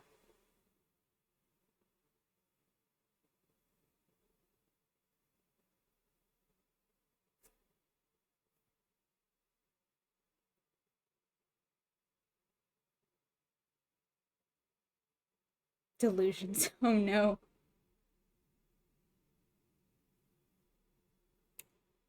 Interesting. Oh. Oh! Hey guys! You know what Kujue Slope is in the original Chinese? Jadeite Ring Slope. Jadeite Ring Slope. Jadeite Ring Slope. 9 rings of humans. The men. The men, the kings of men, there were 9 ring wraiths. 9 fucking ring wraiths. 9 rings. Jadeite Ring Slope.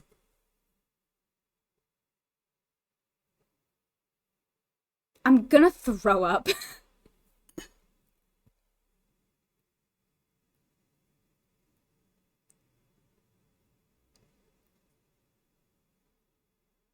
I hate it here.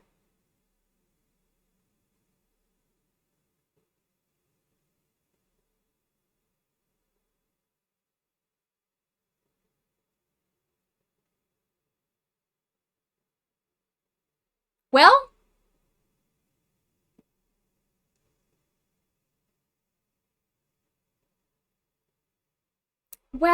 okay, that's great. I'm so glad I know that.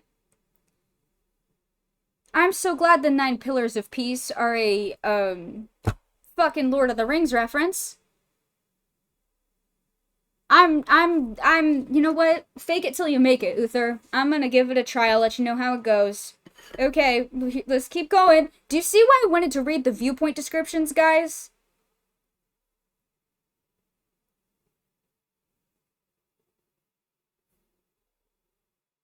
Alright, chasm shit. Oh, this is all... Oh, is this in the perspective of that girl that we were questing with? When I first came here, the miraculous, terrifying geography silenced me. I've never forgotten the sense of utter awe and respect that I felt. But even such wondrous visions became monotonous after too much hustle and bustle on behalf of the Ministry of Civil Affairs. Speaking of which, I must thank the Traveler for helping me continue with my own adventure. What was her name? Shit. Or no, she was from the Adventure Guild. I will check the channel. I'm gonna look at it.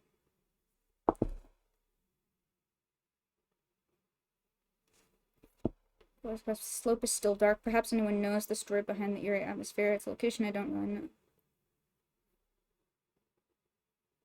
Reminds me a bit of Mordor. Yeah. Yeah, it does, huh?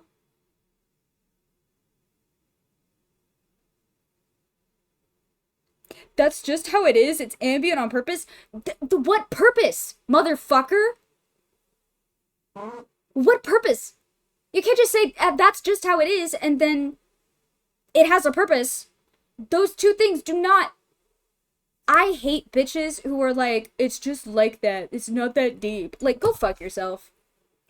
If you don't want to, like, interact with lore, then don't interact with it. But get the fuck out. Like, it's not...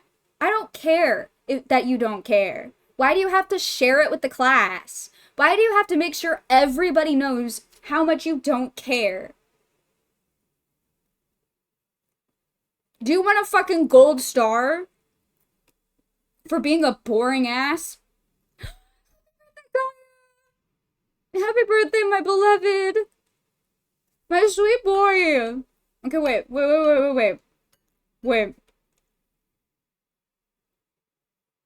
Hi, baby! Wait, I wanna read this. Hey, how's your trip going in the nation of Pyro? If the sunlight's too blinding, try covering one eye with an eye patch. It might even remind you of an old friend from afar, you know? Haha, just kidding. Now that you've traveled so much, you probably have more than a few friends with their eyes covered. What a weird thing to say. But on a day like this, nothing beats a drink with the closest of old friends, reminiscing about the good old days. Now that's no joke. So, same spot, same seats, what do you say?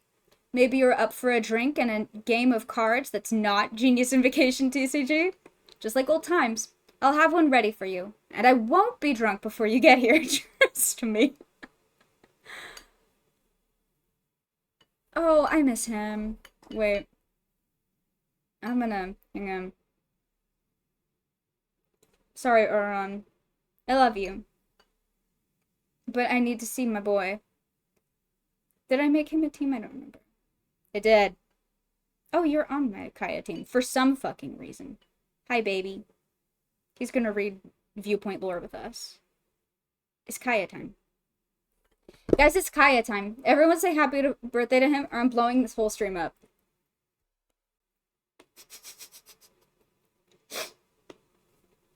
Everyone say happy birthday to Kaya. My sweet boy. Okay. Viewpoints.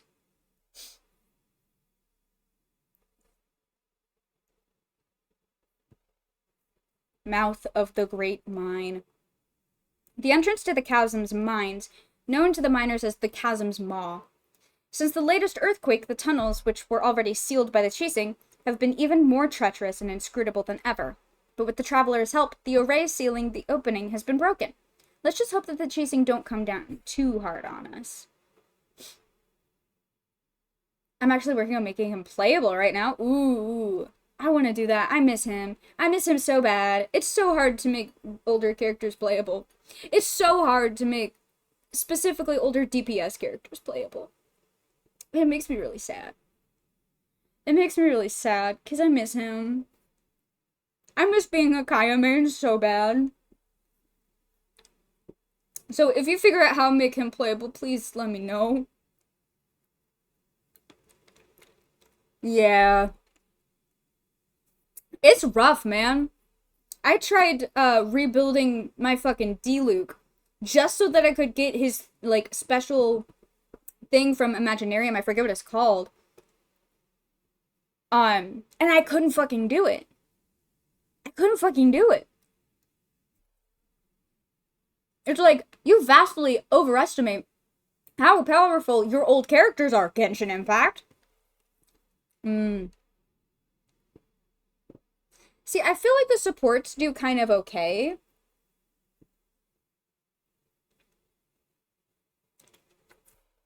They're not meta anymore. That D-Luke challenge was BS. Oh, absolutely. I wanted it so bad, because I also used to be a D-Luke main. I want it so bad for my sweet boy. I can't do it. My first main was Rosaria, because I like tall, scary women. Yep. Rosaria was on my original Kaya team. Oh, I haven't tried any of the... Oh. Yeah, I gave up. I couldn't do it. Which makes me so sad. Okay. Oh! I didn't know this part. This is the site of the deadly battle between Ajdaha and Rex Lapis. I'm just a young and inexperienced adventurer, and writing is not my forte, but I cannot help but stand in awe of this place. This is... I didn't know that. I mean, I knew it happened somewhere in this area, but I didn't know it was this specifically. Fascinating. Fascinating. How small we mortals are before time, which respects neither night nor day, or gods who can shake heaven and earth.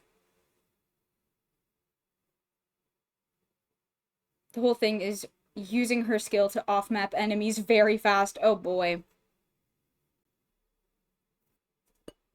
underground mines. I once grew up at the mines of Mingyan village. The miners' rowdy labor, their joys and sorrows, those encompassed my entire childhood. Looking upon these underground tunnels, far more vast yet silent and deserted, these memories of yesteryear resurface in my mind, albeit sadder and more lonesome. Huh. Yeah, I haven't done any of them, and I don't think I will, because I can't. I simply can't. And I know that about myself. I know my builds aren't good enough, and I know that even if they were, it would be too hard. Oh, the Imaginarium, the bonus Imaginarium things where you get a special little thing for your characters. Oh, I love that you believe in me. What just happened? Brother? Anyway. Yeah, see, but here's the thing.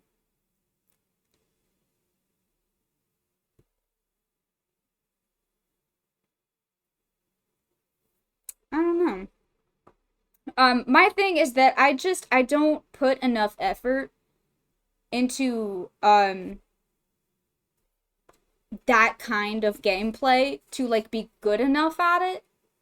And also to have good enough builds at it. Like, I'm too busy in Lore Town, and that's okay. So I'm just not gonna do it. Some IT person was like, don't forget I'm important. And I was like something for a second. Fucked up. Okay. Hi, Aspen. Hi, Aspen. How are you? We're reading Viewpoint lore. Because why the fuck not? I guess. How are you doing, Aspen? Okay. The blocked path. The miners sealed the tunnels that led further within when they dispersed, but they did leave one mountainator here. Perhaps it was the orders of the higher-ups. It's not as if it would be practical to separate Leo's mercantile pursuits from glazed sand crystal for too long. Oh, yes they do, Aspen. Everything's got lore. Oh, bestie, everything is fucked up. Underground waterway. As I was exploring by myself, I discovered this waterway. The waters here are clean and cool, perfect for taking a break and wash all the ill fortune accumulated on the way off. There are some gentle elemental creatures nearby who move most slowly, rare beings who have no quarrel with the rest of the world. I drew the waterway on the map. I hope the traveler can follow and find this place. Interesting. Oh, is this? Oh. The crystal that was once here was the very same culprit that caused the closure of the chasm back then. Its strange movements have again caused the Ministry of Civil Affairs much distress. Fortunately, the traveler was on hand to return it to a place deeper below, leaving us with nothing but this empty, grim hall of stone. I forget what this was. Oh god, I don't remember the chasm enough. Oh, even the lore has lore. So true! That's so true. Oh, what was this? I don't remember. Oh, fuck. The inverted city. Hello. Nameless ruins. As I was traveling alone, I discovered this vast and terrible ruin. Perhaps this is all that remains of an ancient civilization that was punished and destroyed. This ancient city seems to resist the presence of any outsiders. It might even have something to do with those purple-black crystals or that mud-like substance. I stayed for a time, but I had to leave its ominous, upended silhouette behind. An ancient civilization that was punished and destroyed. Yeah, no, that's a Conrian ruin, bestie, so, you hit the nail on the head with that one. The Great Mushrooms Place. An underground cavern where a strange, gigantic mushroom grows.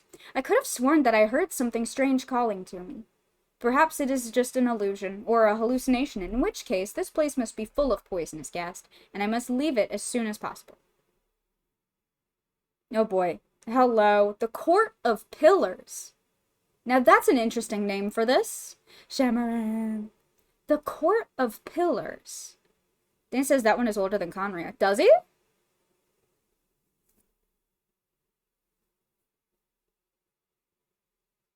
I don't remember that.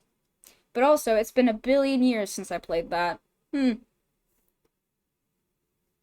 Interesting. It says the architecture is similar, though.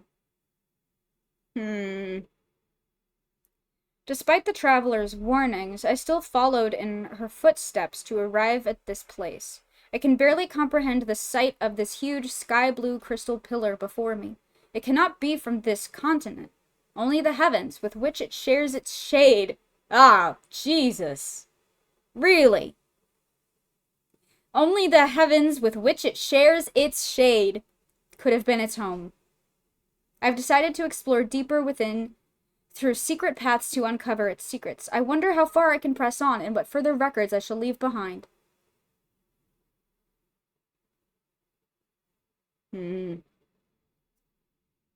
Court of Pillars is an interesting name for that area.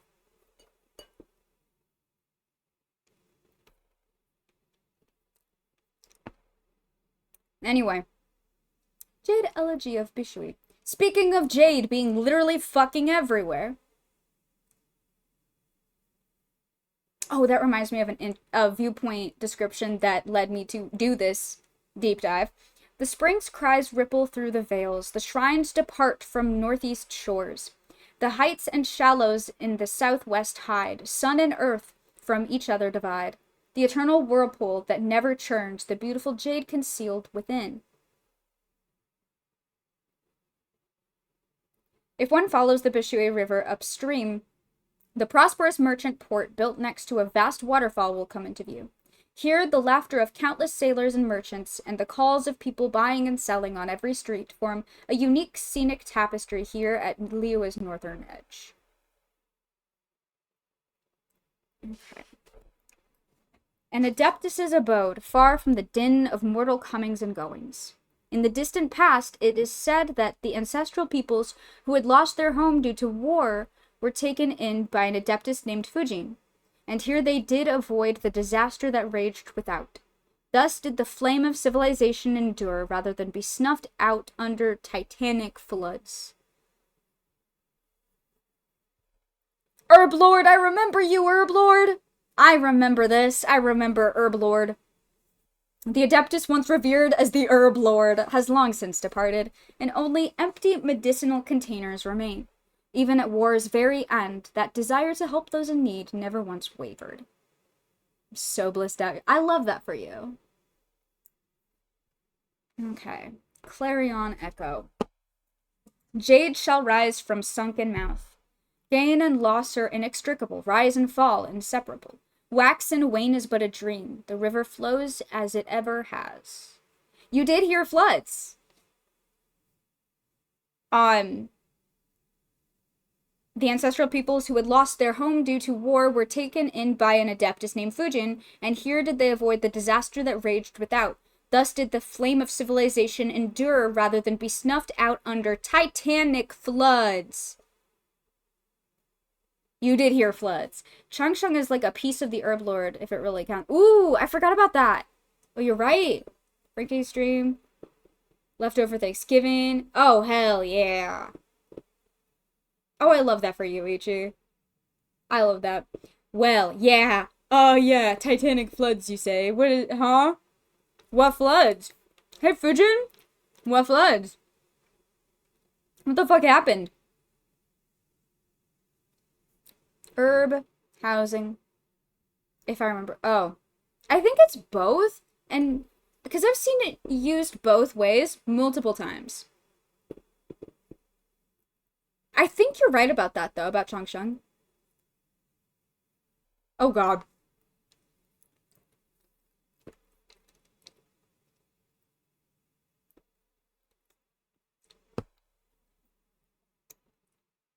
Hello, Guhua.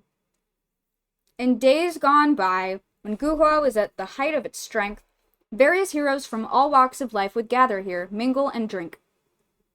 And the sound of song would never cease. Though the school's reputation has since waned, its magnificent hall still stands, inscribed with the chivalry of yesteryear. One thing being two things unimaginable. Yeah. The weighty winds blow. Yon day is dark. The cascading falls flow clear. It's pretty. Ah, this is the one. Hey, guys, strap in. Everybody lock in. Everybody lock in right now. This is the one where I was like, oh, we need to go over viewpoints suddenly. In the tales told by older folks, the ancestral peoples of Chen Yu Vale migrated here from the far south, and they built a mighty ritual tower to touch the heavens and left many mighty temples. Hi, Frank. That was perfect timing, actually. That was beautiful timing. Hi, Frank. How are you? I said lock in, and I summoned Frank. Thank you for the follow, Go the Jupiter. I love that. That's beautiful.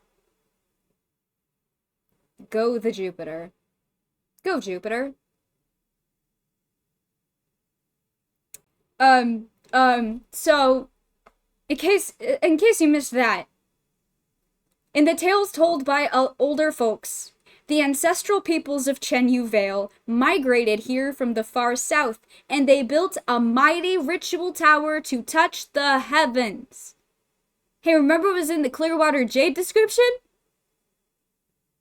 Isn't there is there? Do you remember where it is? If you've because I don't remember. Oh. No, the part about a mighty tower to touch the heavens is something that is mentioned in the Clearwater Jade description in the archive. So yes, the description of a rock, specifically in the archive, has lore. Oh god, the Jade Tower is no more, and only silent ancient ruins stand amid the thick fog that shrouds the mountains. Watching over a secret none now shall know. I don't understand why this matters. So the description of Clearwater Jade, which we will reference real fast, mentions something exactly like that. Let's see. Ancestral legends have it that the jade scattered among the rocks came from the azure heavens. The envoys, before they became silent, bestowed these beauteous gems upon the early residents and guided them to build an altar that reached the heavens, that they may receive the blessings and curses from above. So that right there is, that's absolutely insane. Literally, a jade tower of Babel to reach the heavens. Yup. Yup. Yeah. So apparently the envoys told them to do that. I think it's interesting that isn't Celestia like right above somewhere in Chen Yu Vale? Now this is the Qizheng Wall, which is not where Celestia is located, but it's pretty damn close, don't you think? This is pretty damn close, don't you think? That's interesting.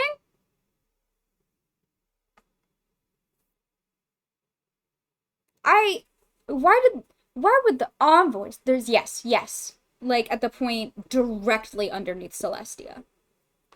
Which is fascinating. What the fuck does that mean?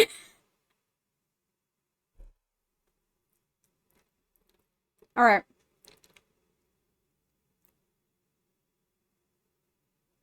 Interesting. So does this mean that the Qizheng Wall is like the remnants of all of those like temples that those ancient people made? Suddenly I gotta go run around Qizheng Wall. I was watching TV and having chill time and y'all built a fucking tower to bother my ass? Nah. Here's what's gonna happen. None of y'all get to understand each other anymore, so y'all don't do some dumb shit like this ever again.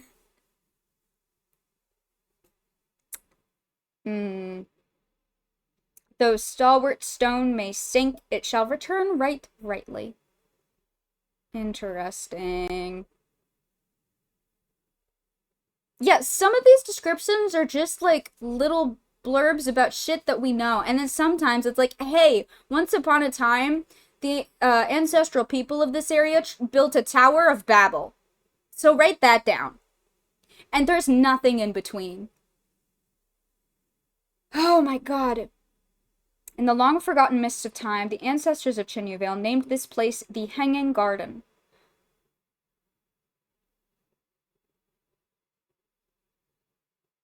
Once prosperous realms became divided into many tribes, and the tribes would later again unite into a prosperous realm. Is that thing a Homa? It kind of looks like it. It does kind of look like a fucked up, weird looking Homa. A little bit, yeah.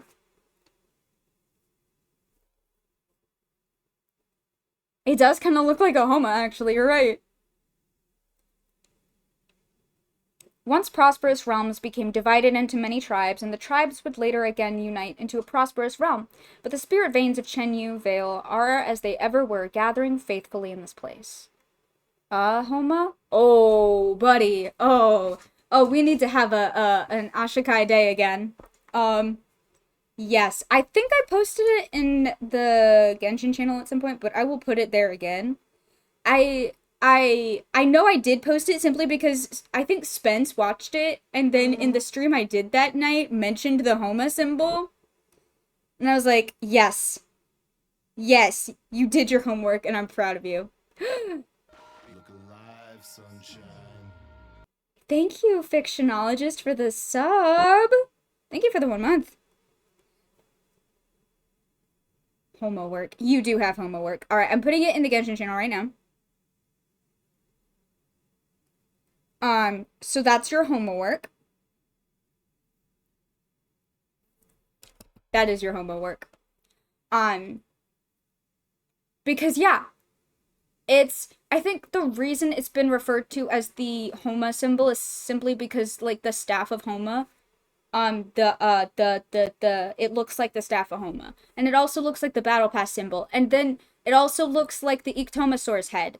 And, like, that symbol is actually, when you start looking for it, it's kind of everywhere. It's one of those symbols that once you see it, is kind of everywhere. Oh, we need to have another video day then. And then we all watch videos. Maybe we'll do that on Monday. All over the mess. Oh, yeah, everywhere. The Iktomasaur heads literally look like the Homa symbol. You know what? Maybe Monday. Monday we may do just like a video day. Genshin is so incredibly incredible for developing a world that feels this real. What I mean is they have all this background lore and then they actually put it into the game. So the overarching idea that the Heavenly Principles destroyed a vast civilization because of their advancements to the point where everything looks truly old is incredible. Yes, I have gone off. I could wax poetic about how incredible the world building in Genshin Impact is. The world building in every single Hoyo game that I've played is just astounding. They put so much thought into every single aspect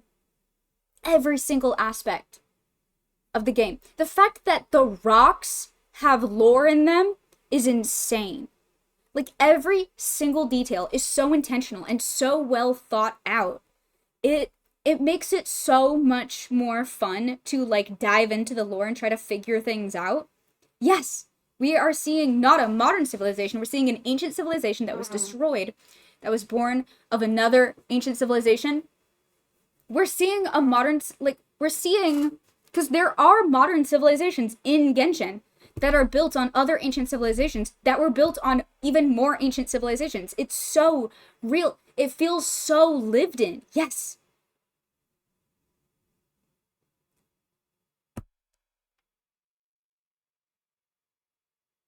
I was in a stream earlier and the streamer said stories in Genshin are 5/10 compared to AAA video game. Oh my god. So those people, I don't listen to a single word that they have to say. You know why? Because they don't actually pay attention to the stories. Because they want every single detail about every aspect of the world spoon-fed to them. They don't want to look. They don't want to read. They don't actually care about the story. But if there is a story, they want it handed to them on a silver platter. They don't care about the lore. They're more often than not the people who, when you express any interest in the story of Genshin, they make sure you know how much they don't give a shit. And it's like, do you want a gold medal? Why do I care that you don't care? I don't even know you. Yeah, I fully do not. I can't. Ooh, Genshin lore and world building makes me think so much of Dark Souls. I've seen shit about Souls games having lore. I've never played them, obviously. But from what I have seen of the lore in them, oh yeah, I've seen that it gets intense.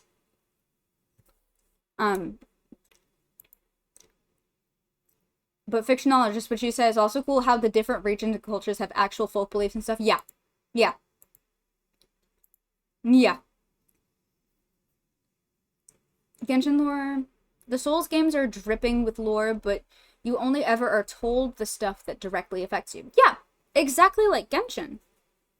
You gotta hunt and piece together the info. Yep, that sounds like Genshin. That does sound like Genshin. It's so fascinating to me, the influence of not only because obviously Genshin Impact draws a lot in designing each region from like real world regions and cultures and people and places, but they also draw so much from literature and media. And I think it is fascinating the way they incorporate both of those things. Because they will, at the same time, like, whether it's little nerdy references here and there, they will incorporate pieces of, like, pop culture. They will put Batman in Mondstadt. Little things that are just like, it genuinely feels so lived in. I've learned so much shit from playing this game. Same, me too. And I love it. I think it's fascinating. And it's so much fun to like piece together that shit. And it makes me so sad when people try to minimize the story and world building in this game. The only thing they don't incorporate is people's skin tones from those IRL regions, but also I think that feeds into a meta-narrative as well. Yeah. Oh, that's so fair. Yeah, I agree. Remember the funny movie references in the last summer event? Yes, I do. I do. Oh my god. Like Forrest Gump. Oh, that was probably my favorite little reference. That was funny. And it was so well done. It was so well done. The little Forrest Gump guy, I loved him. He was delightful. They did have the Spider-Man meme, they did! I love when they do that. I think it's so cool. Okay. We're only through fucking Liyue, guys. We gotta power through. You found a super obscure Zelda reference earlier? Oh, hell yeah. Okay, I'm gonna do it, guys. We're gonna get through some fucking view. They are fucking nerds, and I love them. And I love that about them. I think it's beautiful. I think it's beautiful.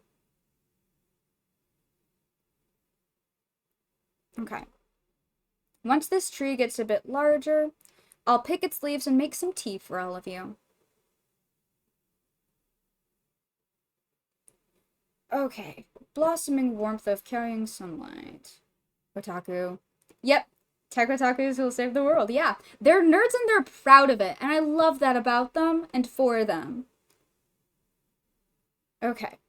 When the gentle spring sun and wind caress the mountains of Chenyu, there will the rich fragrance of tea be accompanied by the dance of the spirit-sent flower, just as in days past, drifting together through peaceful streets. Ah. The final jade fell from here into the bottomless abyss. Here did the first wish become as but a river of smoke. Huh? Hey, does that have to do with that book we read, the new book we read about the jade thing? I bet it does. Interesting. Alright, Liyue. Hello, Inazuma. Oh, God. That's a lot. Hello, Rito. Legend has it that hundreds of years ago, Lord Hiragi Hiroshi of the Kanjo Commission miraculously built a prosperous trade center from a deserted island and greatly impressed the shogun. In the days when the Sakoku decree was in force, the headquarters of the Kanjo Commission still flourished. However, the merchants from faraway nations languished, and the streets were no longer the bustling appearance of a century ago. Perhaps this is the best reflection of the business of mortals. Those who become successful overnight will also lose everything in a day. Ooh! I'm doing a Magnifico quest right now, and Paimon and Hash Brown are two on the same page. Wait, is Hash Brown your little guy? Is Hash Brown what you called your little guy? Because I love that. I love that. Oh boy. Hello. Hello, statue of the omnipresent God. Hello, statue of the omnipresent God. How are you? The many streets and lanes of Tenryou intersect and cross paths, and finally gather in front of the Tenshukaku, the undisputed center of power in Inazuma. Under the eternal and silent gaze of Her Highness the Ogosho Shogun, the people living in the hustle and bustle of the city will finally be free from the worries of obsession and move to a paradise where they no longer need to chase and compete for their aspirations. But what is the view of the eternal paradise that the Shogun sees?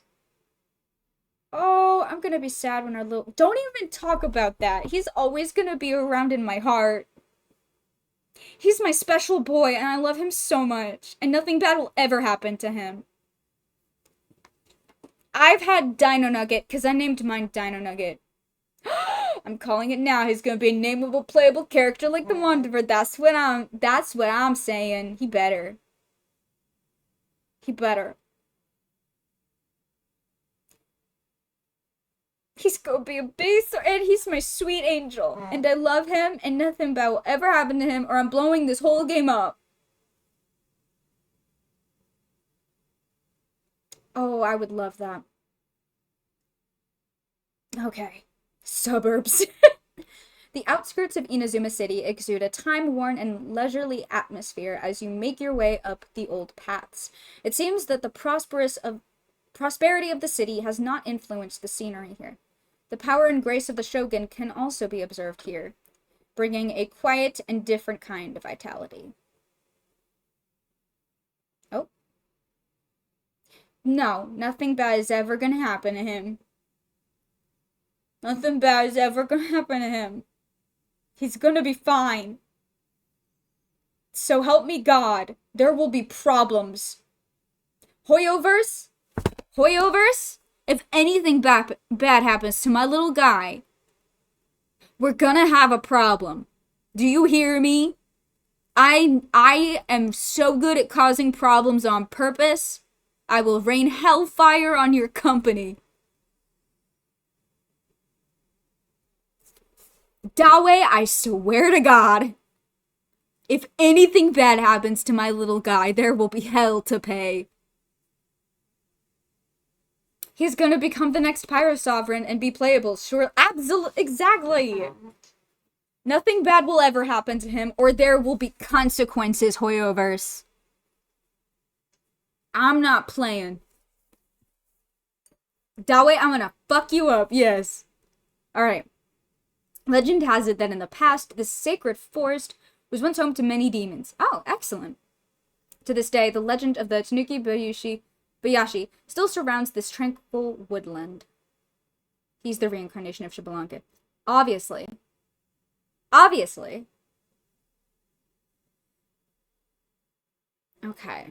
The Grand Narukami Shrine is located at the peak of Mount Yogo and is the largest shrine in Inazuma, guarding the sacred Sakura. It provides much-needed comfort and peace to the people of Inazuma in these unsettling times. Oh, hello, Tatara. Random Hoyo dev not participating in chat. Don't kill baby Saurian. Yep. Hey, if there are any Genshin devs in the chat that are just lurking, huge fan of your work. Hey, hello Genshin devs, I'm a huge fan. If anything happens to little guy, you will regret it. I will make that my life's wish, my life's mission. There will be hell to pay if a single Genshin devs, we're fucking watching you. Your game is okay. You know what would make it even better? If nothing bad ever happens to little guy. Ever. Would be better if you allowed full furries. Thank you. Thank you. Like playable little guy. Give him to me. Hello? Alright.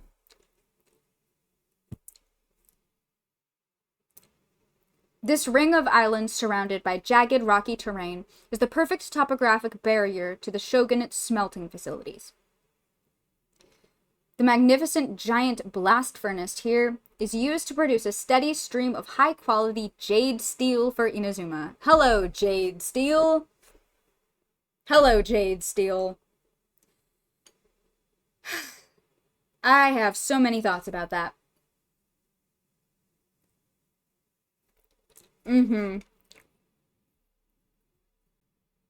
Yes. Lycon! Oh god, yeah. Give me Lycon. Give me Ben. Ben bigger. Put Ben bigger into Genshin Impact. Don't change a single detail. Just put him in there. Oh my god. Uh-huh.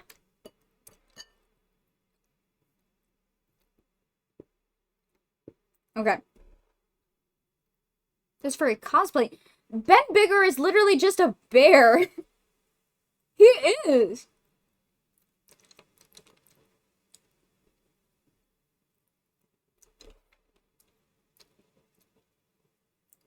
Okay. Alright, Briar. Go off. Go off, Briar. Love that for you. Alright. Legend has it that during a disaster hundreds of years ago. Really? How many hundreds of years? Let me guess. Was it 500? Let me guess. Let me take a wild fucking guess. Was that hundreds of years ago disaster specifically 500 years ago? Like every other fucking during the disaster. 300 actually.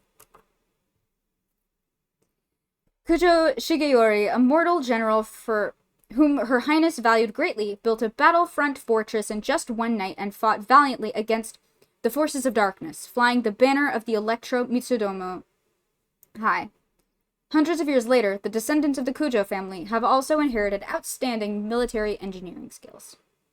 Alright. Excellent. In the ancient language of the Inazuma ancestors, Nezuchi means to be tenderly caressed by the hands of the gods.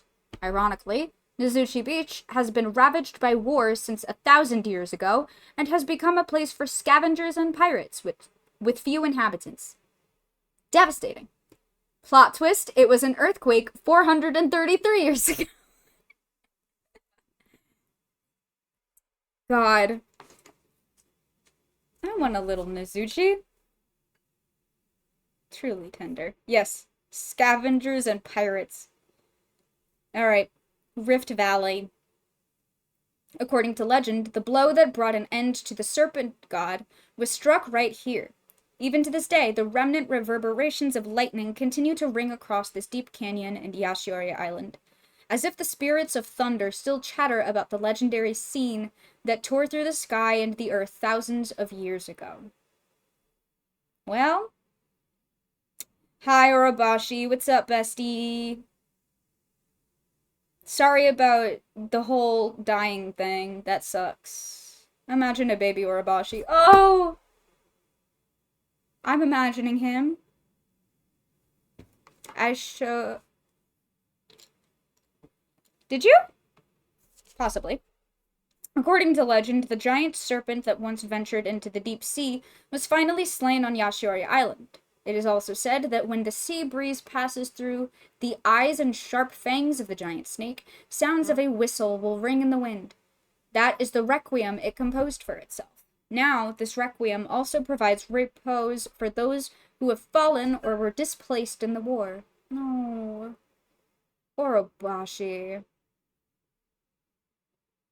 The laughter of the old days and the cries of cicadas were at last lost to the thunder. The people of today only remember that this place was abandoned due to the furious, unchecked storms. Oh. Ooh, I remember this. This rundown Atakebune warship was mighty once upon a time.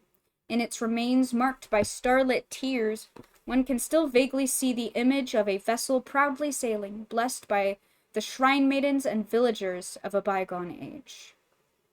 I want to give Orobashi a hug. He seemed like a sweet guy. He seemed like a great guy. He seemed like a great guy. Oh, the Asase Shrine. Hibiki will return. The shrine looks wonderful now, thanks to you. She will return very soon. Oh, oh, oh, oh. The cat shrine. I'm normal about the cat shrine. Where swirling storm clouds gather. The great battle where the sea and sky changed color have become lost to time, but the vast storms that were called upon at this time still remain.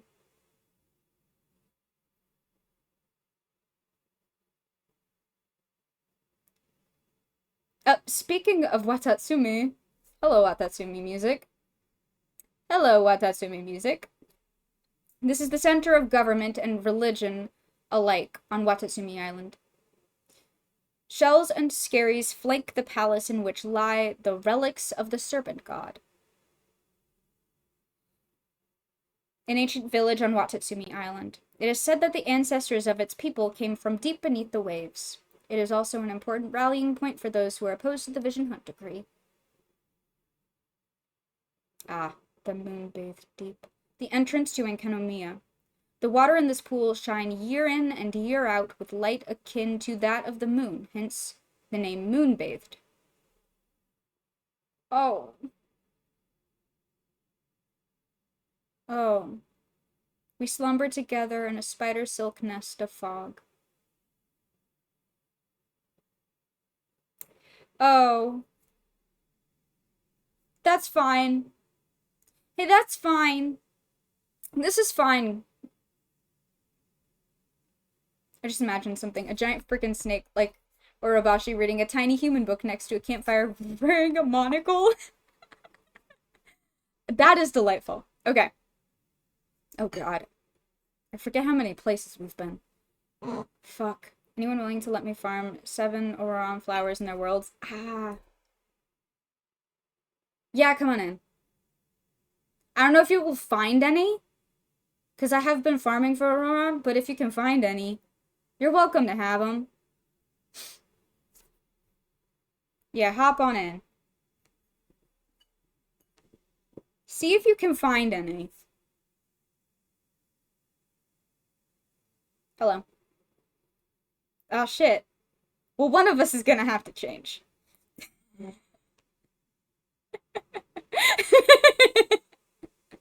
Alright. Hello. Oh, I'm just gonna keep looking at viewpoints. You can go get mushrooms if you want to. Okay, where was I?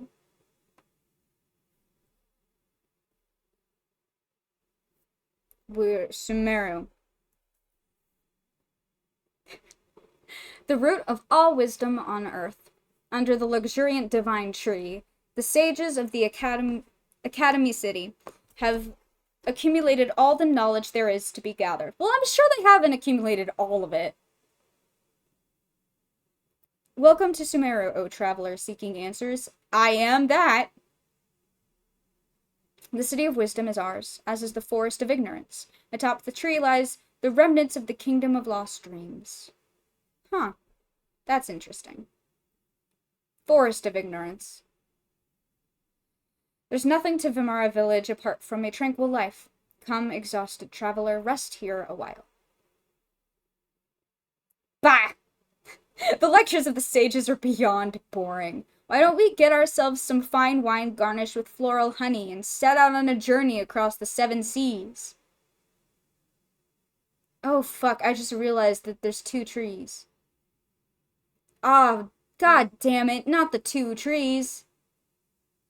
Oh, this is just like the Silmarillion. Fuck. Not again. Okay, wait. Yeah. A purple garden lies before the palace in the depths of the woods. The flowers dance and the warblers sing, a more fitting scene for a lovely encounter one could not find. Great work, Kaveh. It's beautiful. 10 out of 10.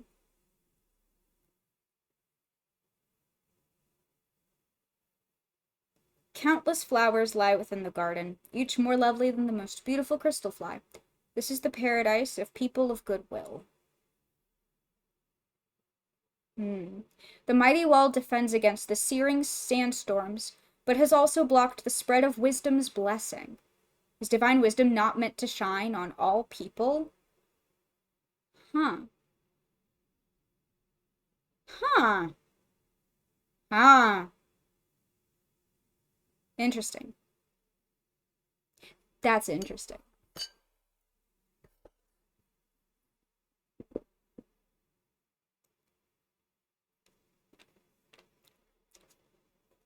Ah, the Colossus watching Devantica. Behold, thousands of years of ancient Conria history lie before us.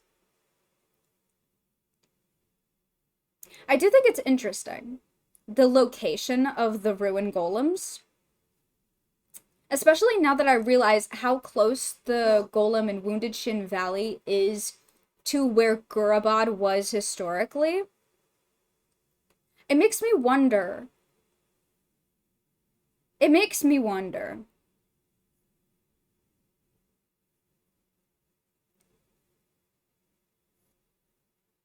Were they placed there to attack Celestia? Hey, I don't think they were. I think they were there as another abyssal countermeasure. You wanna know why? Because Gurabad fell into the abyss, and there's a big-ass ruin golem there. I got you, no worries.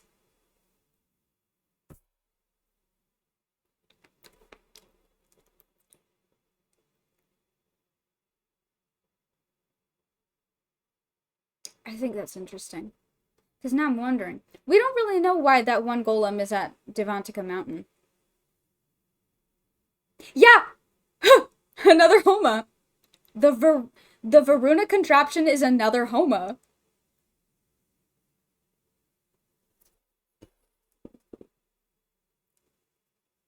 Huh.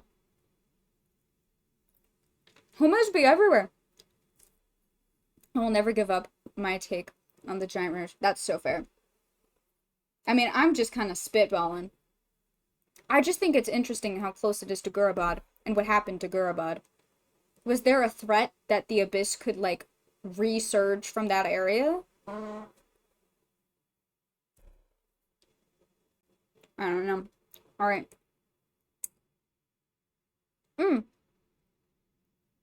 Yeah, absolutely. Yeah. The Varuna contraption shows forth its power, bringing forth the water of life and turning Valuka into Vana, turning the barren lands into a land full of life.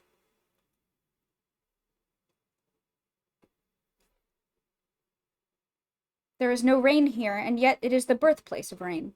The purification of Vana reigns begins and ends here. Oh, Matiyama. This is where the memories and dreams of the forest gather. It seems to have its own consciousness. Arnoga. Here the pomegranate sings and the apples clap. This is the Aranara that gave us the flower that, like, they said couldn't be destroyed by Ad Oblivione. That led to me having a crisis about Ad Oblivione. No matter how dark the sky and land may get, as long as your spirit emits warmth like a golden sun, there will always be hope. Friends will stroll through the forest again. That which is good will return, and the painful memories will vanish, just like a stream purifying itself or a withered tree sprouting once more. Oh. They might have done so clumsily, but they made many preparations to welcome their Nara friend nonetheless. Oh. Oh. Oh, I'm sad. Oh, this was a mistake and I'm sad. Oh, this was a mistake and I'm really sad.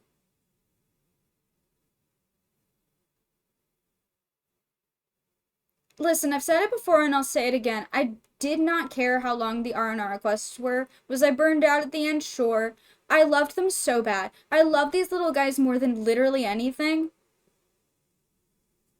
I loved the fuck out of the R&R quests, and I'm so sad forever. My little guy.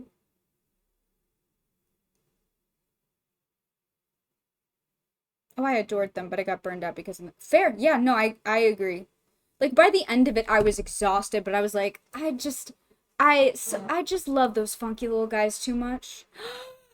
You should make a new OC around the Aranara. Oh my god, I want to make a little Aranara guy. I want to make a little Aranara guy. Ichi.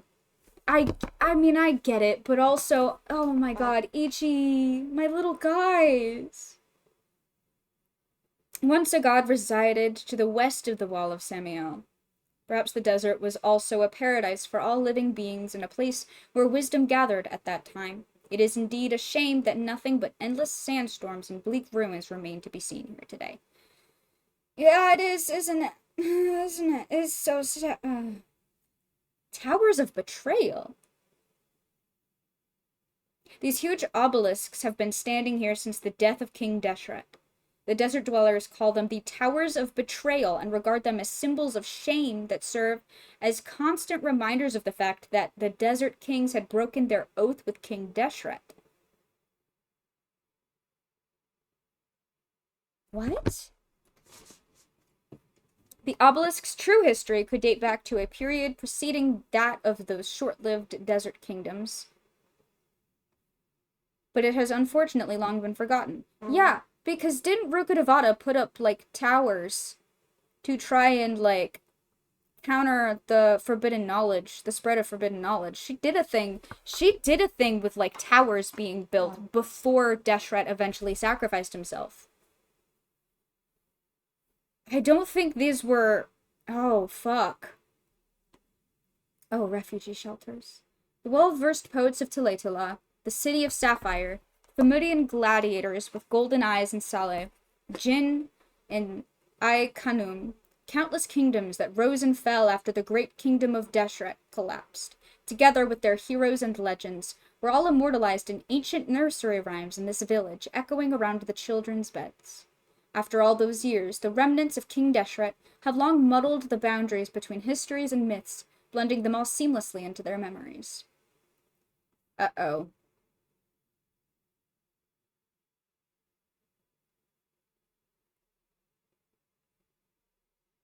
The golden-eyed Thammudians and the 7 walls of their magnificent city-state rose up over the corpses of ancient kingdoms, and would itself be sucked down into the vortex of wars between nations and obliterated.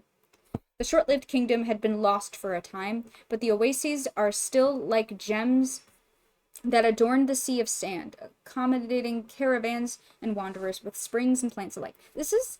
I keep seeing references to the Thammudians, but I don't remember what they... Sorry, they have golden eyes? I need to look this up. Immediately. One moment.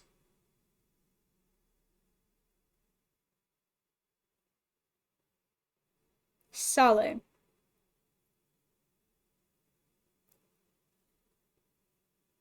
Oh!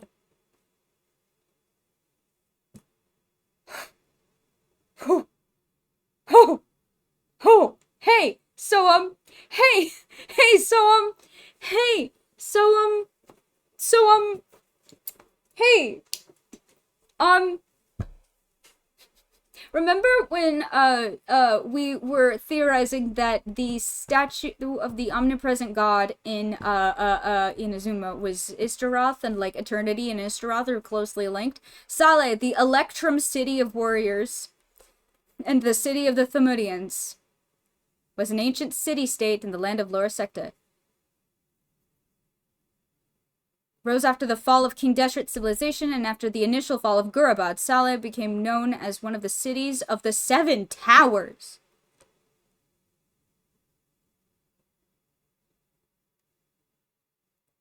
Saleh, the Electrum city of warriors and the city of the Thumudians. The Electrum city? Interesting. The city of Saleh was home to a group known as the Thumudians, who were known for their golden eyes. Saleh was originally ruled by a khaganate, of which Turan is the first named khagan to appear in historical records. Turan became a minister for Shah Ramshar, the king of kings in their era. Where is all this from? Hang on, I gotta look at their sources. Thamud's Oasis, Mausoleum of King Deshret. Kajnsa. Interesting. So it's in a series of interactables, of vaguely readable inscriptions, and a viewpoint. The kingdom of Thamud was destroyed by God in real life. So oh, that's almost certainly what that's a reference to, or the inspiration for it.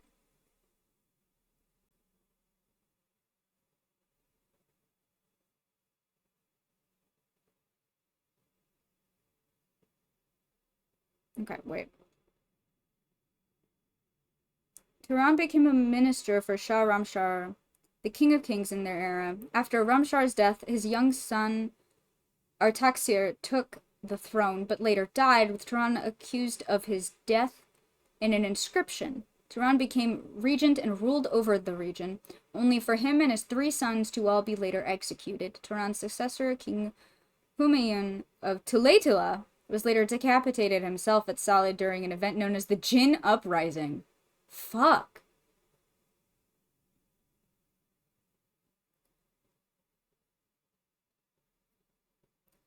This is... okay, so there's a lot.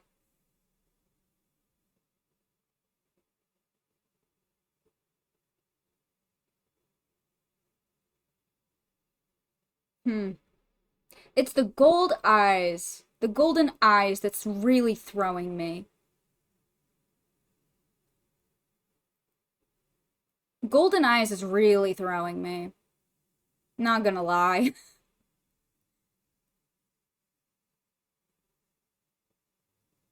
Interesting. Gold eyes are always sus. Yeah, because they're always... Is Kitsune. And is Istaroth. And it's Istaroth. It's Istaroth. Oh! Electrum is a naturally occurring alloy of gold and silver, which is known for its usage in pyramids and obelisks during the Old Kingdom of Egypt. It is also historically used as a coinage metal. Electrum's color is typically described as white gold or pale gold. Alright, is Istaroth, guys.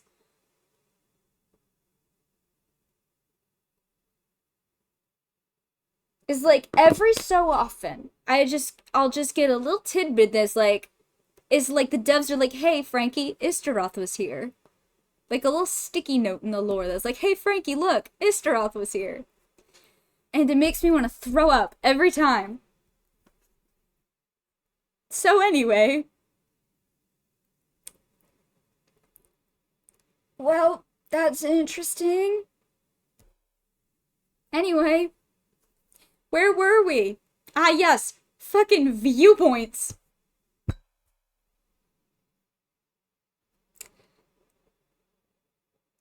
Hello, emo boy. Gives it like jingle jingle. Literally. Literally. Oh, hello, King Deshret. Miss you, King. Miss you every day, King. The huge cone is like a supporting pillar between the high sky and the yellow sands that it has stood in the middle of the desert since time immemorial. Well, not quite. Standing in front of it, be you a commoner, a wealthy man, or a well-informed researcher, you shall feel that you are but a few grains of sand all the same. Markiplier voice. It's such a favorite word is to run.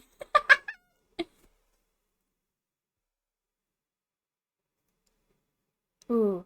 In dark places where the sands do not ravage, countless chambers and statues slumber, waiting for the time when their master shall visit them again.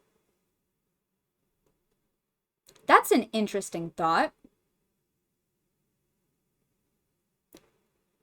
Countless chambers and statues slumber, waiting for the time when their master shall visit them again.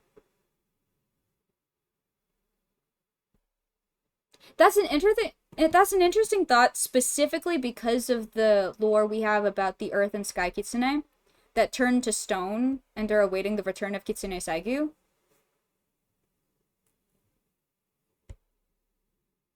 That's why there are so many Kitsune statues everywhere. Interesting. Yon golden slumber summons thee, wandering sand. Drink not that bitter salt water, for the sorrows of tomorrow have gone away. Legend has it that in the depths of the desert, an ancient god tried to recreate the underworld and the heavens. What?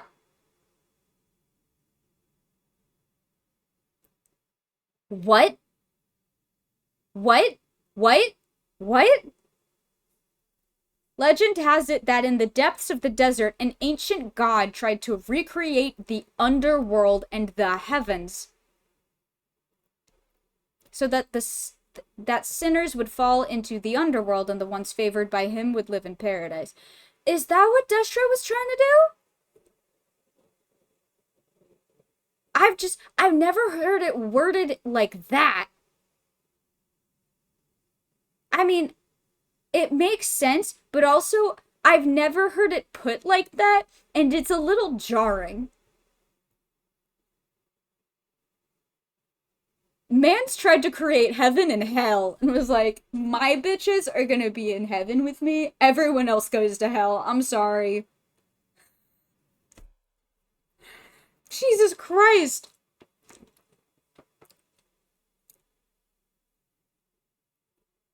That's what Nabu Maligata died for? Brother. I wonder why.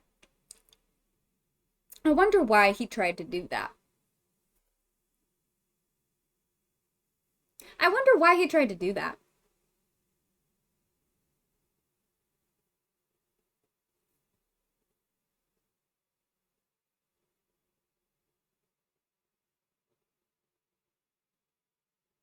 Oh, that's fucked up. Hey, that's really fucked up. Hey, so that's the worst thing you could have possibly said. That's actually the worst thing you could have possibly said. But also, it doesn't make sense simply because she died to give him that information. I keep thinking about how they both opposed Celestia, and that led to her sacrificing herself to give him that knowledge. I think they had bigger plans. I think they had bigger plans. I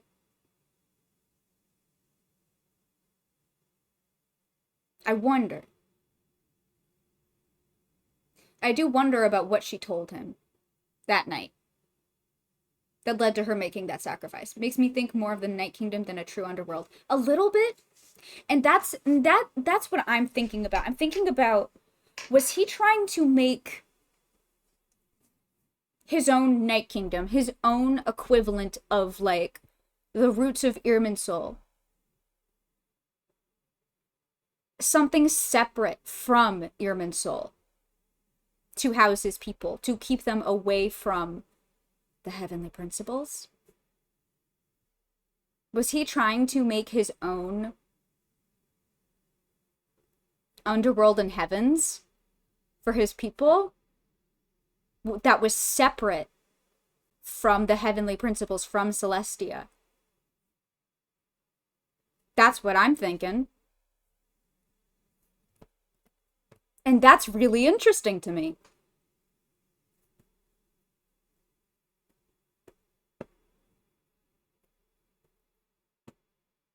That's really, really interesting to me. Specifically, when you parallel King Deshret with the Primordial One, and the fact that it's very likely that Irminsul is not native to that.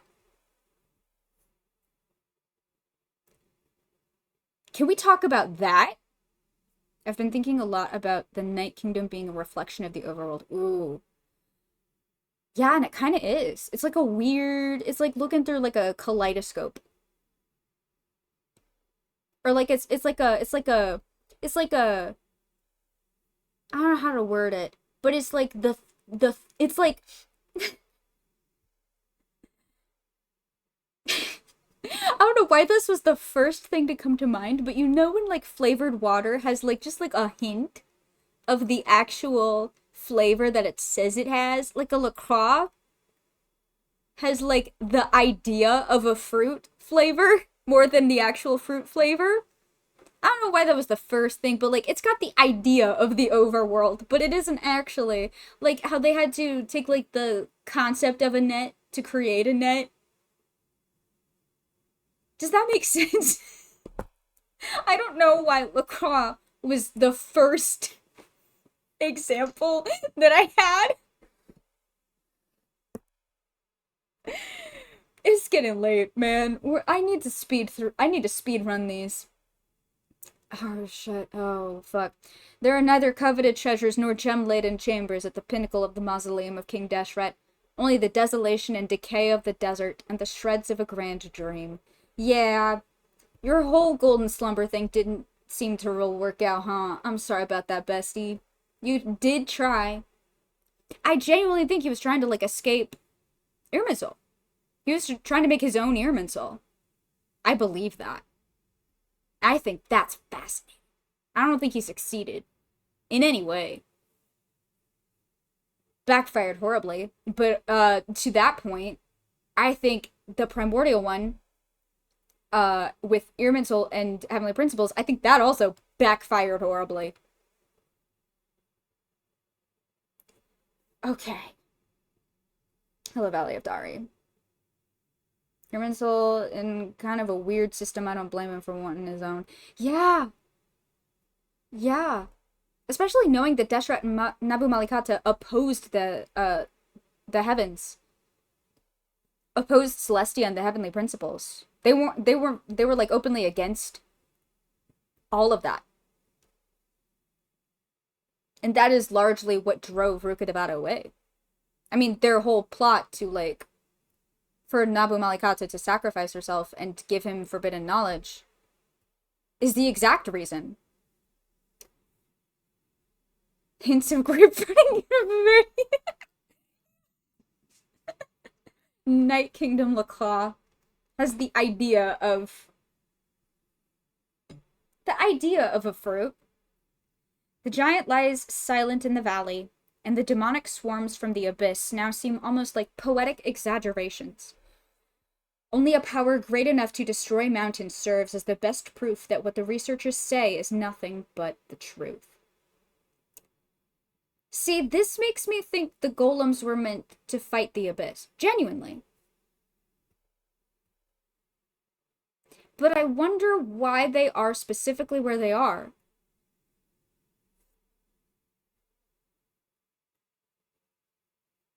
Only a power great enough to destroy mountains serves as the best proof that what the researchers say is nothing but the truth. Oh, the hospital named after a prayer for patience. is now missing the busy figures of the doctors and the glad songs of those who have recovered, leaving naught but dilapidated remains. This shit was so fucked.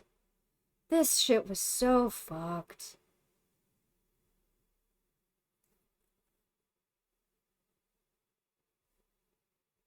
Wrong. It's real. I also say that a comparison I've been making since the map of Ochkanatlan leaked. The Night Kingdom from above with its many snaking island chains does resemble Ochkanatlan. Ooh. Interesting. Huh. The idea of Ochkanatlan. Sorry. That's really interesting. Huh. Huh. I wonder why. That is.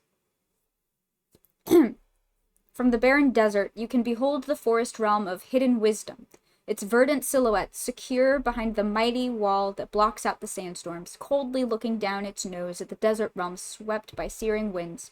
Surely the vassal lords whose fragmented kingdoms survived King Deshret's fall must also have looked upon that land of plenty with bitter jealousy.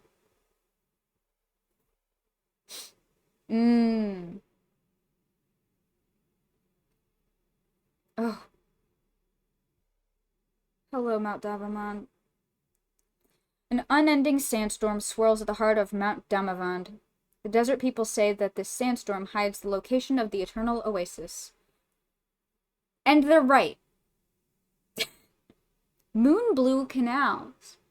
The ancient tales of the desert people tell of this place being the site where 3 canals met, nourishing fertile fields and rich gardens.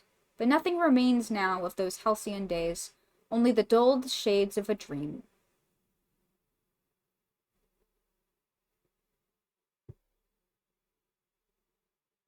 The thing I'm looking for right now is an island that looks like the arm of a giant ruin guard. I don't think it is a ruin guard's arm, but it makes me wonder if the whole of Ochkanatlan once had the... Wasn't there a whole thing about it rising up from... Wasn't that like a thing?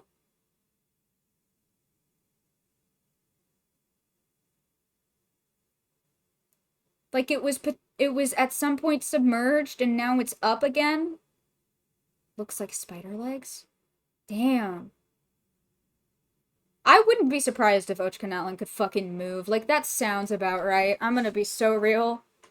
3 canals and they're named the Moon Blue Canals. Uh-huh. Yeah. That's fine.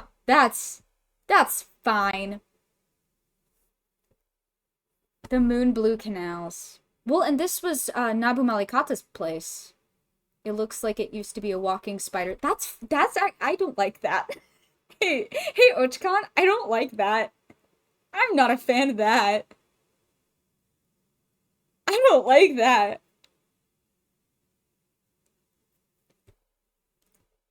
Part of an ancient structure's ruins, once home to the ghosts of people of old. What? Once home to the ghosts of people of old? What about the people of old? Jesus, how ancient are these ruins?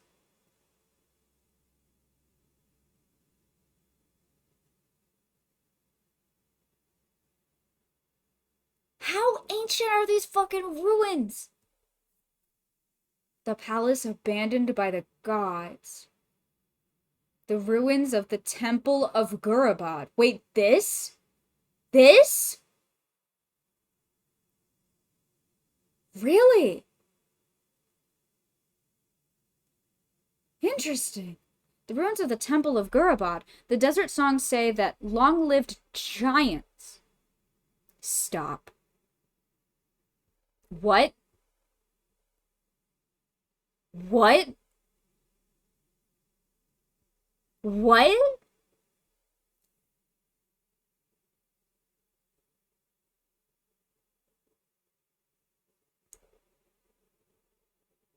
The ruins of the Temple of Gurabad. The desert songs say that long-lived giants once dwelled here. But they were cast down into a rift in the earth within a single night, never to be seen again. And so did the great temple also become some ruins in a valley rift. Yeah. So we've got giants in Gurabad and dwarves in Conria. Nibelung. Nibelung. The term Nibelung is used to refer to two things in Norse mythology. One, a race of dwarves. Or, two, a place inhabited by giants and dwarves.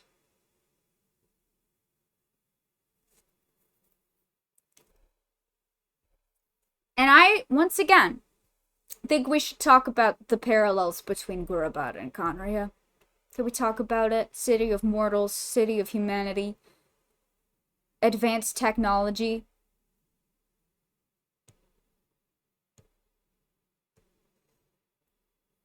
God, yeah, no, I did too, and I got so mad.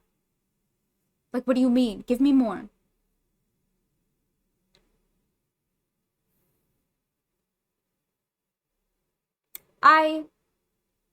Gurabad and Conria and Oshkanetlan and Watatsumi.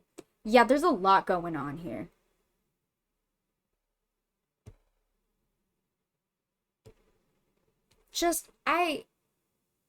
Gurabad and Conria specifically, I mean, now Watatsumi, Enka, yeah. Enka's a little different, in my opinion, simply because they were not destroyed on purpose. Like, Enkanomiya falling into the depths was purely an accident. And they weren't being punished. Only their god was killed after they came up. Like,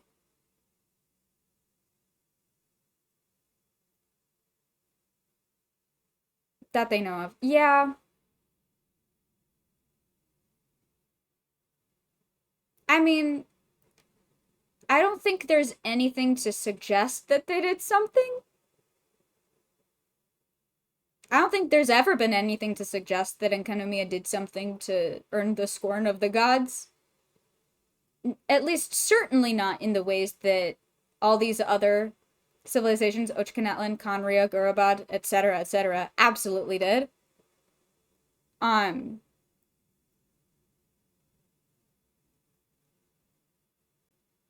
So I personally don't think that they fit very well with the others. Like, they do have there's a lot of overlap, but like the situation, the circumstances of which they were destroyed were vastly different. I'm reading the Wikipedia page of the IRL city that Gurabad might be based on. Apparently, Alexander the Great drowned it by directing the flow of a river into it. Damn! That's fucked up. Huh.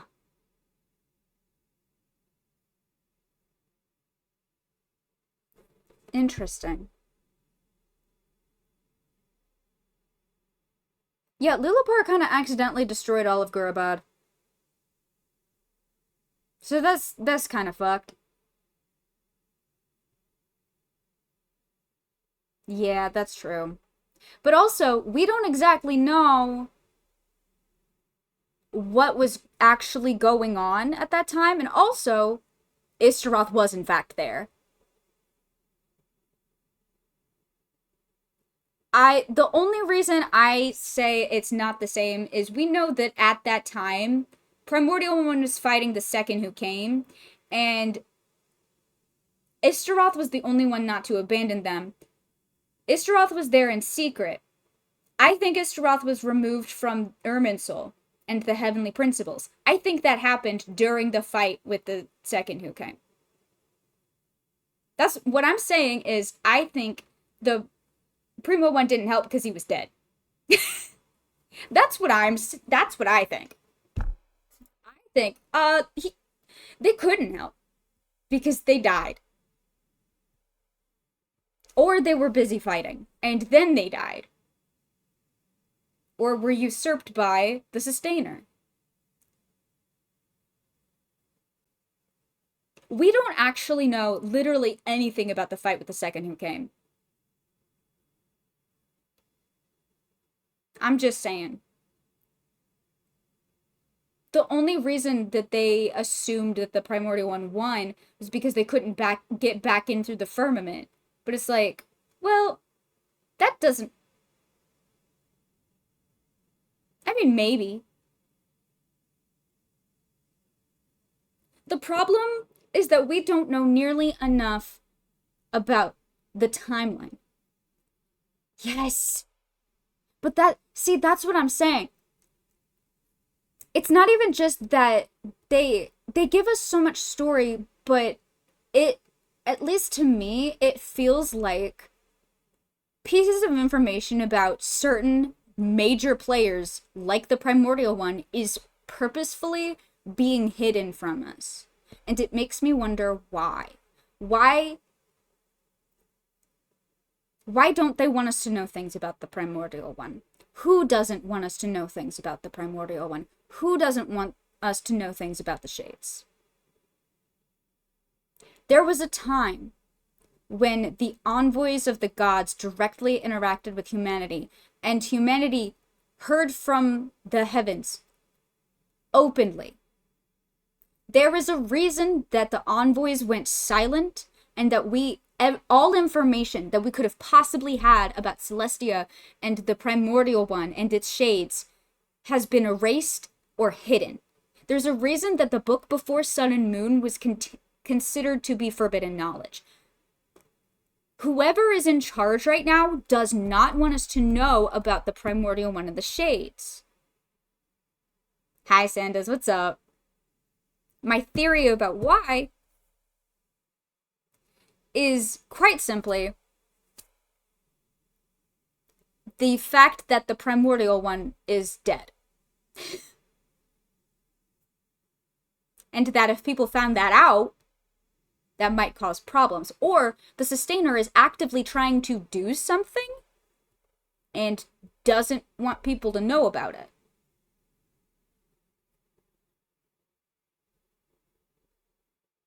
I don't know, though. Because there's a lot we don't know. But the fact that it's being kept very purposefully hidden from us, that information about the Primordial One and its shades is considered forbidden knowledge.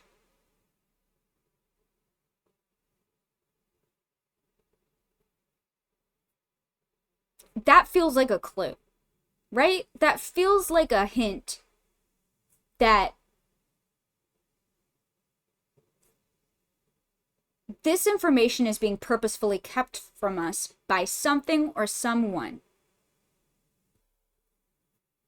It is far more sinister, in my opinion, than we just haven't figured out the timeline yet. It is purposefully being kept from us. Not just from us, but from everyone in Teyvat.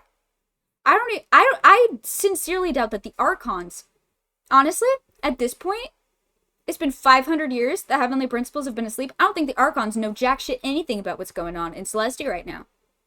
If they ever did. Like, maybe Zhongli, but everyone else, I doubt it. And maybe Venti, too. But I think about that a lot. About... In the Amethyst Crown from the Flowers of Paradise, Lost Set, it says the invaders descended from beyond that firmament, which is interesting because that means there was more than one of them. It makes me wonder if there's, like, a whole faction of people that we don't even know about that's running things. Ooh.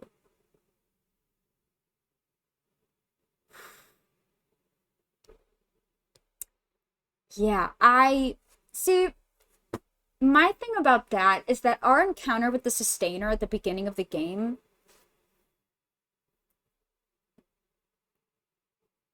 I wonder. I do wonder. I don't think anyone is at the helm right now. Yeah. Heavenly Principles have been asleep for 500 years. Not the Primordial One. The Heavenly Principles. And as I've preached about every 5 minutes for the past several weeks, I sincerely do not think the Primordial One is the Heavenly Principles. The Heavenly Principles is a thing, not a guy. This is the divine laws of this world. The divine laws aren't a person, they're divine laws. Perhaps created by a guy, or a creator god, but, like, not...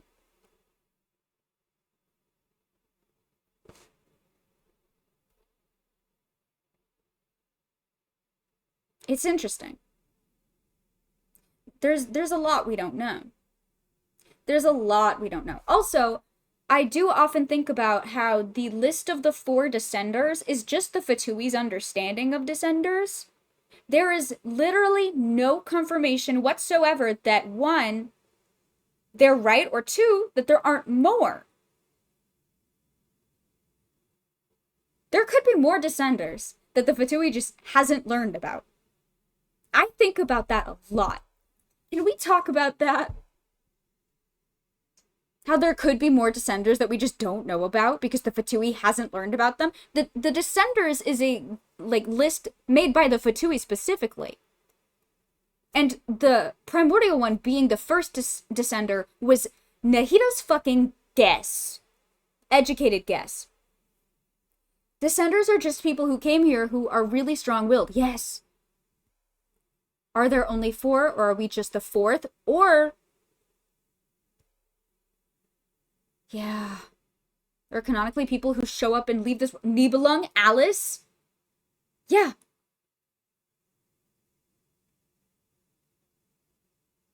Or come and go?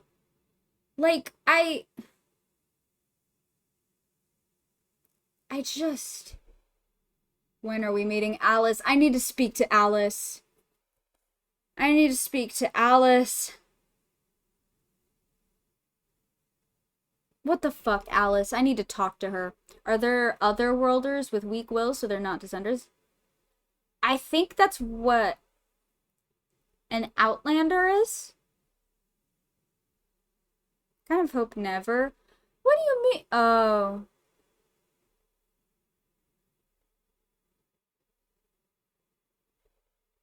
Well, yeah. What do you mean you hope we never meet Alice? I desperately need to meet Alice, and she will be hot. I'm manifesting it. I'm speaking it into existence. Okay, we need to, like, power through the rest of the Sumeru viewpoints at least, because it's getting late, and I need to wrap this shit. Okay, Temple of Buried Dominion. Okay, so I was right. This was a Gurabad place. The ancient people of Gurabad used to worship their god king of the desert in these long halls and grand courts. But forgetting caused the gulf between the noble and the base to lose its meaning.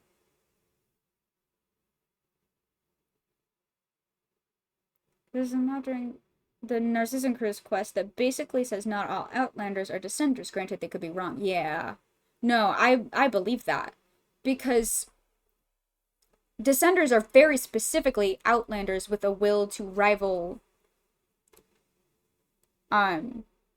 Oh, I forget what the specific wording was, but, like, very strong-willed. You know?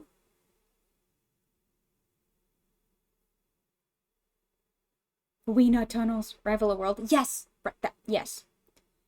The mortal palaces have long fallen, and the Weena rule here now, transforming it into a court and garden more to their liking. Love that for them. I want to talk about this. Hey, can we talk about this? The Ordo does have some interesting ash notes, and we should go through them. Can we talk about this? I think this is the last thing that I'm going to go off about. Alright, the Lost Hermitage. It is said that a friend of King Deshret once built their court in a great cavern beneath the dunes. Weenut served here as court officials and flying serpents as companions, but today both creatures have lost their noble wit and vigor. Hey, who the fuck was that? Because this is where a Pep's domain is.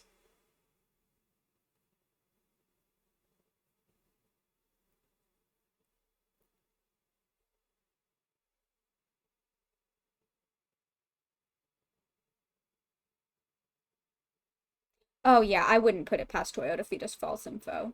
Although, usually when they do that, they do tell us that it's false.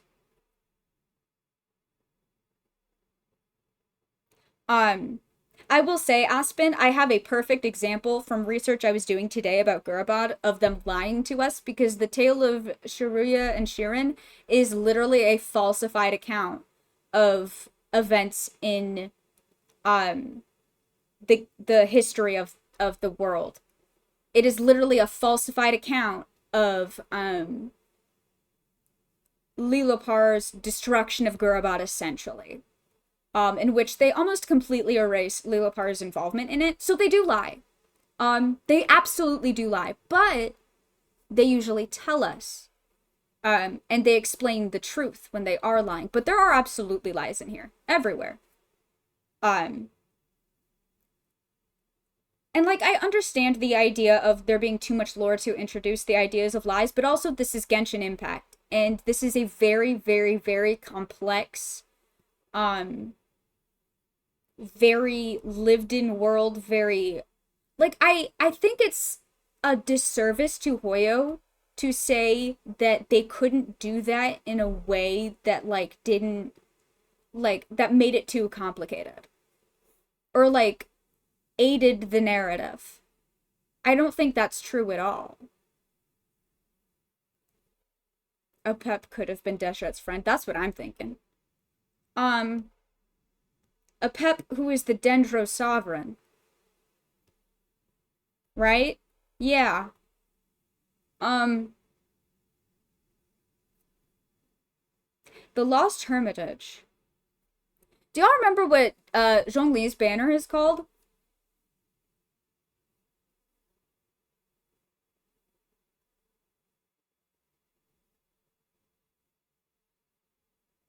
And Deshret, who refused the Dendronosis, yeah.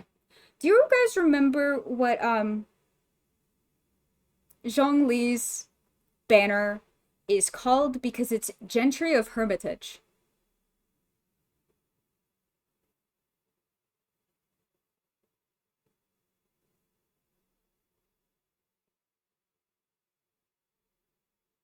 Do we want to talk about that? That the domain of a dragon sovereign is the Lost Hermitage, and Zhongli is considered the Gentry of Hermitage. Do we want to talk about that? There was the one Sumeru world quest during Simulanka with the book and names, and I feel like they may have been hinting that at least some of the current info in-game is false, or that they're going to be putting more false info in the future. Yeah, or at least misleading, perhaps? Like, genuinely, I really wouldn't put it past them.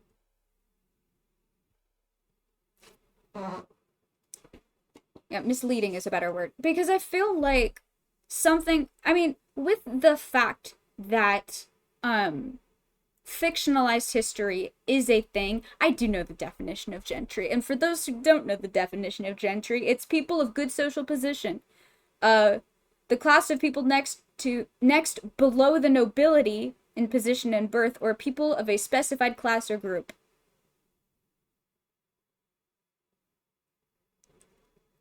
So, like, high birth and social standing, of Hermitage.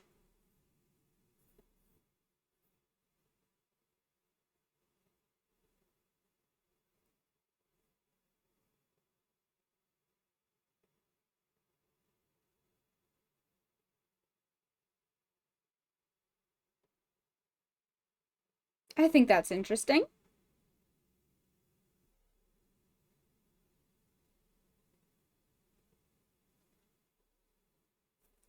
Someone of high birth and social standing, yeah. Interesting, isn't that? That the domain, the court of a dragon sovereign in relation to an area related to a dragon. Yeah. Sorry, he's of high birth and social standing in relation to an area related to a dragon, you say. Zhongli, dragon sovereign confirmed. I'm just saying. I stand on that. I really do.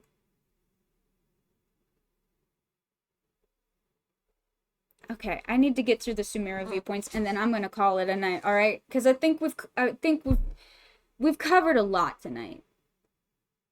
Dragons who often live solitarily in media. Hermitage. The habitat of a hermit. Literally what that means. Yes.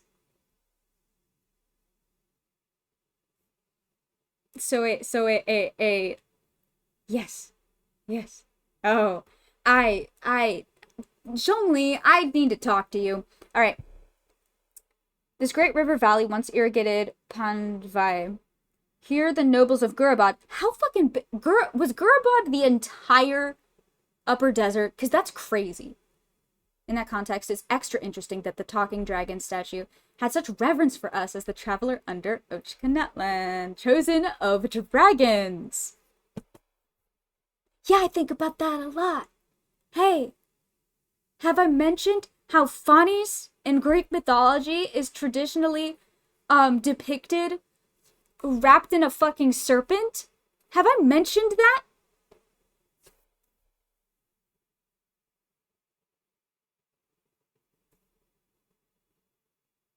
Can we talk about that? Anyway. Here the nobles of Gurabad once sailed in ornate boats, releasing their sleek hunting falcons, but even those proud hawks would devolve into the wild red vultures of the desert. Mighty Gurabad and the monumental buildings raised in its heyday could not in the end escape falling into the dark valley rift.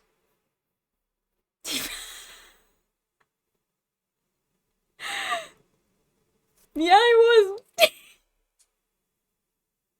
I can't do this. Wait. I just had a brain blast. There's a serpent. There's a dragon or a serpent. I can't remember which. Nidhogg. Irminsul? Anyway. Mighty Gurabad and the monumental buildings raised in its heyday could not, in the end, escape falling into the dark valley rift. And as if their destruction was not humiliation enough, their mansions and estates would come to be nests for roving bandits. Excellent. Hello, Court of Dried Springs. The ancient people of Gurabad memorialized the years of the gardens with wine, song, and dance, but forgetting caused all joys to wither and crumble to dust. Forgetting. Interesting. I keep saying interesting, but it is. I have too many thoughts. And it is almost midnight for Franklin. Nidhogg, a serpent from the abyss, distant, destroyed the tree. Am I remembering? Yes, you are. Yep. And Phanes is depicted with a serpent. Wrapped in the coils of a serpent, I think it was worded in the... Yeah. And didn't... Hey, didn't Nibelung literally leave Tevat, come back with abyssal power, and try to fight Celestia? Try to fight the Prima one?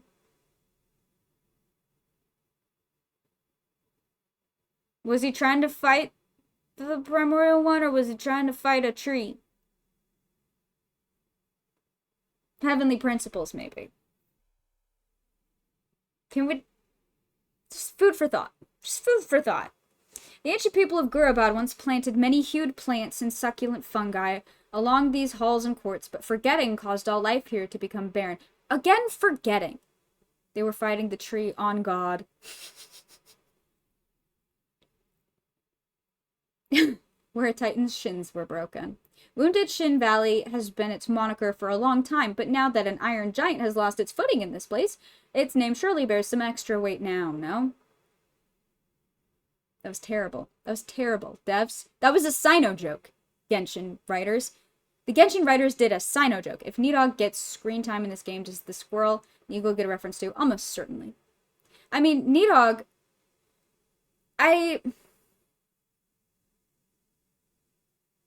It's complicated. But I think that in the Genshin story, I think the closest... Hi, Ray.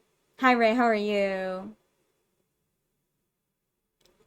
I think the closest we're gonna get to Nidhogg is probably Nibelung attempting to destroy Irminsul. Because I generally think that's what he was trying to do. Stoned. You know what? Fair.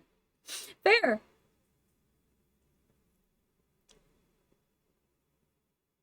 Alright.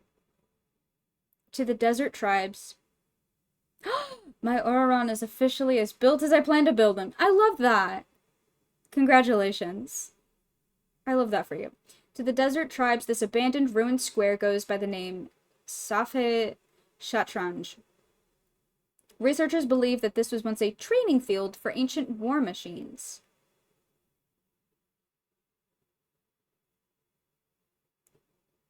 That's interesting. Interesting, really? This reminds me of something that is in... Oh, fuck, which one was it? One of the sources of Gurabad lore. Oh, shit, what was it? It was one of the ones where it talked about how one of the things they did in Gurabad was they, like, turned a bunch of Jinn into, machines, basically. It was super fucked up. Like, split Jinn into a bunch of little pieces and made them into mechanical parts.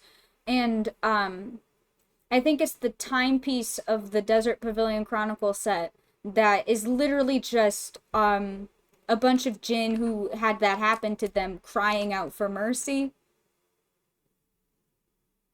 Are those the giants that were in Gurabad? Were they machines?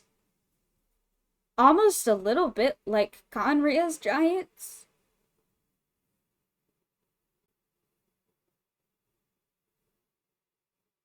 That's... Thank you, Become Fresh, for the follow. Become Fresh. Ooh, Leela Parcell. What sort of dire criminal did this prison that has now become an oasis once hold? And what changes will her awakening bring to the lonesome desert tribes? Well, I think we figured that out. There was a whole chain of world quests about it, actually. Oh. Oh, that's what this was. Remnants of the ancient orchard. I thought this was related to Gurabad. Okay. Before it fell into the dark valley rift. Yeah, no, it's late. So as soon as I'm done reading the Sumer, I think we're toward the end of them. I'm gonna speed through these and then I'm calling it a night. Fully. Before it fell into the dark valley rift, the great gate of Gurabad was once a place where poetry and beauty gathered. Only the cream of the crop had the privilege of standing here and beholding the noble mortal lord. Okay. All right. A vanguard troop from the snowy land in the far north has set up camp here amid the whispers of ancient shrines. I'm sure they're not going to do anything fucked up, evil, and sinister. Oh. The paradise of eternal peace. Its leaves shall not be seized by autumn's arms, and the circles of time shall not avail to subject its newborn spring joy to the curse of years. I just got a bedtime reminder on my phone. I know. I'm working on it. I'm working on it, bestie. I promise. The kind spirit residing within the towering Barsum has sheltered a great many warriors returning from their trials, but now none remember the details of that ancient compact.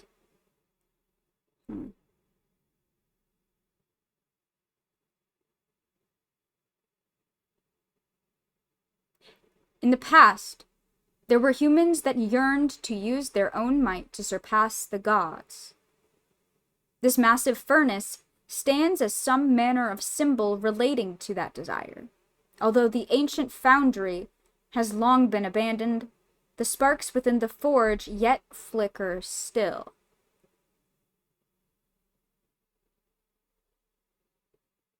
Is this Conrian? Probably. Interesting. Ah! No, it is Conrian. Bet. Hello, gate of everlasting morning! A grand and majestic gate leading to a world beneath the soil. It is sealed tight as of the present. and the once prosperous kingdom that lay behind the door has also long since turned to rubble.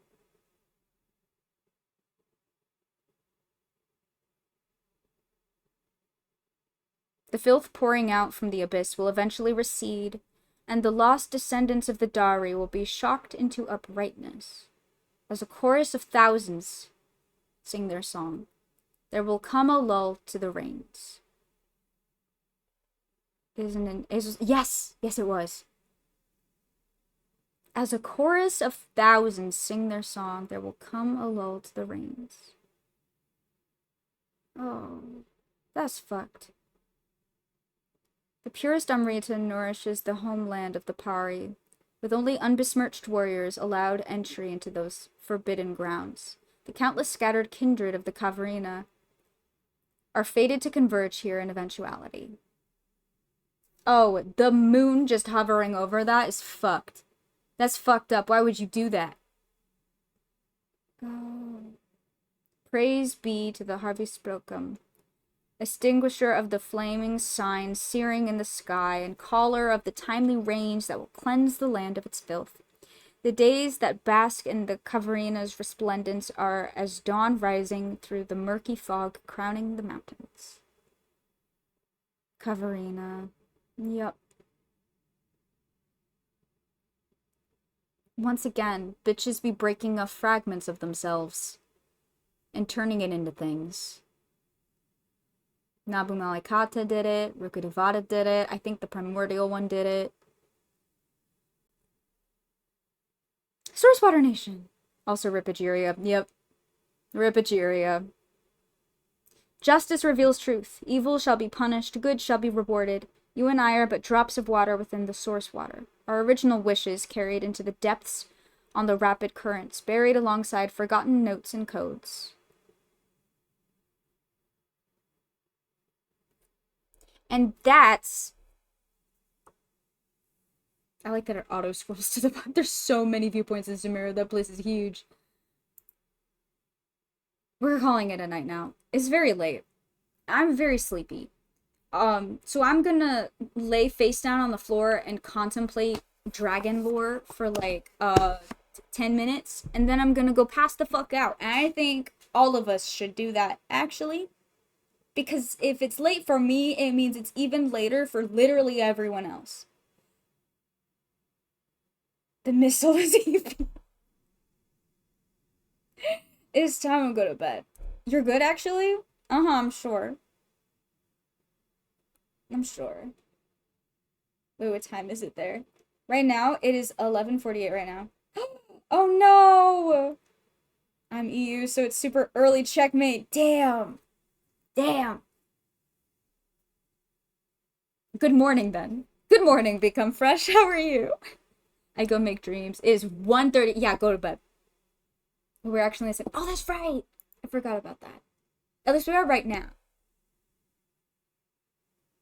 Well, hell yeah.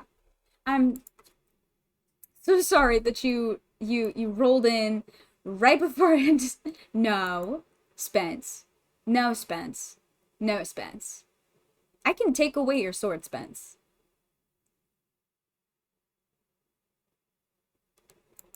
We're not doing that. Alright, no, what? Don't drink the coffee, Frankie. It is almost midnight. Don't drink the coffee. Drink the water. Go to bed. Okay, I'm gonna go to bed.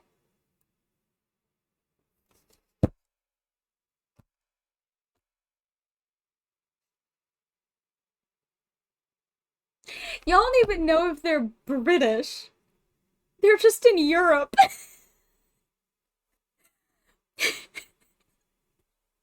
Are you British?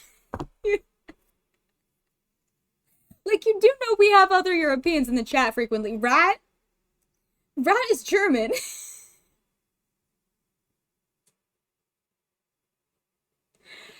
British people don't say they're in Europe. Yeah, not usually. I mean, sometimes. Sometimes they do.